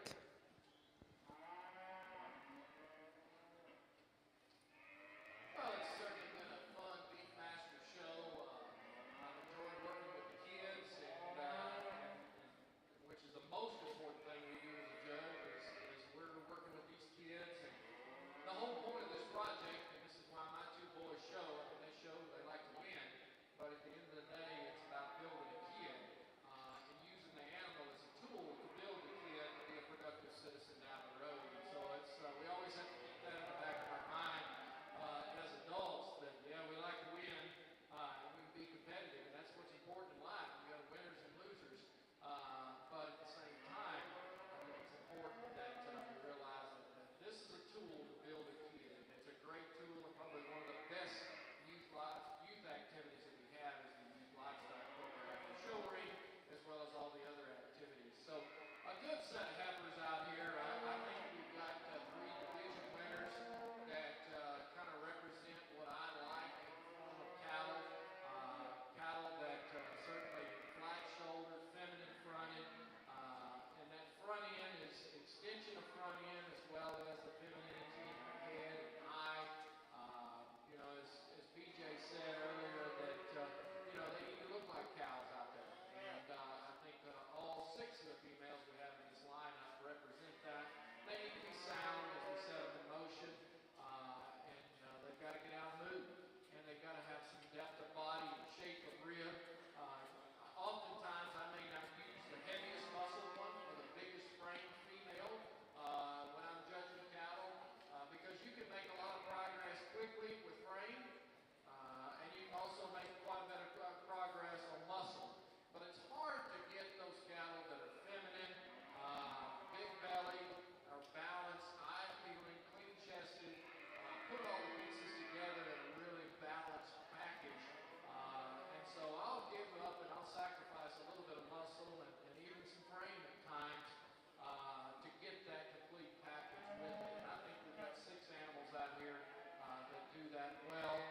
There's some subtle differences among the three, and maybe I left some in the back that should have been up here. But to me, these are the three that surface to the top in each of those divisions that I felt like is kind of what I like in the form of cattle, whether it's a Beefmaster or Shorthorn, or Angus, whatever it may be. So with that, I'm not going to individually talk the cattle again. You've heard me talk them.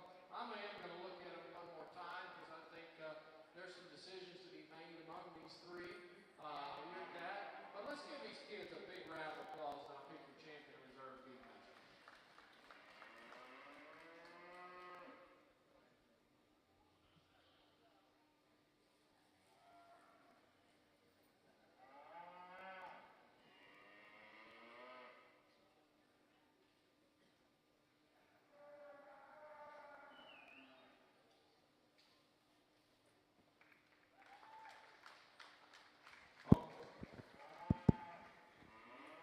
On the Angus side, a very close pair at the top of this class. So the heifer that wins, differentiating factor is her angle on her shoulder, the way she reaches out and strides with it. And she's also more appropriate in her chest and the condition that she's in. She's long-bodied and maternal and massive with enough muscle, but she's still easy fleshing, really good foot shape, female that can move out exceptionally well. I love the second place female for her depth of body, that natural rib shape she possesses. She's a dimensional female. I think that excessive chest that she's got at the moment is also throwing her off balance a little bit, and maybe let her go out and be a cow for a while and she's going to look even better because there's so many good pieces to her, and perhaps that extra condition is also what's restricting her through her shoulder too. Lean her out there, I think she's going to be twice the heifer that she is today, and she's still really, really good. Our third place female, maternal, long-bodied female. This is the classic Angus female when it comes to that skull shape, the smoothness of shoulder, that big rib shape that she possesses. She's not quite as easy fleshing maybe as the two females ahead of her, not quite as well muscled over her top, hip, and rump. But I really like this female because she's complete, honest, nice, hardworking female. Our 4th place female, as she comes around here, here's one that's also big in her rib cage, but she just gets a little up in her spine when she moves, a little weak in her loin. So I'd like to fix her in her top. If we can do that, then she stands right at the top of the class because she's so good from nose to tail in the way she blends from her shoulder back, deep flanked, nice in her feet and legs. Next heifer that comes in here, there's a nice early maturing heifer, one that I'd like to change in her foot shape, just give her a little more quality there, just fix her a little bit in terms of her shoulder angle and athleticism. And then closing off the class, another heifer that you really like for her moderation of frame, big rib cage, easy fleshing and early maturing. She's just a little off balance and not quite as athletic and fluent as she goes. Good set of heifers, congratulations.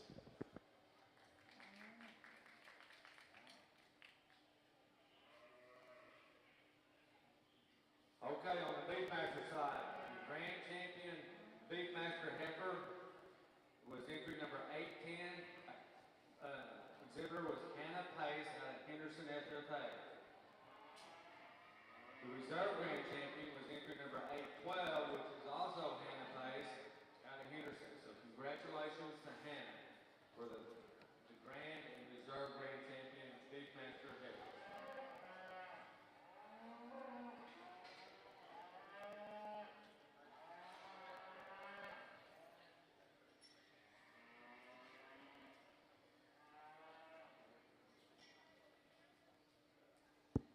Results, Class 9, Angus Heifers. First place, Carly Fuller.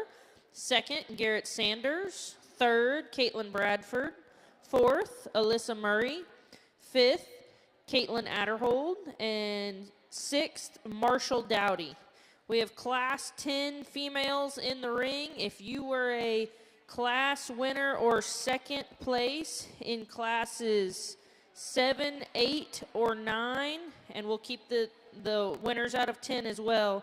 We need y'all for the junior division.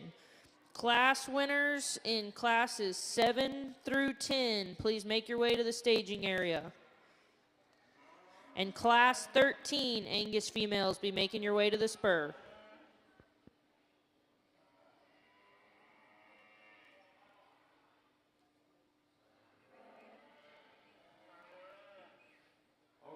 Okay, on the Beefmaster side, for the showmanship winner, it went to entry number 1077, Adley Kate McQuiston out of Sanger FFA. So Adley, if you come to the announcer's booth, I'll give you your award.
really complete, well-balanced female to win this class. And there's a maternal female that's massive with muscle, easy fleshing, really athletic and fluent on the move. One that has the right angles on her hock and shoulder and knee, nicely muscled over her top, hip and rump. And that I like the way the tail head sets in there, just nice and square off her rump. Beautiful female, congratulations. Second place female, there's some performance and growth in this female, but she does it in a nice package because she's still so sound on her feet and legs. She's athletic on the move. She's not quite as strong in her spine behind her chine as the heifer that wins. A little high in her tail and maybe not quite as strong in her loin, but this is an outstanding maternal female. She's wide-pinned, wide-based, a lot of chest floor to her, nice and deep and soft in her flank when you consider her frame. Two outstanding females to lead off the class. Third place female, just a nice, honest, no-nonsense female. She's proportioned right, she's well-balanced, athletic enough on the move. We just needed more dimension, more volume, more muscle for her to compete.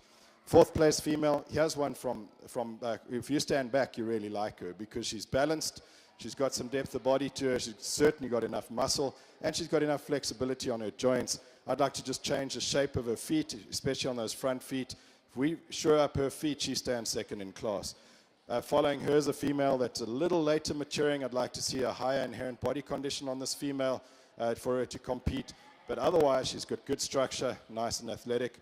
Next up, we've got a female that is just massive in terms of muscle and performance and power. She comes at me a little pigeon-toed and bow-legged, unfortunately, and that slips her into fifth, sixth place, I guess. And then our seventh place female, here's one that's, for me, her energy requirements are going to be a little too high. She's later maturing, massive in terms of growth and performance and power. I'd like to just soften her up and get her a little earlier maturing. Good class of cattle. Congratulations.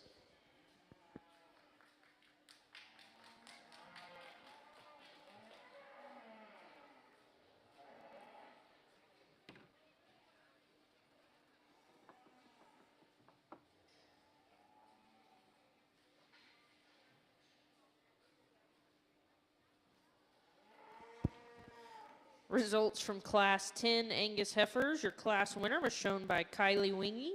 Second, Cade Landers. Third, Olivia Fine. Fourth, Lindley Self. Fifth, Benjamin Bennett. Sixth, Lindley Self. And seventh, Caitlin Bradford. We will now be judging for the junior division. And then we will have Class 13. Y'all should be making your way to the staging area. Angus Heifers, Class 13. Be making your way to the Spur Arena.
clear focus in the show ring the past 9 years has been on his 2 sons and their steers and heifers. He has a BS and an MS from Texas A&M University and his PhD from Texas Tech. In June 2005, he moved to College Station to serve as a state beef specialist for the Texas A&M Agri-Life Extension and the Texas A&M University system. He works to coordinate statewide beef cattle extension education efforts as well as conducting regional educational programs. Dr. Clear has done several shows around the state, including the Texas Majors. He owns a purebred cattle operation with his family in Madisonville, Texas, that produces shorthorn show cattle. He is married to Christy Clear for 24 years and has 2 sons, Kendall, 18, and Cannon, 13, and they all live in Madisonville, Texas. He is a deacon of his First Baptist Church in Madisonville, serves on the Madison ISD School Board, and he is also a former member of the Texas Beef Council. So we'd like to welcome Dr. Clear to judge our Santa Gertrudis cattle. Coming up, class 1, people victory. May, June of 2022. May, June, and July heifers of 2022. This second division of our Angus show is exceptional. I think we've got 8 really, really high-quality, maternal, massive, well-muscled, easy-fleshing females out here. There's a lot of athleticism in this class. There's some foot quality. Just truly amazing animals with the right proportions, the right maturity pattern, the right hormonal balance, and the right body type. Let's put our hands together and congratulate these 8 exhibitors.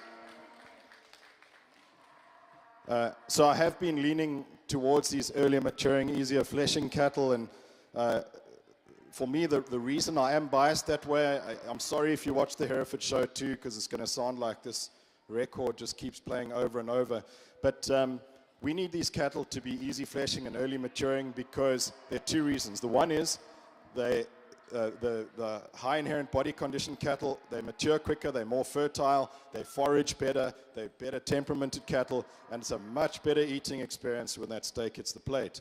The second reason is in our industry, which is feedlot driven for the most part, and to be profitable, we've got to have these cattle calving earlier, like Dr. Clear keeps saying. We need our heifers to be bred by 18 months. We need our bulls to be working, and we need our steers to be dead. So the later maturing cattle aren't going to work for me today. There are 2 females out here that do all of that, but they also put it in a package that is just pretty as a picture. Our champion in reserve will be awarded now. Congratulations to all 8 of these exhibitors.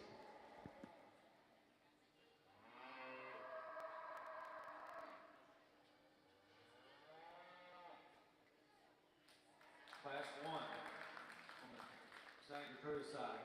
Entry number 1156 is Bailey Wilson out of Tioga FFA. Entry number 514 is Sawyer Knowles out of Aubrey FFA. Entry number 625 is Rainy Taylor out of Chapman Hill Northeast FFA. Entry number 733 is Emma Finley out of Eustis FFA. Entry number 513 is Berkeley Knowles out of Aubrey FFA. Entry number 665 is Jordan Arlene Tiger out of Dangerfield FFA. Entry number 501 is Casey Lennon out of Alvagoda FFA. And entry number 858 is Ellie Hicks out of Joshua FFA.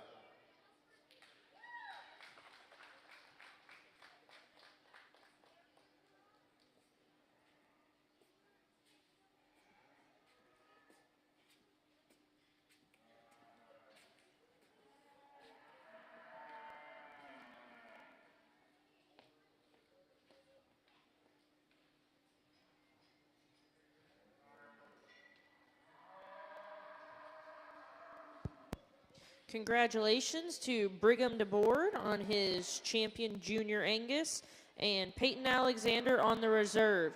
If I could have both of those students come up to the announcer stand, I have a form I need y'all to fill out for champion and reserve division winners. Class 13 females are entering the ring. If you have a Class 14 or 15 Angus female, please come to the spur. Class 14 and 15, come to the spur.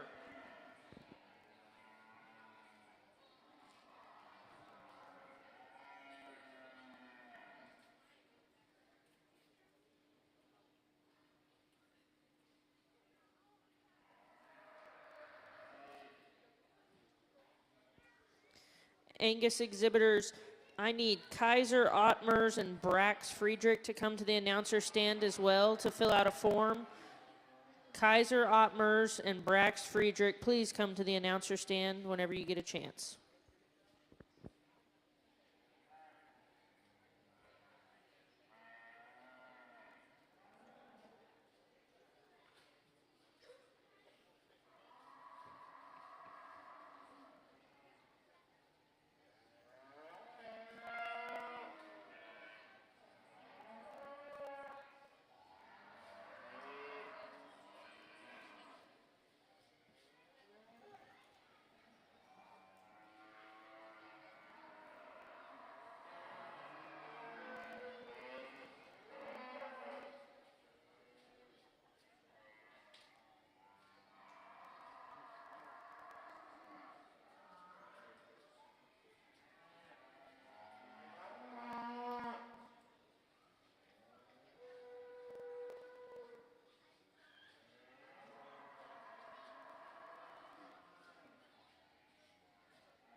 question is she just going to continue to get big or will she fill out?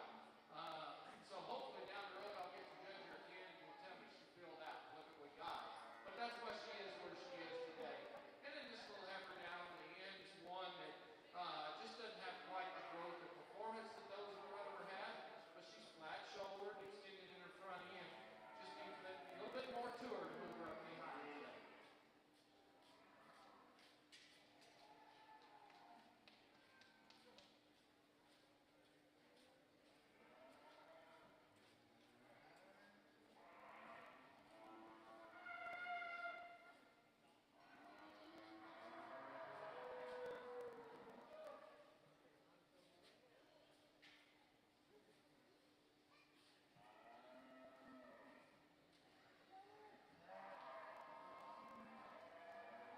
Okay, Class 1 winners on the Santa Recruiters. First place went to entry number 501, Casey Lennon out of Alba Golden FFA. Second place was entry number 625, Rainey Taylor out of Chapel Hill Northeast FFA. Third place went to entry number 733, Emma Finley out of Eustis FFA. Fourth place was entry number 858, Ellie Hicks out of Joshua FFA. Fifth place went to entry number 665, Jordan Tiger out of Dangerfield FFA. Next up on the Santa Recruiter side is class number 2. These are April of 2022 Heifers. Okay, entry number 1159 is Robinson out of Thornton FFA. Can't make out the first name. Robinson out of Thornton FFA. Entry number 500 is Casey Lennon out of Alba Golden FFA. And entry number 630 is Kingsley Stark out of Chico FFA. This is Class 2, April of 2022 Heifers.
I think the structural integrity in these first two females is really, really admirable.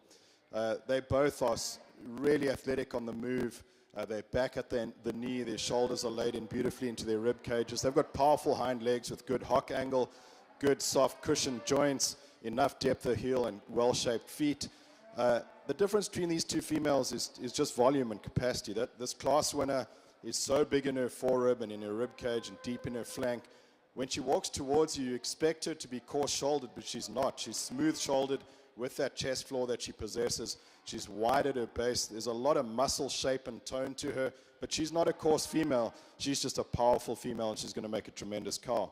Second place female, I really like this female for her type and kind. I think she's so practical, beautifully made from nose to tail. Like I mentioned earlier, her skeleton, her feet and legs, her rib shape is extremely maternal.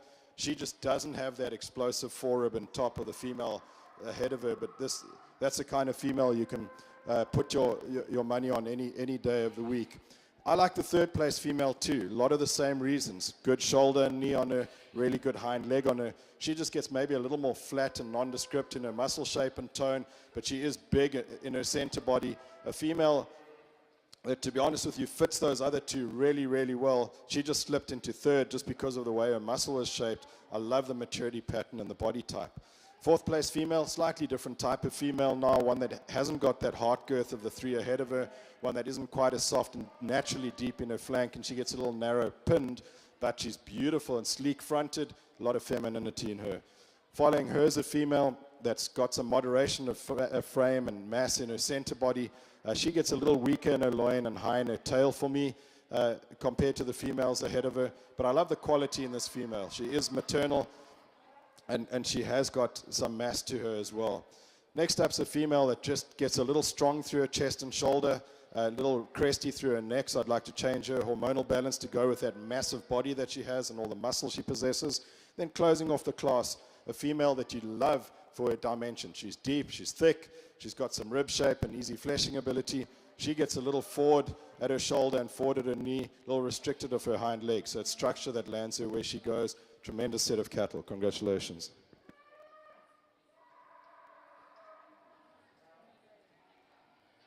We're going to leave these heifers as they are out here. I'm going to go with this heifer here to start the class. I think as you study this female, I'll be the first to admit, young lady, she didn't catch my eye when she first walked in. But the longer she's out here, the more I gravitate to her. And I'll tell you why. This heifer's really green today from a condition standpoint. This heifer's also long body, probably one of the longest bodied females out here. So you have to often study rib shape a little bit different than these longer body females. That is a big body kind of a female. She's got tremendous lower rib shape, tremendous amount of turn out of the top of her back as well. But her advantage is as her neck comes out of her spine, how clean she is in her chest floor, how feminine she is in her neck and head. I really appreciate that. But at the same time, she's got some muscle to go with it. She's pretty green, so you got to study her pretty hard. But I think that heifer's got a lot of future. This is the one that kind of caught my eye when the young lady walked in with her, that was going to be my class winner. And this is a good heifer too. I think I just gravitated towards the other one a little bit because this heifer's a little plainer out of her neck. She's a little deeper in her chested. And I think as you study her from a standpoint of pin width and width, she's not quite as wide as the heifer in front of her. She is carrying a little more condition today at this stage. But I think as you study true muscle shape and movement, the other heifer's got the advantage. The big heifer here is certainly the growthiest female in the bunch, long-fronted. She just doesn't have that middle internal dimension that I like, or the amount of muscle that those heifers in front of her have today. But three nice heifers. Congratulations, guys.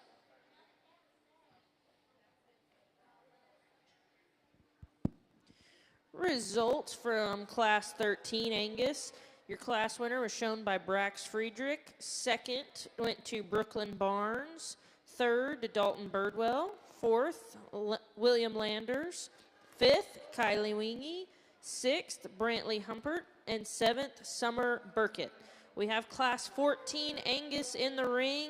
Class 15 is quite small. If you were a class winner or second place in 13 or 14, don't go anywhere so we can have that senior division right after 15.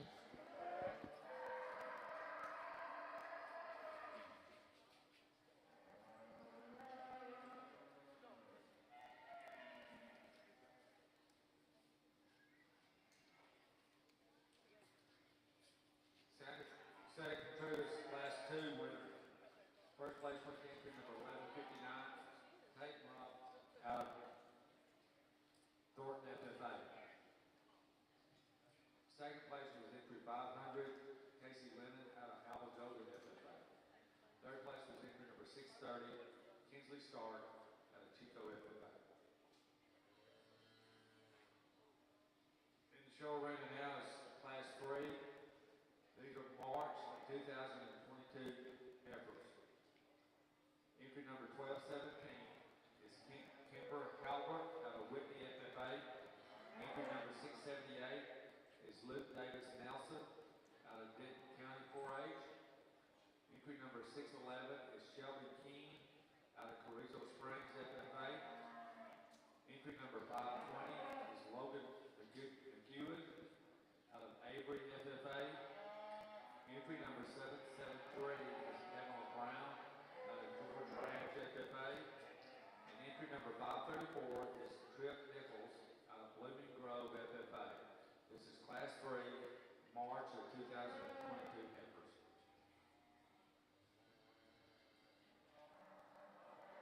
Santa Gertrudis Classes 7, 6, 7, and 8, please head to the show arena. 6, 7, and 8.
There's a lot of power and performance in this class, and that class winner exemplifies that completely. She's long and deep and thick, a lot of muscle to her, a lot of shape to her. She's getting a little cresty at this stage, and I think it's just where she is in that stage of the game. I think once she gets wet and in production, she's going to peel off that shoulder and neck and really look like the lady that she can be. She's so athletic when she moves. That's what I like about this female. She moves that big body around really, really well. She's not perfect in terms of foot structure, but neither is the heifer behind her, and that's why I had to leave her in first place. But she's so well balanced, so complete, outstanding female. Congratulations. Second place female, I like that extra maternal that this female's got. She's flat-shouldered, she's cleaner through her chest, nice and extended through her neck. She hasn't got the top or the width of the female that wins the class. And like I said, if she had slightly better feet, I could use her to win this class because she has got that slightly more maternal look to her. Outstanding female that's just well balanced and well structured.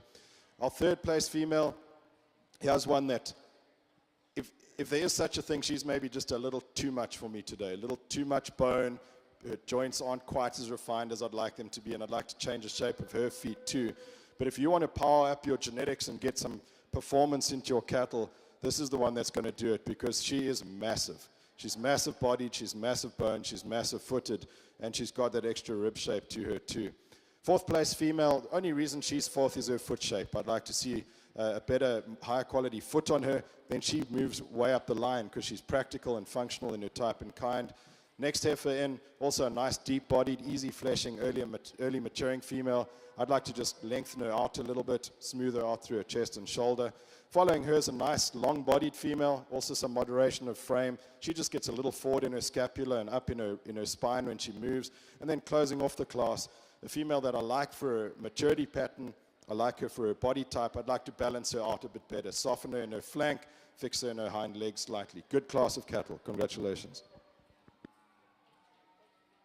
Over this class, the Santa Gertrudis heifers. I think the young man's heifer surfaces to the top pretty easily, just from a balance, eye appeal, the way she puts all the pieces together, like the rib shape that you mentioned of her. A couple of things that I'd like to maybe change about her, or I would like to change, is one, soften her up in her hock just a little bit. At times she wants to hit the ground just a little bit hard. If I could just soften her there, I'd like her better, and probably tone her size down just a little bit as well. She's just a little bit on the upper end of that frame size, but that's a nice female, very well presented here today. The young man's heifer that's next in line, when she finally kind of gets settled in for him, this is a nice female. She's deep bodied, I like that about her, but she's a little flatter rib. I'd like to just open her up in her rib design and clean her up in her chest forward, bring that shoulder in just a little bit, but that's a nice female. The next heifer in the lineup's one that you like the extension of front end and length of body. She just needs to open up her middle of the body a little bit, make her a little deeper, level her out in her hip design as well. Kind of a functional female that's next in line, that's very attractive out of her first third of her body. She's got some muscle thickness, just need to open her up in her middle as well. Next heifer, certainly deeper body than the heifer that's in front of her. Probably a little more shape of rib, but she's a little plainer out of the front end. Maybe not as coordinated on the move as those heifers in front of her. Round it off with a female that just like to balance her out a little bit better to move her up any higher today. Congratulations. Angus exhibitors, if you have not brought your champion or reserve division winners to the staging area, I need them now.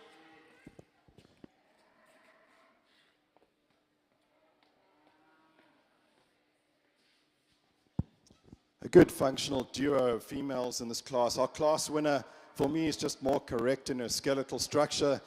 She's better as she transitions from her shoulder back all the way back into her flank through her forerib. A female that's nicely muscled over her top hip and rump, very feminine through her neck and head. I'd like to change the shape of her feet perhaps, but she is nice and athletic on the move. She reaches out of that shoulder, follows with a really good hind leg. Second place female, also very maternal. I can see she's bagging up, so she's getting close to becoming a productive cow. I appreciate that about her. Two reasons why she's second. Also, just I'd like to see a stronger foot, more heel depth, better shaped toes on her. And she gets a little level from hip to pin for me, and that she picks that tail head up for that reason and weakens her loin. But these are two maternal females, really good Angus breed character in both of them. Congratulations. On the girls' side, Class 3 winners. First place went to victory number 534, Trip Nichols out of Booming Grove, FFA.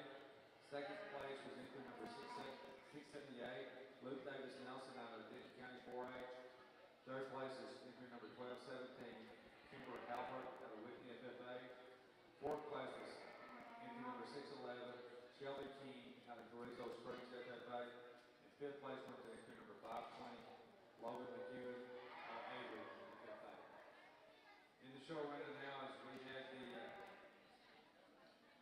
heifer cat division.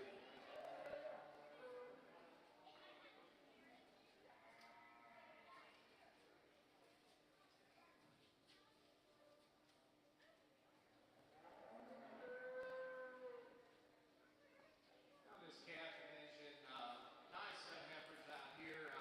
I'll be honest with you, I think there's one that kind of steals the show when it comes to this particular division. I think there's a lot of quality in that female, and then it gets maybe a little bit closer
Again, Angus Heifers. I need my junior calf and junior champion and reserve females to the spur, please. The senior division is going on right now.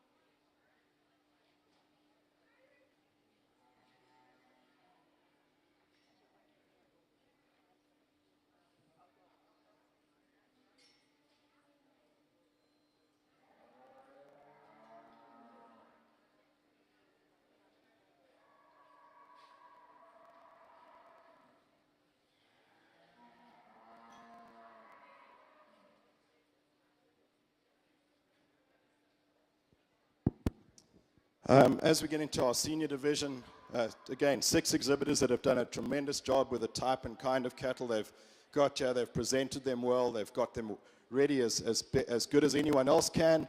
Let's put our hands together and congratulate all 6 of these exhibitors.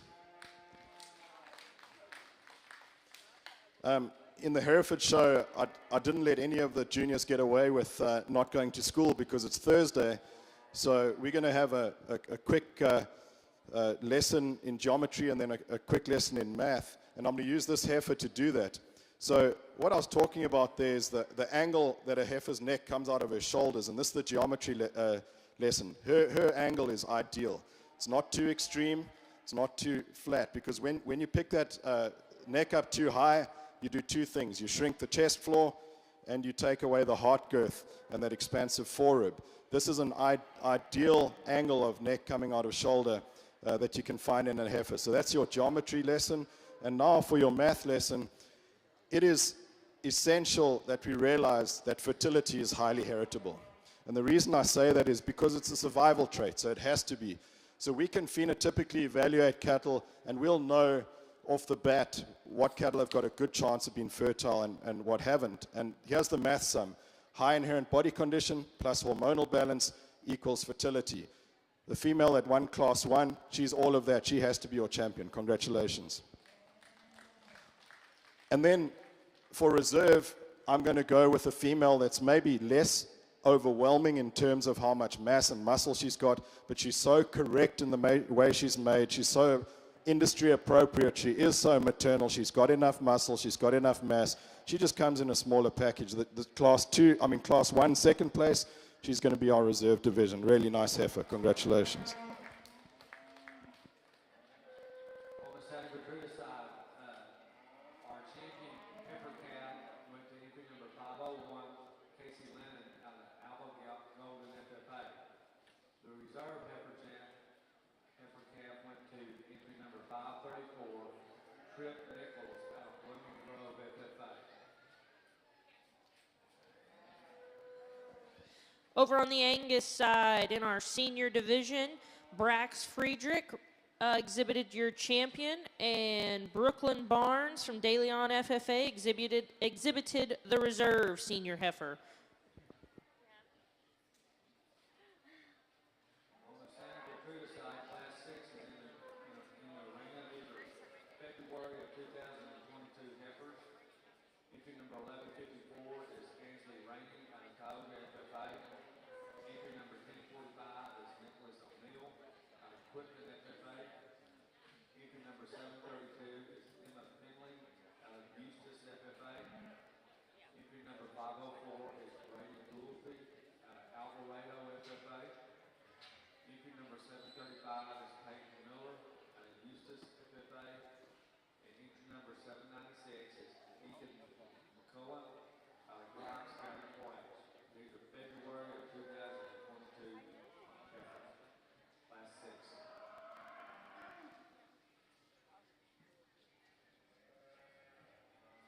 On the Santa Gertrudis, attention in the barns, class 7, 8, 9. Please make your way to the show ring. 7, 8, and 9.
Rebecca Brown, please come to the show arena with your entry.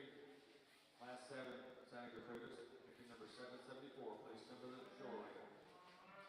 Also, we need class 8, 9 to the show arena, along with class 12 and 13.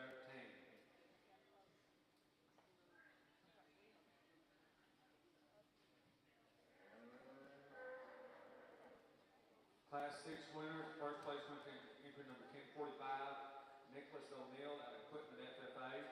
Second place went to entry number 732, Emma Finley out of Eustis FFA. Third place went to entry number 504, Brady Gouldsby out of Alvarado FFA. Fourth place was entry 1154, Ansley Rainey out of Tioga FFA. Fifth place went to entry number 735, Peyton Miller out of Eustis FFA.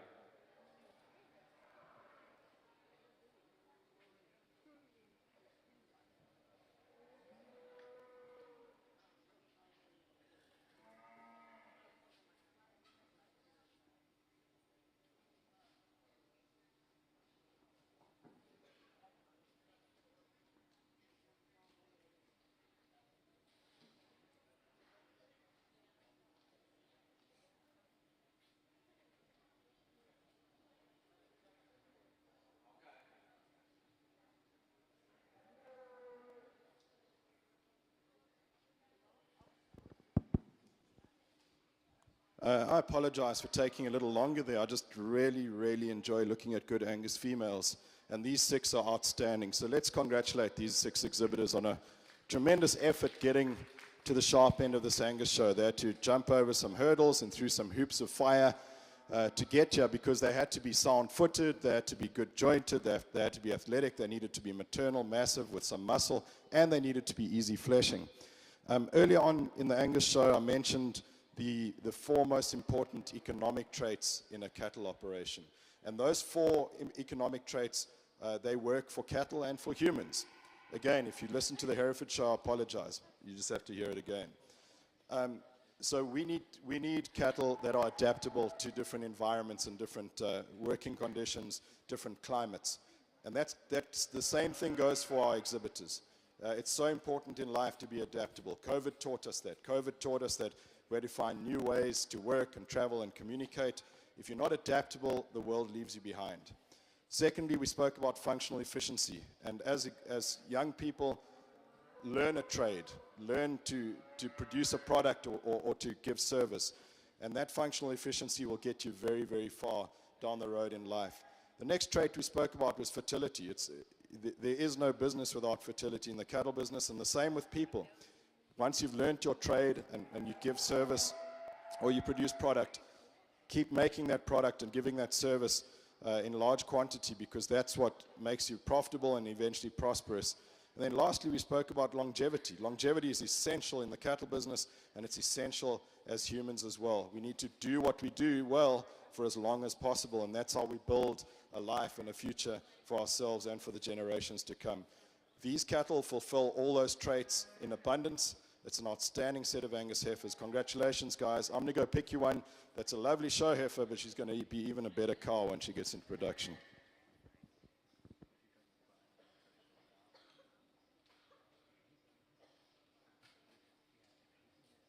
Okay, on the dirt side, we've got class 7 in the ring. These are January of 2022 heifers. Entry number 706 is Chesney Robinson out of Exeter FFA. Entry number 795 is Ethan Cohen out of Grimes County 4-H. Entry number 828 is Mackenzie Roy out of Cooks FFA. Entry number 772 is Savannah Rossler out of Gainesville. Entry number 1232 is Lauren Hannon out of Watts County 4-H. And entry number 663 is Gavin Sutton out of Crowley FFA. Class 7, January 2022 heifers.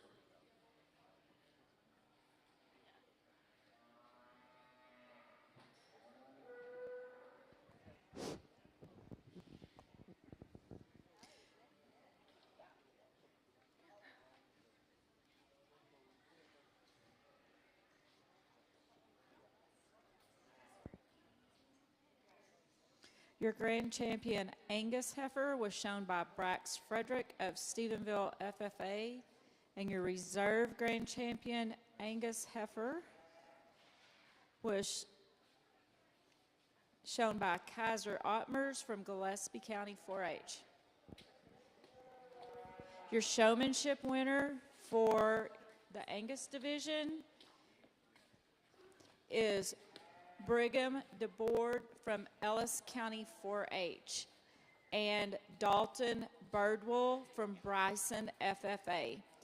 If you two could come up to the announcer stand, we have your prize for you.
show already now is Class 8.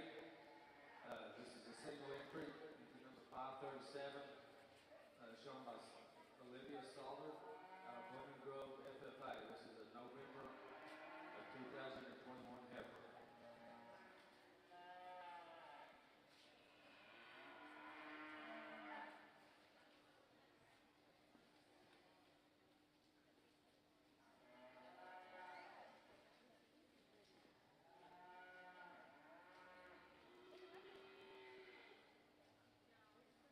Single entry in this particular class. Certainly a heifer that could have used some competition today. I like the balance and eye feel of this female. Got some bone and muscle to her. I do question a little bit rib shape, depth of body. We could just staff her up with that feature a little bit. But nice heifer. We'll talk a little more when we get into the division.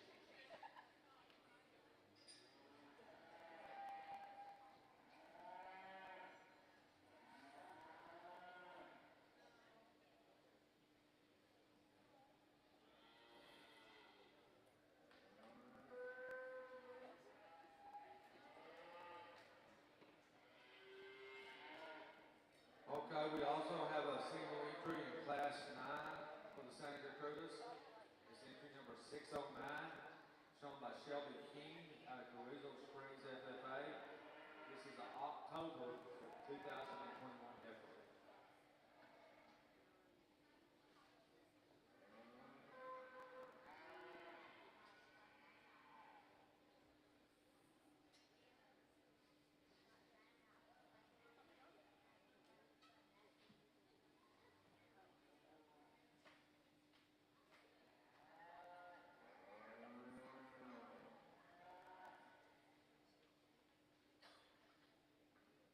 I do like the extension of front end, how her neck comes out of her blades there. This is just a really nice, good feminine kind of female. Female that moves out well. Female that's got some rib shape to her.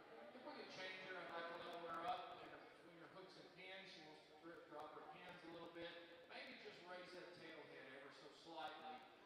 But a nice quality female certainly could use some more competition today.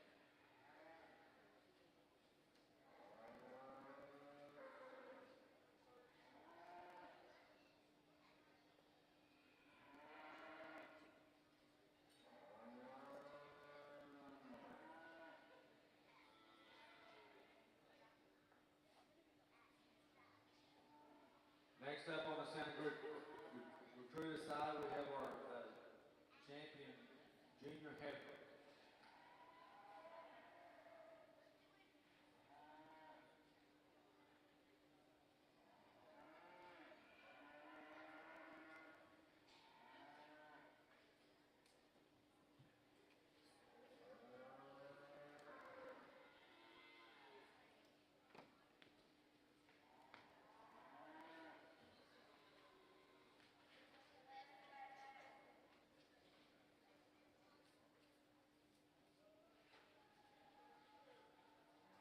Okay, for our junior division, Class 6 first place winner was entry number 1045, Nicholas O'Neill out of Equipment. The second place out of that class was entry number 732, Emma Finley out of Eustis FFA. Class 7 winner was entry number 1232, Warren Hanna out of Wise County 4-H. The second place calf out of that class was entry number 828, Mackenzie Roy out of Hooks FFA. The Class 8 winner was entry number 537, Olivia Salter out of Women Grove FFA, and Class 9 was entry number 609, Shelby King out of Carrizo Springs.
junior champion went to entry number 1045, Nicholas O'Neill out of Equipment FFA.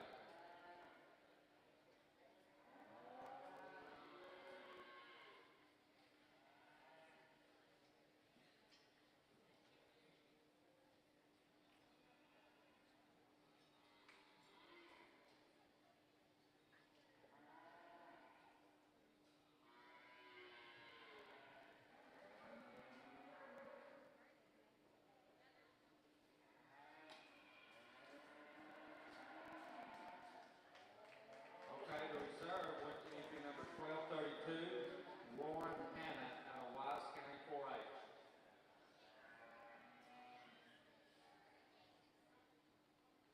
Next up is class 12 on the Santa Gertrudis. Attention in the barn, we need 12, 13, 14, and 15 to make your way to the show arena. Class 12, 13, 14, and 15.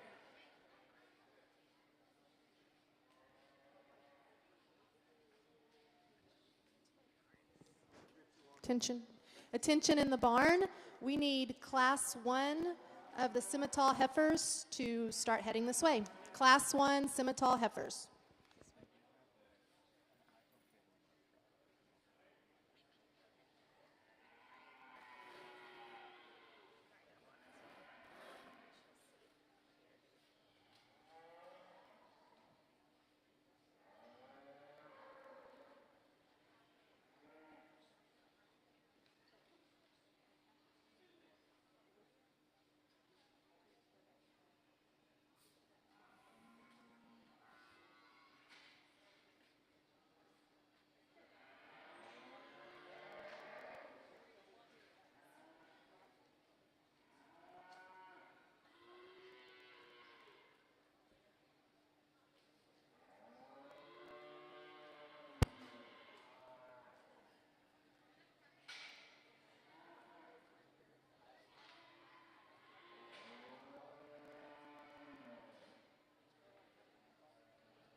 Okay, on Santa Gertrudis, we've got class 12 coming into the show ring.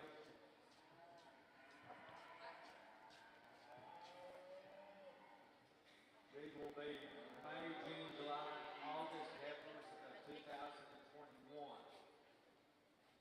Entry number 848 is shown by Peyton Barnett out of Johnson County 4H. Entry number 1070 is Austin Clockgather out of Sam Rayburn FFA. Entry number 1189 is McKaylee Brock out of Verabest FFA. Entry number 677 is Luke Nelson out of Denton County 4H. Entry number 820 is Riley Fox out of Honey Grove FFA. Entry number 1188 is Jesse Brock out of Verabest FFA. Entry number 726 is Kylie Vanderveer out of Ennis FFA. And entry number 535 is Trip Nichols out of Women's Grove FFA. This is class 12, the May, June, July, and August of 2021 heifers.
recruiters, class 13, 14, and 15, make your way to the show arena. Class 13, 14, and 15 to the show arena.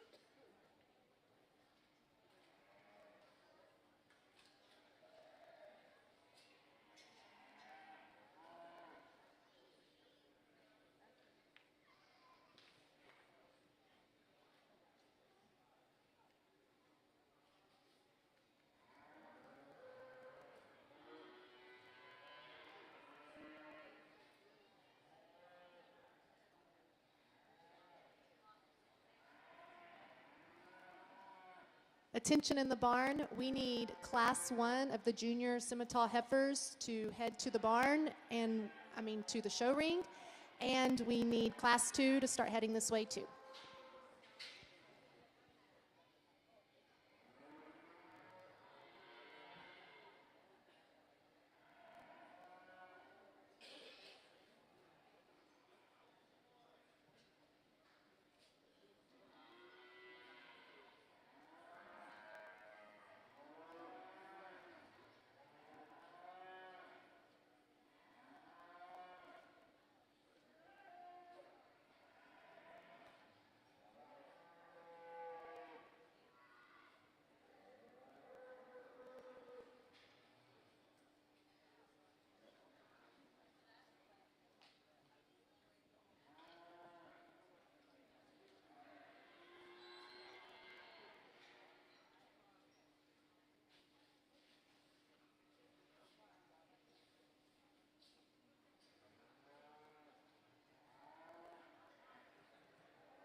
We'd like to welcome everyone to the Junior Simmental Heifer Show.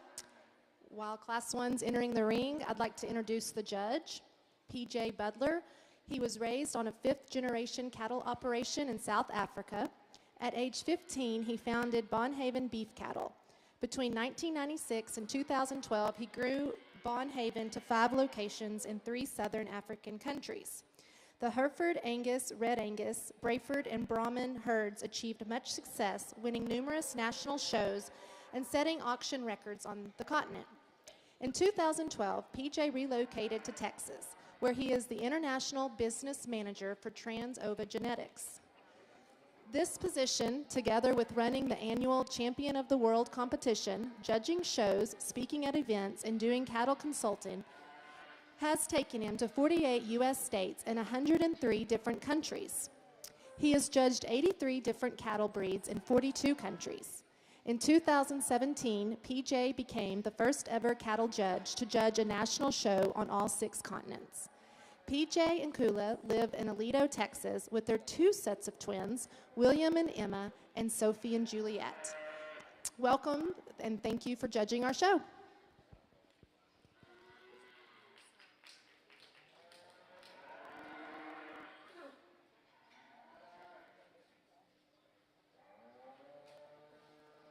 In the barn, this is second call for Class 2 of the Junior Simmental Heifer Show. Nice setup, Santa Gertrudis females here. The young man's heifer, I think, surfaces pretty easily. Big body, really neat, feminine in her head and neck design. And got enough muscle to go with it. She gets out and moves. Pretty logical way to start the class. Then it gets a little bit tighter, but the young lady's heifer that comes in next in line, I like the freshness and condition that this female is in. I wish she was probably a little further along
177, Luke Nelson out of Denton County 4-H.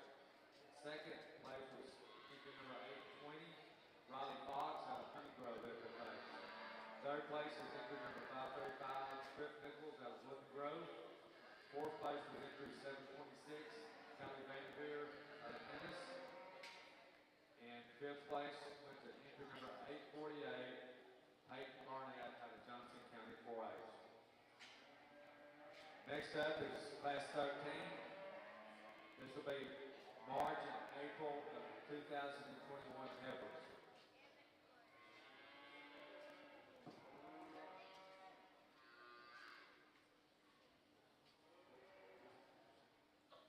Entry number 859 is Ellie Hicks out of Joshua FFA. Entry number 1155 is William Rainey out of Tioga. Entry number 682 is Roberto Huga out of Denton FFA. Entry number 725 is Portland Vanderveer out of Ennis FFA. Entry number 776 is Haley Horsey out of George Ranch FFA. Entry number 1165 is Wade Gardner out of Crew FFA. Entry number 679 is Luke Nelson out of Denton County 4-H. And 1151 is Kelsey Pittman out of Tioga FFA. These class 13, March and April of 2021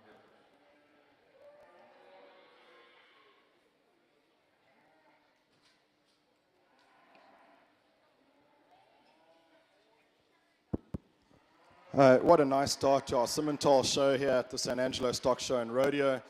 Thank you to the breeders for entrusting me with this job to sort through and evaluate your cattle, and to the Stock Show and Rodeo for having me back here for another breed show.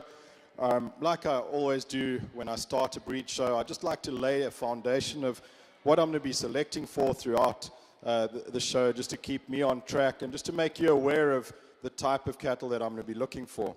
So first and foremost, I like cattle that can eat, walk, and reproduce. And then secondly, I'll be focusing on the four most important economic traits in a cattle operation. Those are adaptability, functional efficiency, longevity, and fertility. Now you'll notice I didn't mention muscle, milk growth, or marbling. As important as those traits are, they're actually irrelevant if we don't lay the foundation first with those aforementioned traits. And then, especially in a breed like the Simmental, I believe that quality comes in all different shapes and sizes and colors. It's easy to make big ones and little ones, black ones and red ones, horned ones and polled ones, solid colored ones and blaze-faced ones. The art of breeding lies in making good cattle. So my job is to decide what I think is a good one, and your job as breeders and exhibitors is to decide whether my good one fits your objectives, your resources, and your environment. The heifer that wins this first class is really, really good. She's impeccable in her skeleton. She's athletic on her feet and legs. She's good in her angles on her shoulder. She's back at her knee, really nice hock on her. There's a lot of muscle in this female, but she's also easy fleshing. I like her length of body. I like how deep she is and just how prominent she is in her center body dimension. Really nice heifer. Congratulations. Our second place female, I bias towards females like this because they are earlier maturing. She's really maternal. She's soft and easy fleshing, and there's more than enough dimension on this female too. She's also good and athletic when you ask her to move. At this stage of the game, though, I think she's got a little too much chest and waist in her. I'd like to see her management change a little bit. She's going to be really good if you manage her right. Maybe just get that foot off the accelerator a little bit. Third place female. Here's one that's long-bodied. Compared with the females behind her, she's also one that gets out and moves relatively well. Compared to the two ahead of her, though, I'd like to soften her and deepen her in her flank and rib cage, just smooth her out a little bit through her shoulder. Following her is a female that you love on the stand. This white blaze-faced female is one that has muscle and middle to her. She's just a little restricted off both ends of her skeleton. If we could free her up in her shoulder, give her a bit more angle on her hind leg, a bit more cushion in her pasterns, then she'd stand quite a lot higher. Similar story with the next female, one that I really like when she's standing, but she gets a little roached up in her spine and tight in her heart girth as you ask her to move. Could also do with some flexibility in her joints. Then closing off the class, a female that is fundamentally good. She's just one that needed a little more skeletal integrity over her spine when she moves. She gets it roached up a little bit too. Just maybe relax her a bit in her skeleton to make her more flexible. Really good set of heifers. Congratulations.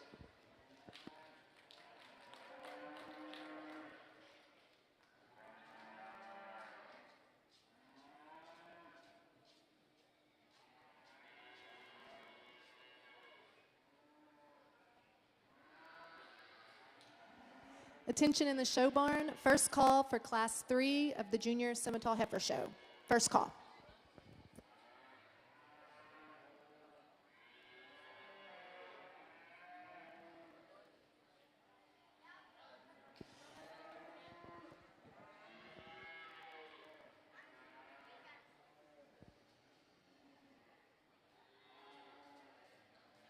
We got a little bit of a challenging class here.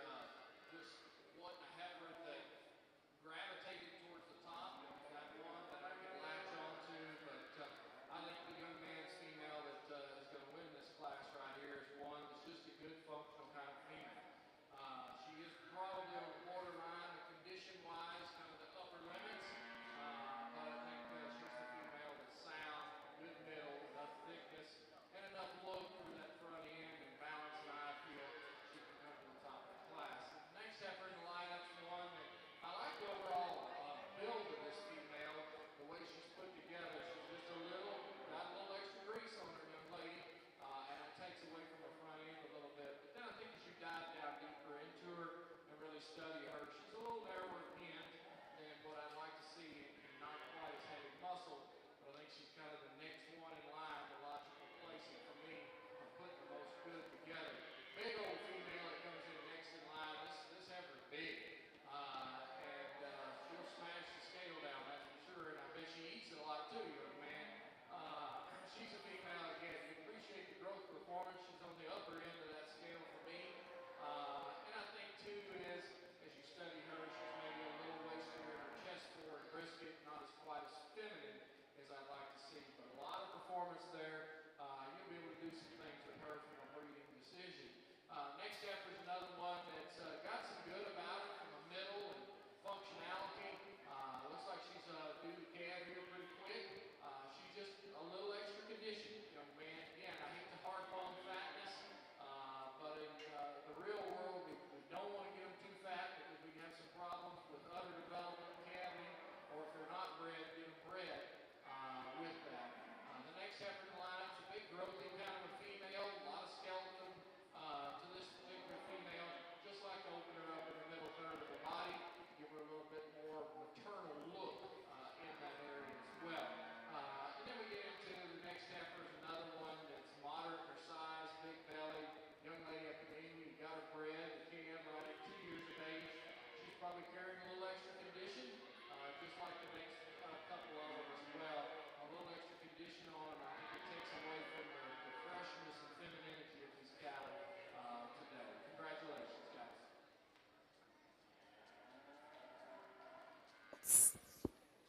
Results from Class 1 of the Junior Simmental Heifer Show are: in 5th place, Madison Mosley from Brown County 4-H. 4th place, Landon Hanlang of Sherman FFA. 3rd place, Cassidy Lake of LaGrange FFA. 2nd place, Aaron Rexrod of Floyd County 4-H. And your Class 1 winner is Hartley Beatty of Floyd County 4-H. Okay, results for the San Gertrudis Class 13. First place went to entry number 679, Luke Nelson out of Denton County 4-H. Second place went to entry number 776, Haley Forsey out of George Ranch FFA. Third place is entry number 1165, Wade Gardner out of Troop FFA. Fourth place was entry number 1155, William Rainey out of Tioga FFA. And fifth place was entry number 859, Ellie Hicks of Joshua FFA. Next up is class 14 in the San Gertrudis.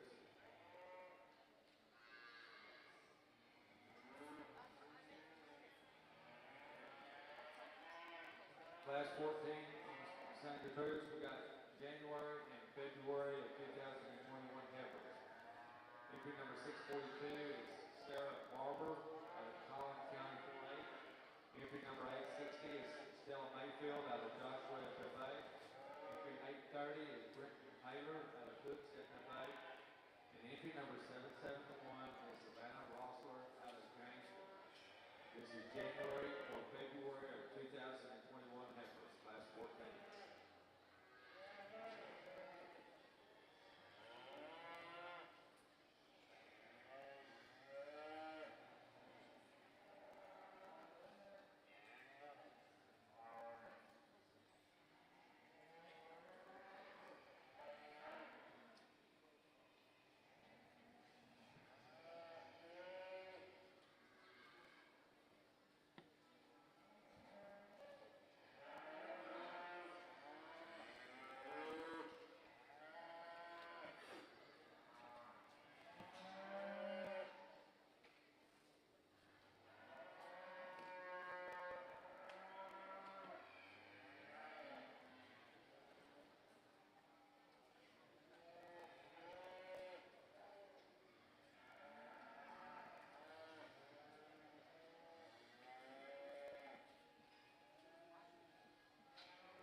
14.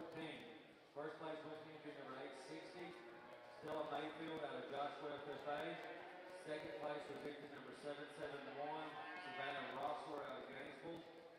Third place was entry 642, Sarah Barber out of Collin County 4H. And fourth place was entry number 830, Brent Taylor out of Hooks FFA.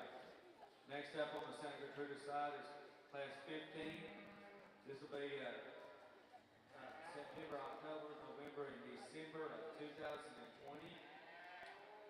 We've got 5 entries, so entry number 731.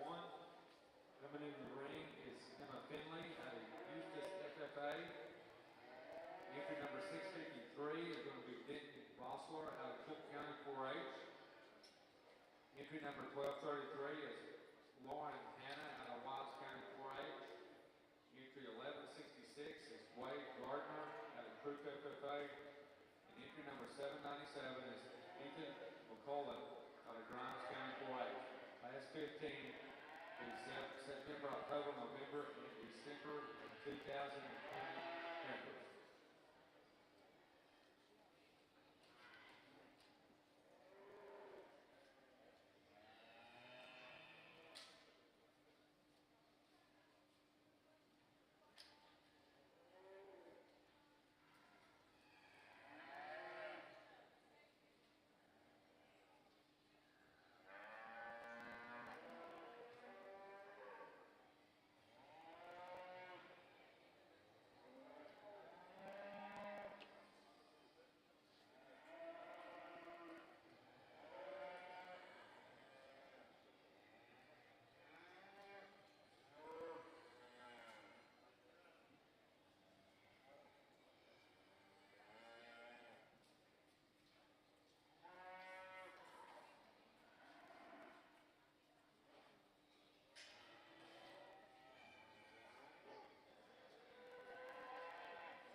Last call for Class 3 for the Junior Scimitar Heifer Show.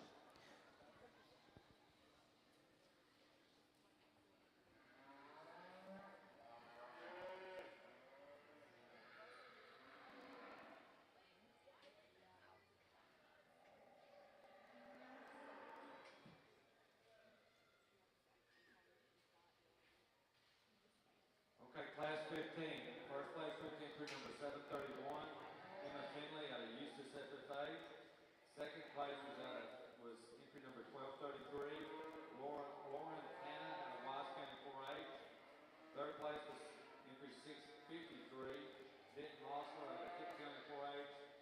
Fourth place was 1166, Wade Gardner out of Truth FFA. And fifth place went to entry number 797, McCullen out of Grimes County 4-H.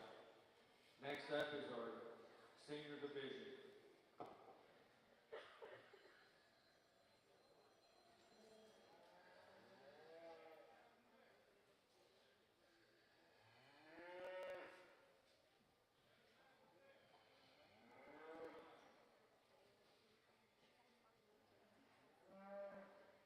Class 12, first place was entry number 677, Luke Nelson out of Denton County. Class 13, entry number 679 is also Luke Nelson out of Denton County 4-H. Class 14, first place was entry 860, Stella Mayfield out of Joshua FFA. And first place out of class 15 is entry number 731, Emma Finley out of Eustis FFA.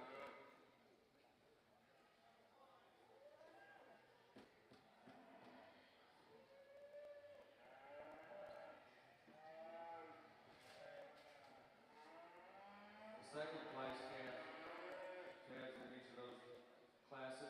Class 12 is entry 820, Raleigh Fox out of Honey Grove, FFA.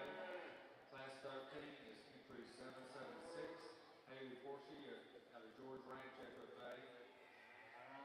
Second place in class 14 was entry 771, Savannah Rosler out of Nashville. And class 15 is 1233, Lauren Hanna out of Wise County 4-H. Again, this is for your senior division.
There are 21 heifers in the Simmental class, but I think we've landed with a brace of heifers right at the top here that are exceptional heifers that could win in big rings at big shows around the nation without a doubt.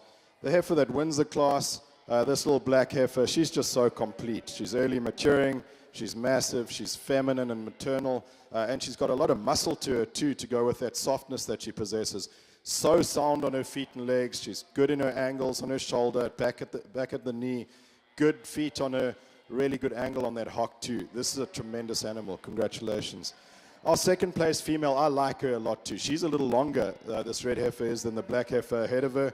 Beautiful maternal skull on her, flat neck, smooth shouldered. She's not as bold in her forerib as the heifer that wins. Maybe not quite as big over her top. But she's so deep-bodied, she's deep in her flank, and sound on those good feet and legs.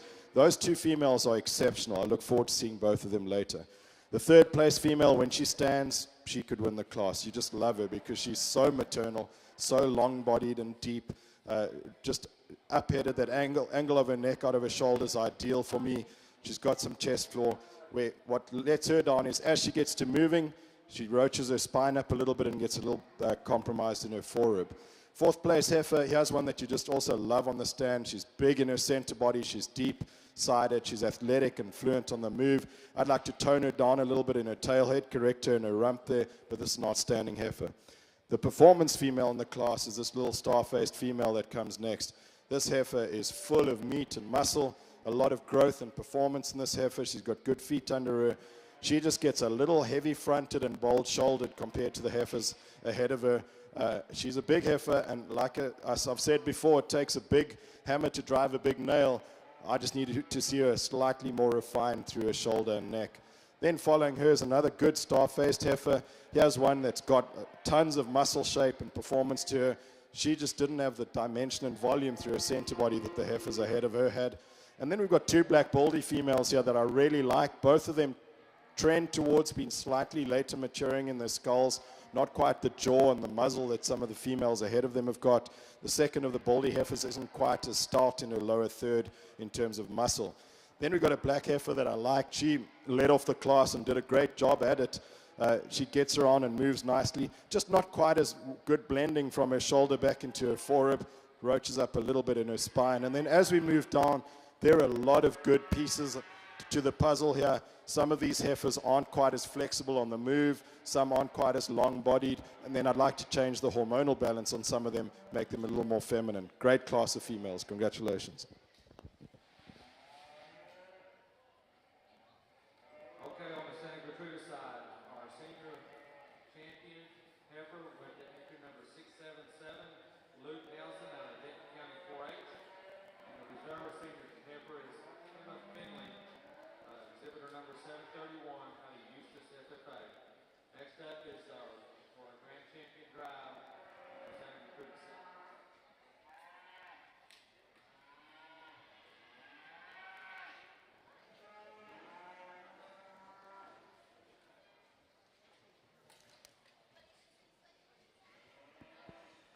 Results for Class 2 of the Junior Simmental Heifer Show. In 5th place, Callie Albus from Lamb County 4-H. 4th place, Brayley Kidd from Floyd County 4-H. 3rd place, Colin Smith from Anderson County 4-H. 2nd place, Lena Ottomers, Gillespie County 4-H. And your Class 2 winner is Brianna Jones from Eustis FFA.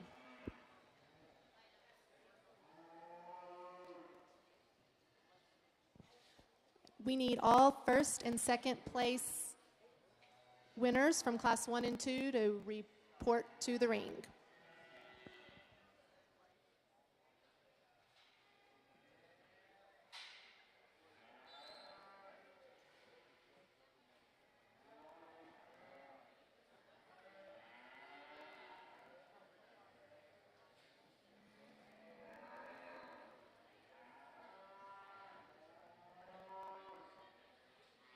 As we have our Santa Gertrudis lineup out here, the three division winners and the reserves, I think we've got three nice females to represent the breed out here. Again, I think they're pretty similar to the previous division winners that I had in the other breeds as well. In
number 501, Cece Lennon out of Alba Golden FFA.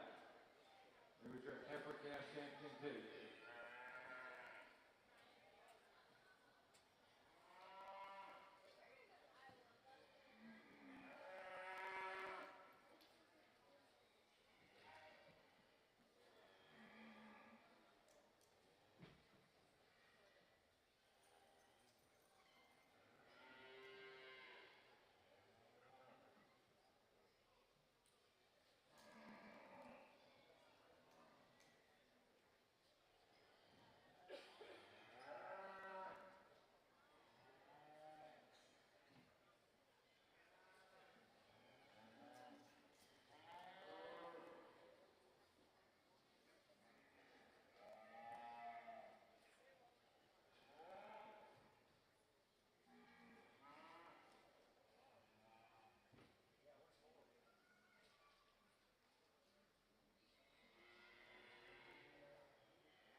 Okay, reserve goes to Nicholas O'Neill out of Equipment FFA, entry number 1045. And also for our showmanship winner for the Santa Gertrudis is awarded to Shelby King out of Carrizo Springs FFA. Shelby, if you will come to the announcer's desk, I will give you your award. That concludes our Santa Gertrudis show. We'd like to thank Dr. Jason Clear for judging our show. Thank you.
I think our class winner here on the Simmental side fits really well with what we're trying to do in this ring.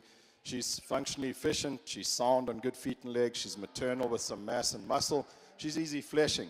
I like her chest floor and base width. She's a dimensional female, but she's not coarse in any way. She still remains sweet and very functional. Second place female, here's one that's angular, she's long-bodied, extremely maternal. She doesn't have quite the center body or the rib shape of the heifer ahead of her, but she's so sound and complete and well-balanced and athletic, she has to be second. Really nice female. Third place female, I like her, especially when she's standing. She gets a little rigid through her shoulder on the move and not quite the forerib or center body that the two ahead of her have got, but she's functional and complete and she lands where she is there. Fourth place female, really stout, heavy muscled female, but she's a little bold shouldered for me, doesn't quite follow pattern with that strength all the way back into her flank, but I do appreciate that extra rib shape and muscle that she's got. The next up's a little heifer she's green, she hasn't had too much nutrition, really nicely made though, well put together female, a lot of quality in her. I think time is going to really improve this female because she's fundamentally really good. And then the blaze face female that comes next, here's one that I'd like to just loosen her up in her skeleton a little bit. She gets a little tight in her spine, a little restricted off both ends of her skeleton because I love her makeup in terms of muscle and softness and depth of body. Then following her, we've got a set of females that are very similar. They're all long-bodied. There's maternal in these females. They're all maybe a little compromised in their forerib, not quite as flexible as I'd like them to be on their hind legs. Good set of heifers. Congratulations.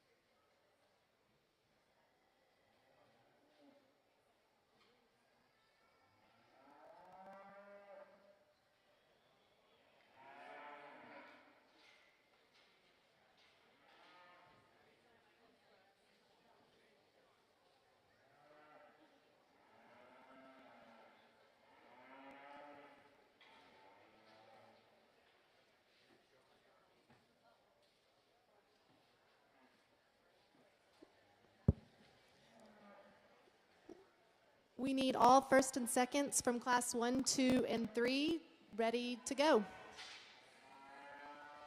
Results for class 3 of the Junior Simmental Heifer Show are: in 5th place, Reagan Karish of Fayette County 4-H.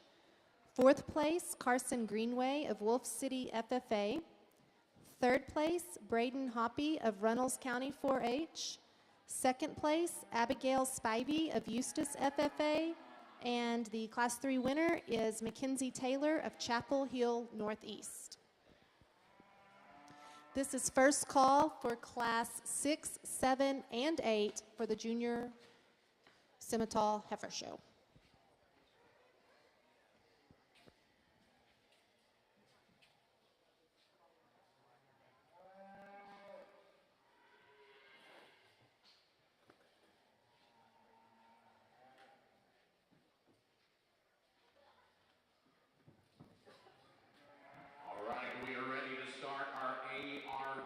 Show. If you've got an ARB, we won't be making too many class announcements because it's small and be going pretty quick. Might want to go ahead and get them all to the ring, but we are about to start lining up class 1 of our ARBs.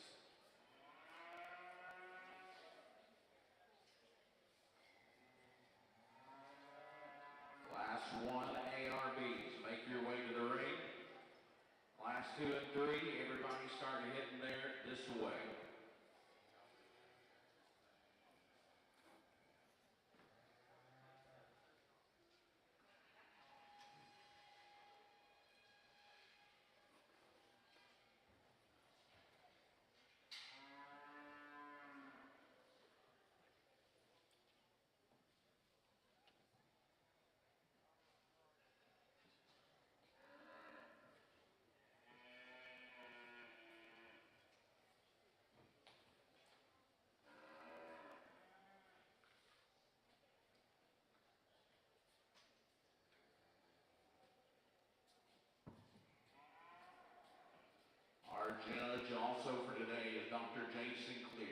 been involved with breeding, marketing, and exhibiting cattle for over 35 years at the state, local, and national level. Dr. Clear's focus in the show ring the past 9 years has been on his 2 sons and their steers and heifers. He has a BS and MS from Texas A&M University and a PhD from Texas Tech. In June 2005, he moved to College Station to serve as a state beef cattle specialist for Texas A&M AgriLife Extension and the Texas A&M University system. He works to coordinate statewide beef cattle extension education efforts as well as conducting regional educational programs. Thank you, Dr. Clear, for judging. And like I said, the ARBs will move pretty close, so if you want to be ahead and get most of our classes up here, we're lined up at the gate and we'll get them started in a second.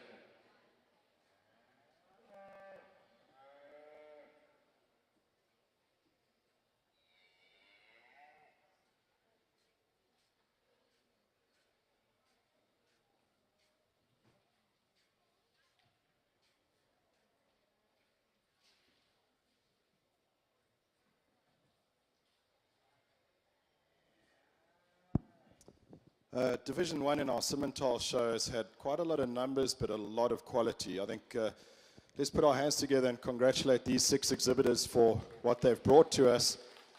And it's been tough because they've brought us a lot of shape and muscle, a lot of power, but they've brought it in a very sound, athletic, functionally efficient package. And all 6 of these females are truly maternal and feminine. And so that's what we've been looking for today, and we found it in bucket loads in this division. And I certainly am going to veer towards these earlier maturing, easier fleshing cattle because high inherent body condition has its advantages in our industry. The easy fleshing cattle, that's fat that's bred in, not fat that's fed in. Those cattle mature quicker, they're more fertile, they forage better, they have better temperaments, and it's a much better eating experience once that product hits the plate as well. So that's what I like about these cattle. They're maternal, they're massive, they've got muscle, but they're also easy fleshing and early maturing. Great set of animals. Congratulations.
Attention in the barn, we need all class 6, 7, and 8 of the Junior Simmental Heifer Show at the show ring.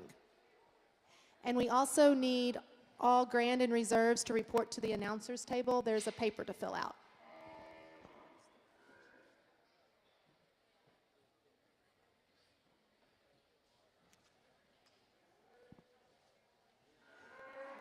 Results of the heifer calf. The reserve champion is Mackenzie Taylor from Chapel Hill Northeast FFA, and the grand champion is Brianna Jones of Eustis FFA. Congratulations.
A lot of variation in these three females, three very different types of cattle. The heifer that wins for me is the complete one. She is deep and thick and well muscled, extremely sound on good feet and legs, a strong top over her, really good on her hip and rump as well. She's a little bolder through her neck and shoulder than it would be ideal, but I think she still runs away with this class in terms of overall balance and quality. Second place female, I like the substance in this female. She's deep and thick and big ribbed, really extended up through her neck. Just not the balance of the female ahead of her. I'd like to strengthen her up in those hind legs a little bit.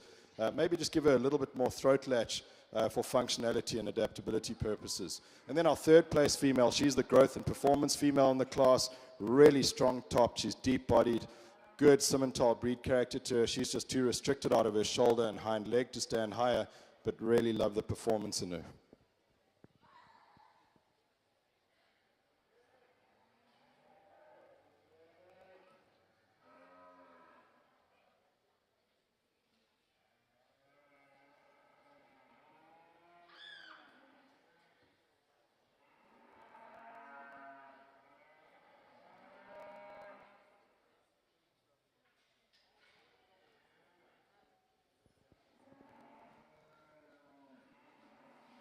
Results for Class 6 of the Junior Simmental Heifer Show. In third place, Aaron Rexroad from Floyd County 4-H. Second place, Jose Jimenez from Eagle Pass FFA. And the class winner, Dylan Earls from Abilene High FFA.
The blue roan-colored heifer that wins this class is just exceptional. I think she's so well balanced. She's so maternal in her skull, neck, and shoulder.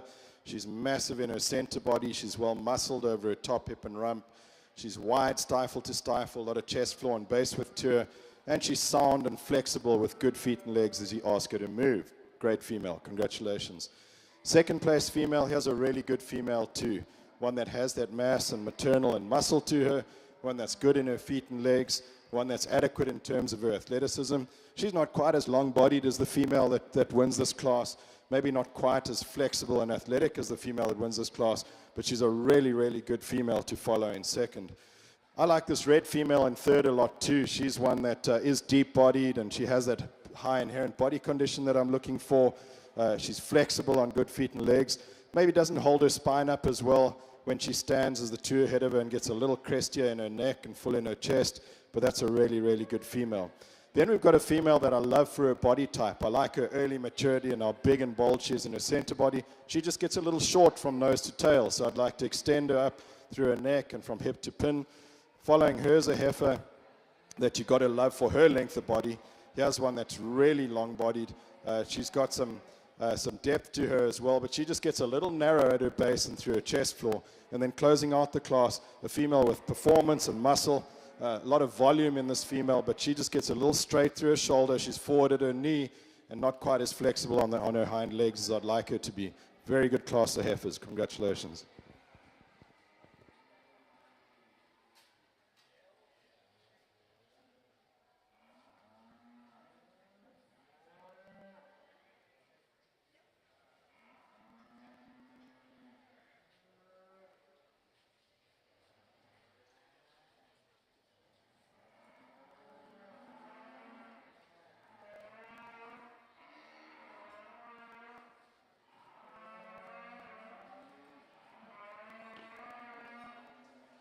Class 7 results for the Junior Scimitar Heifers. In 5th place, Kennedy Ashern from Washington County 4-H. 4th place, Madison Mosley from Brown County 4-H. 3rd place, Carly Burks from Brownwood FFA. 2nd place, Zachary Buchanan from Ellis County 4-H. And the class winner is Kylie Wingy from Cisco FFA.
I really like this heifer. The class winner here fits all my objectives so well. I think she fits well with the other cattle that have done well today because of her functional efficiency. She's appropriate in her frame size.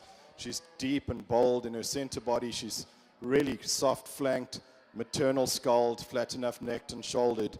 But she's wide based, big hip and hind quarter on this female, and she's the most athletic female in the class, so she's got to win this one. Following her is a female that when she stands, you like her because she's long-bodied, she's got some depth to her, really feminine and maternal through her skull. She's got some flexibility on the move, but as you ask her to move, she just roaches that spine up a bit, gets a little tight in her heart. Then in third place, we've got a female, this red blaze-faced female that's just huge in her center body, massive over her top. She's just not quite as flexible off those hind legs as I'd like her to be, so that's why I've stuck her third. Fourth is the playful heifer, the one that's not going to win showmanship, but I do like this heifer for her growth and performance, a lot of natural rib shape to her. She's just too restricted off her through her shoulder and hind leg. Following her is a heifer that's certainly more terminal. I'd like to change the the hormonal balance on this female. Tons of muscle and volume in her. She gets a little cylindrical through her center body and a little restricted through her joints and on the move. I'd like to soften her and cushion her in those pasterns a bit. And then closing off the class, another female that tends towards being a little more terminal, maybe a type of female you could breed some good show steers with. I'd like to deepen her in her center body, soften her up, give her a more maternal skull, neck, and shoulder. Nice set of heifers in this next class, ARPs. I think the heifer that surfaces to the top does so pretty handily. Really a stout-made, functional kind of female with a lot of middle to her, and that's really where she excels over the rest of the group. Is how much dimension she has in body and thickness. She's really sound. You know, if you want to pick on her just a little bit, she's maybe just a touch rougher in her shoulder design than ideal, but that's an awfully nice female. She ranks pretty handily. The advantage on the shoulder definitely goes to this next heifer here. She's a little flatter shouldered than the heifer that wins the class, but she also gives up a lot of middle and just substance of bone and muscle mass as well. That's another nice female. The heifer right behind her is probably a little stouter in her muscle pattern. This heifer's really got a tremendous amount, over a quarter to her. She's big belly, but at the same time, as you study her, she's a little rougher shouldered, a little shorter neck, not quite as feminine and fresh as the heifers above her.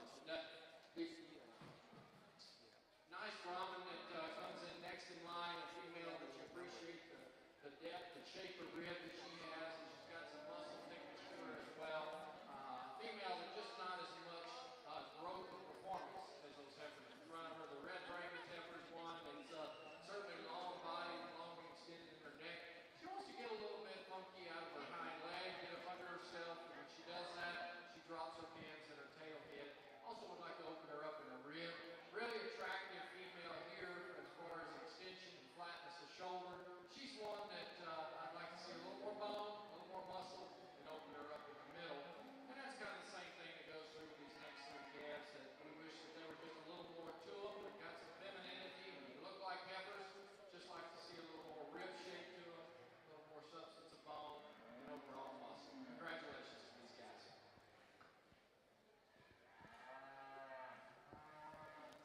We need all first and second place to report to the ring for the Grand Reserve Drive in class 6, 7, and 8.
Class 8 winners in the Junior Simmental Heifer Show. In second place was Kennedy Ashhorn from Washington County 4-H, and first place was Taylor Simpson from Brown County 4-H.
Attention in the barn, we need Class 11 for the Junior Simmental Heifer Show to report to the ring.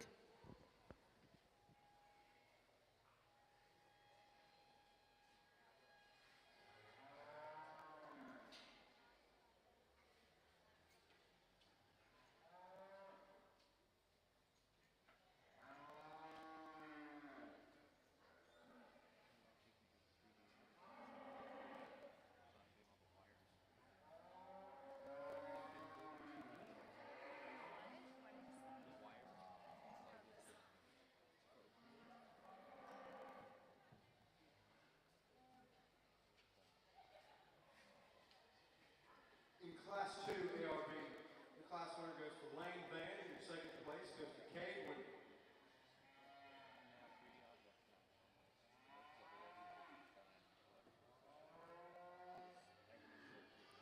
Attention in the barn, we have a certificate of registration that was turned in to the announcer's table at the Simmental Show. It belongs to Carson Long. So if you're missing your papers, we have them at the announcer's table. Carson Long.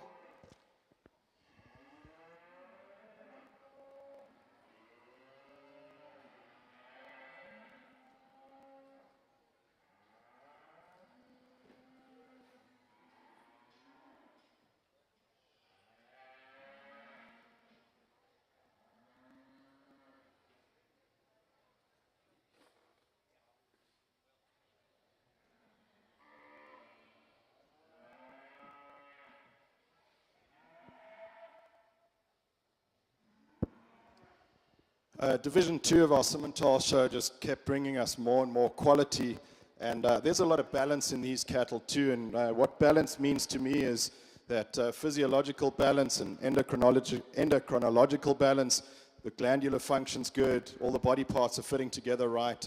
Secondly, it's that balance between true muscle shape and tone and that easy fleshing or fattening ability. And thirdly, the hormonal balance, where our females are feminine and ladylike, and our bulls are masculine. There are a lot of good, balanced females in this division, and they're also structurally sound females that are attractive to look at, but also very practical and real world in the way they're bred. Congratulations. Let's give these 6 exhibitors a big round of applause, and I will select your champion in reserve.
Your champion junior heifer belongs to Taylor Simpson from Brown County. And I'm sorry, yes, that is right. And your reserve champion is Kylie Wing from Cisco FFA. Congratulations. To start off this class, this female that has come from Tiger Stripe, a brindle-looking female, certainly surfaces to the top pretty handily. That's an awfully good one, young lady. I like a lot of things about her. She's good in her front end. She's big middle. She's soft in her structure as well. A lot of product in her too. Just a nice female. Weighs pretty handily. Then it gets a little bit closer, but I chose to go ahead and stick with the Brahmin that comes in next in line. I think that's a pretty nice Brahmin female. She's a female that's got some middle, some extension of front end. She's got enough muscle and bone. You want to criticize her is like you want to bring her pins up a little bit, bring her tail head up just a little bit, level her out between those hooks and pins, but a nice female. Between these next two females, I thought that the more American-looking female, solid black-faced female was the logical place to come in next. She's maybe not quite as big-bellied as the heifer behind her, but I thought she was a little bit better out of her shoulder, cleaner in her front end, just a little more feminine through there. The heifer that's next in line has certainly got a lot of middle. She's got a lot of elegance about her. She's just a little deeper chested, maybe a little plainer out of her head than the heifer in front of her. Really a stout-made female, probably the thickest female in the group. Comes in next in line. She's one that's long spine. She's just a little round on both ends for me. She's a little rounder in her shoulder and rounder in her hip. Like to open her up in her heart design. Nice little Brahmin that comes in next in line. Just needs to be more of her. And then we round it off by the black heifer. She's got a lot of extension of front end. She's just a little frailer in her bone. Need to open her up in the middle third of her body as well. Congratulations, guys.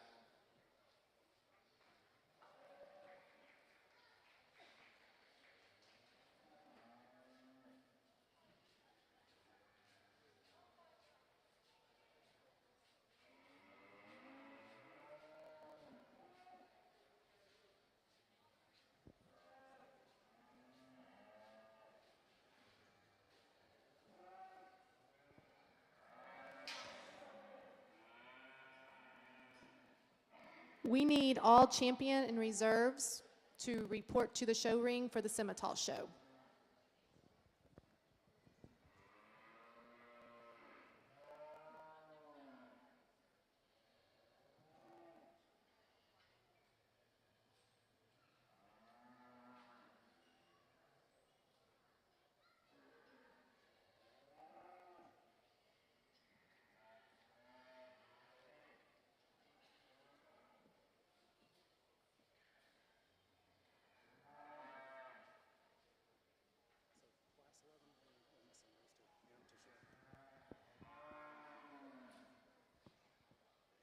We need entry 1109, Reagan Kelly from Springtown FFA, and entry number 620, Trip Phillips from Chapel Hill Northeast FFA to report to the holding area for Class 11.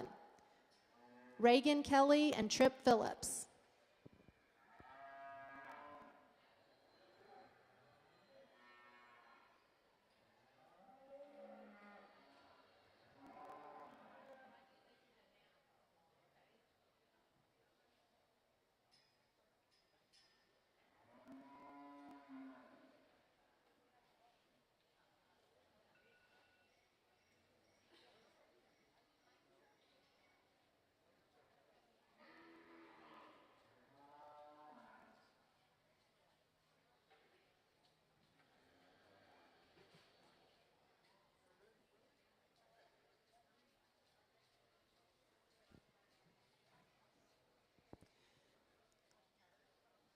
Second call in the barn, we need Trip Phillips and Reagan Kelly for Class 11.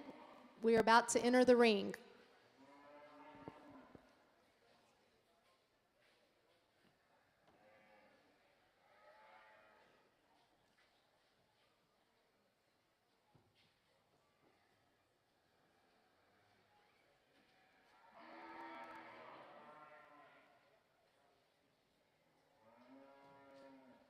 Your winner out of Class 3 is Kate Burnett, and your second goes to Addison Sanders.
good quality female as well. A lot of power on that heifer, and you appreciate that about her too.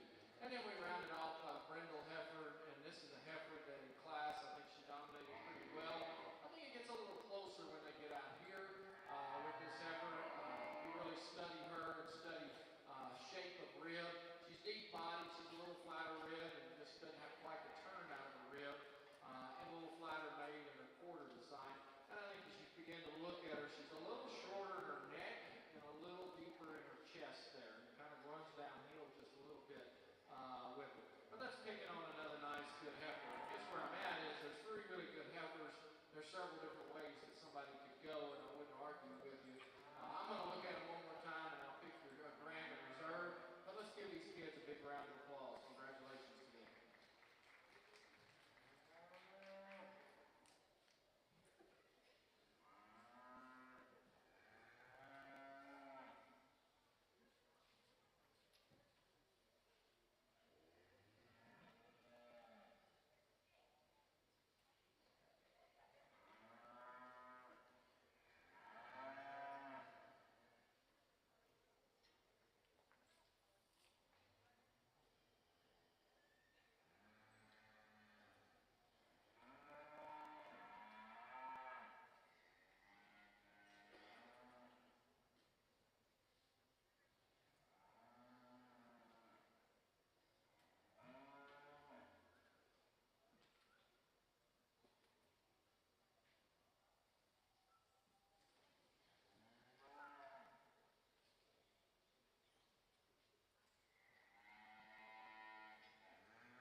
Your champion junior heifer goes to Seth Gross. Goes Lane Bank.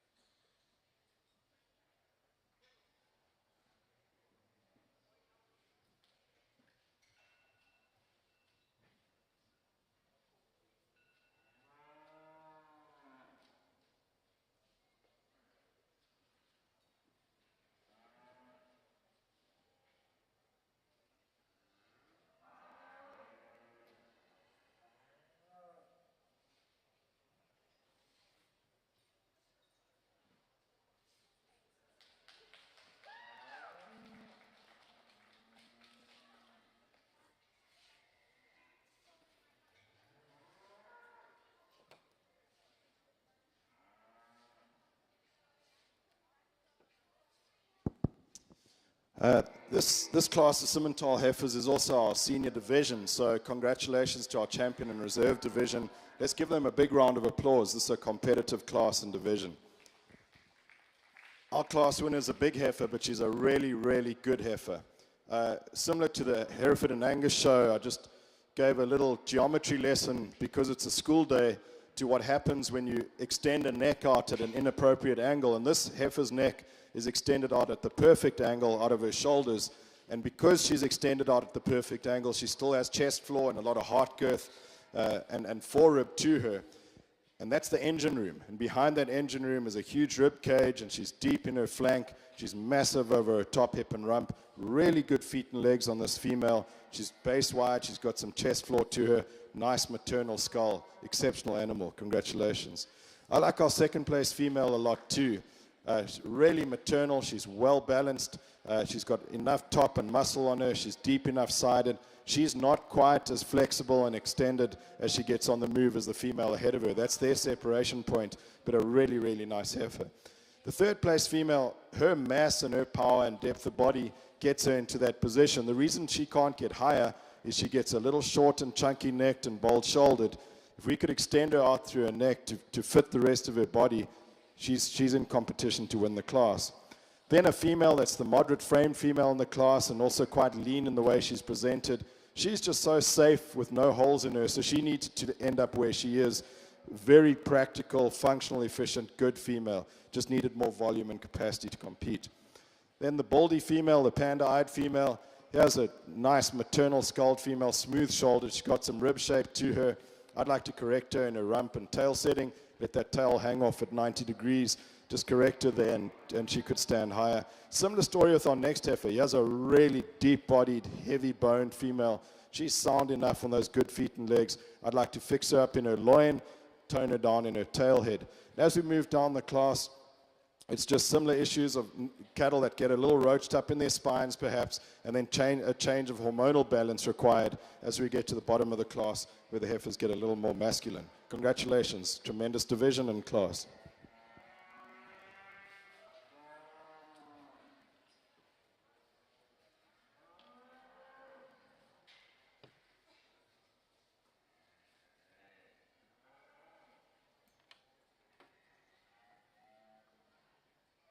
All Class 6 heifers, please make your way to the arena right now.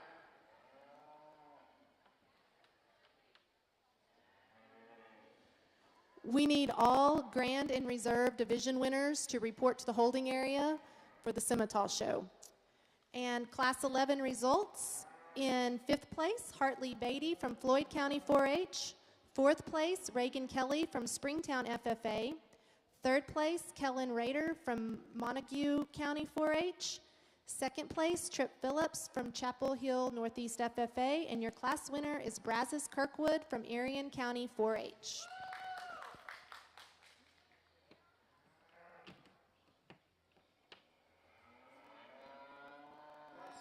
Class 7 and 8 ARB heifers, please make your way to the ring.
We've had good numbers and quality in the Simmental show, and I think the 6 heifers that come out to the sharp end of this show really tell us the story of how good it was, how strong the competition was, and how functionally efficient in real world these cattle are.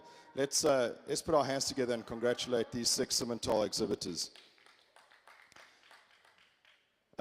They had to do a lot. There were some huge classes here, and a lot of those classes got sorted on structural soundness first and skeletal integrity.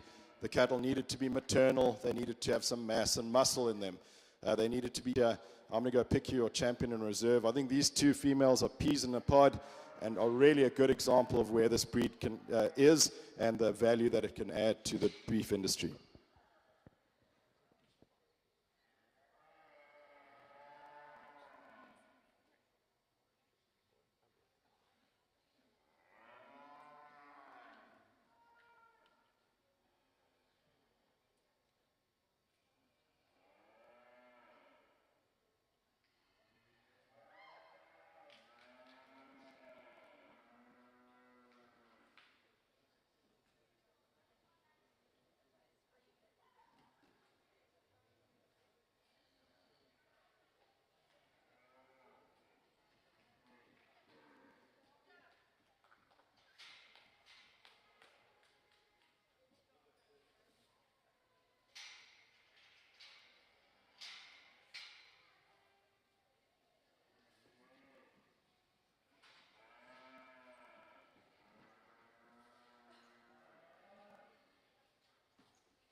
Your grand champion in the Junior Simmental Heifer Show is Brianna Jones from Eustis FFA, and your reserve grand champion is Taylor Simpson from Brown County 4-H.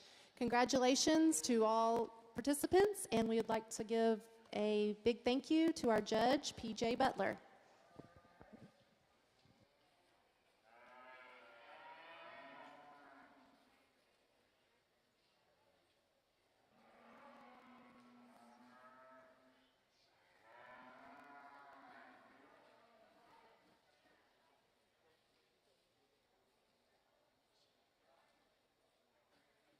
Our senior showmanship winner is Taylor Simpson from Brown County 4-H. And our junior winner is Brazos Kirkwood from Irion County 4-H. You can come to the announcer's desk to collect your prize.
We have a correction to the senior showmanship.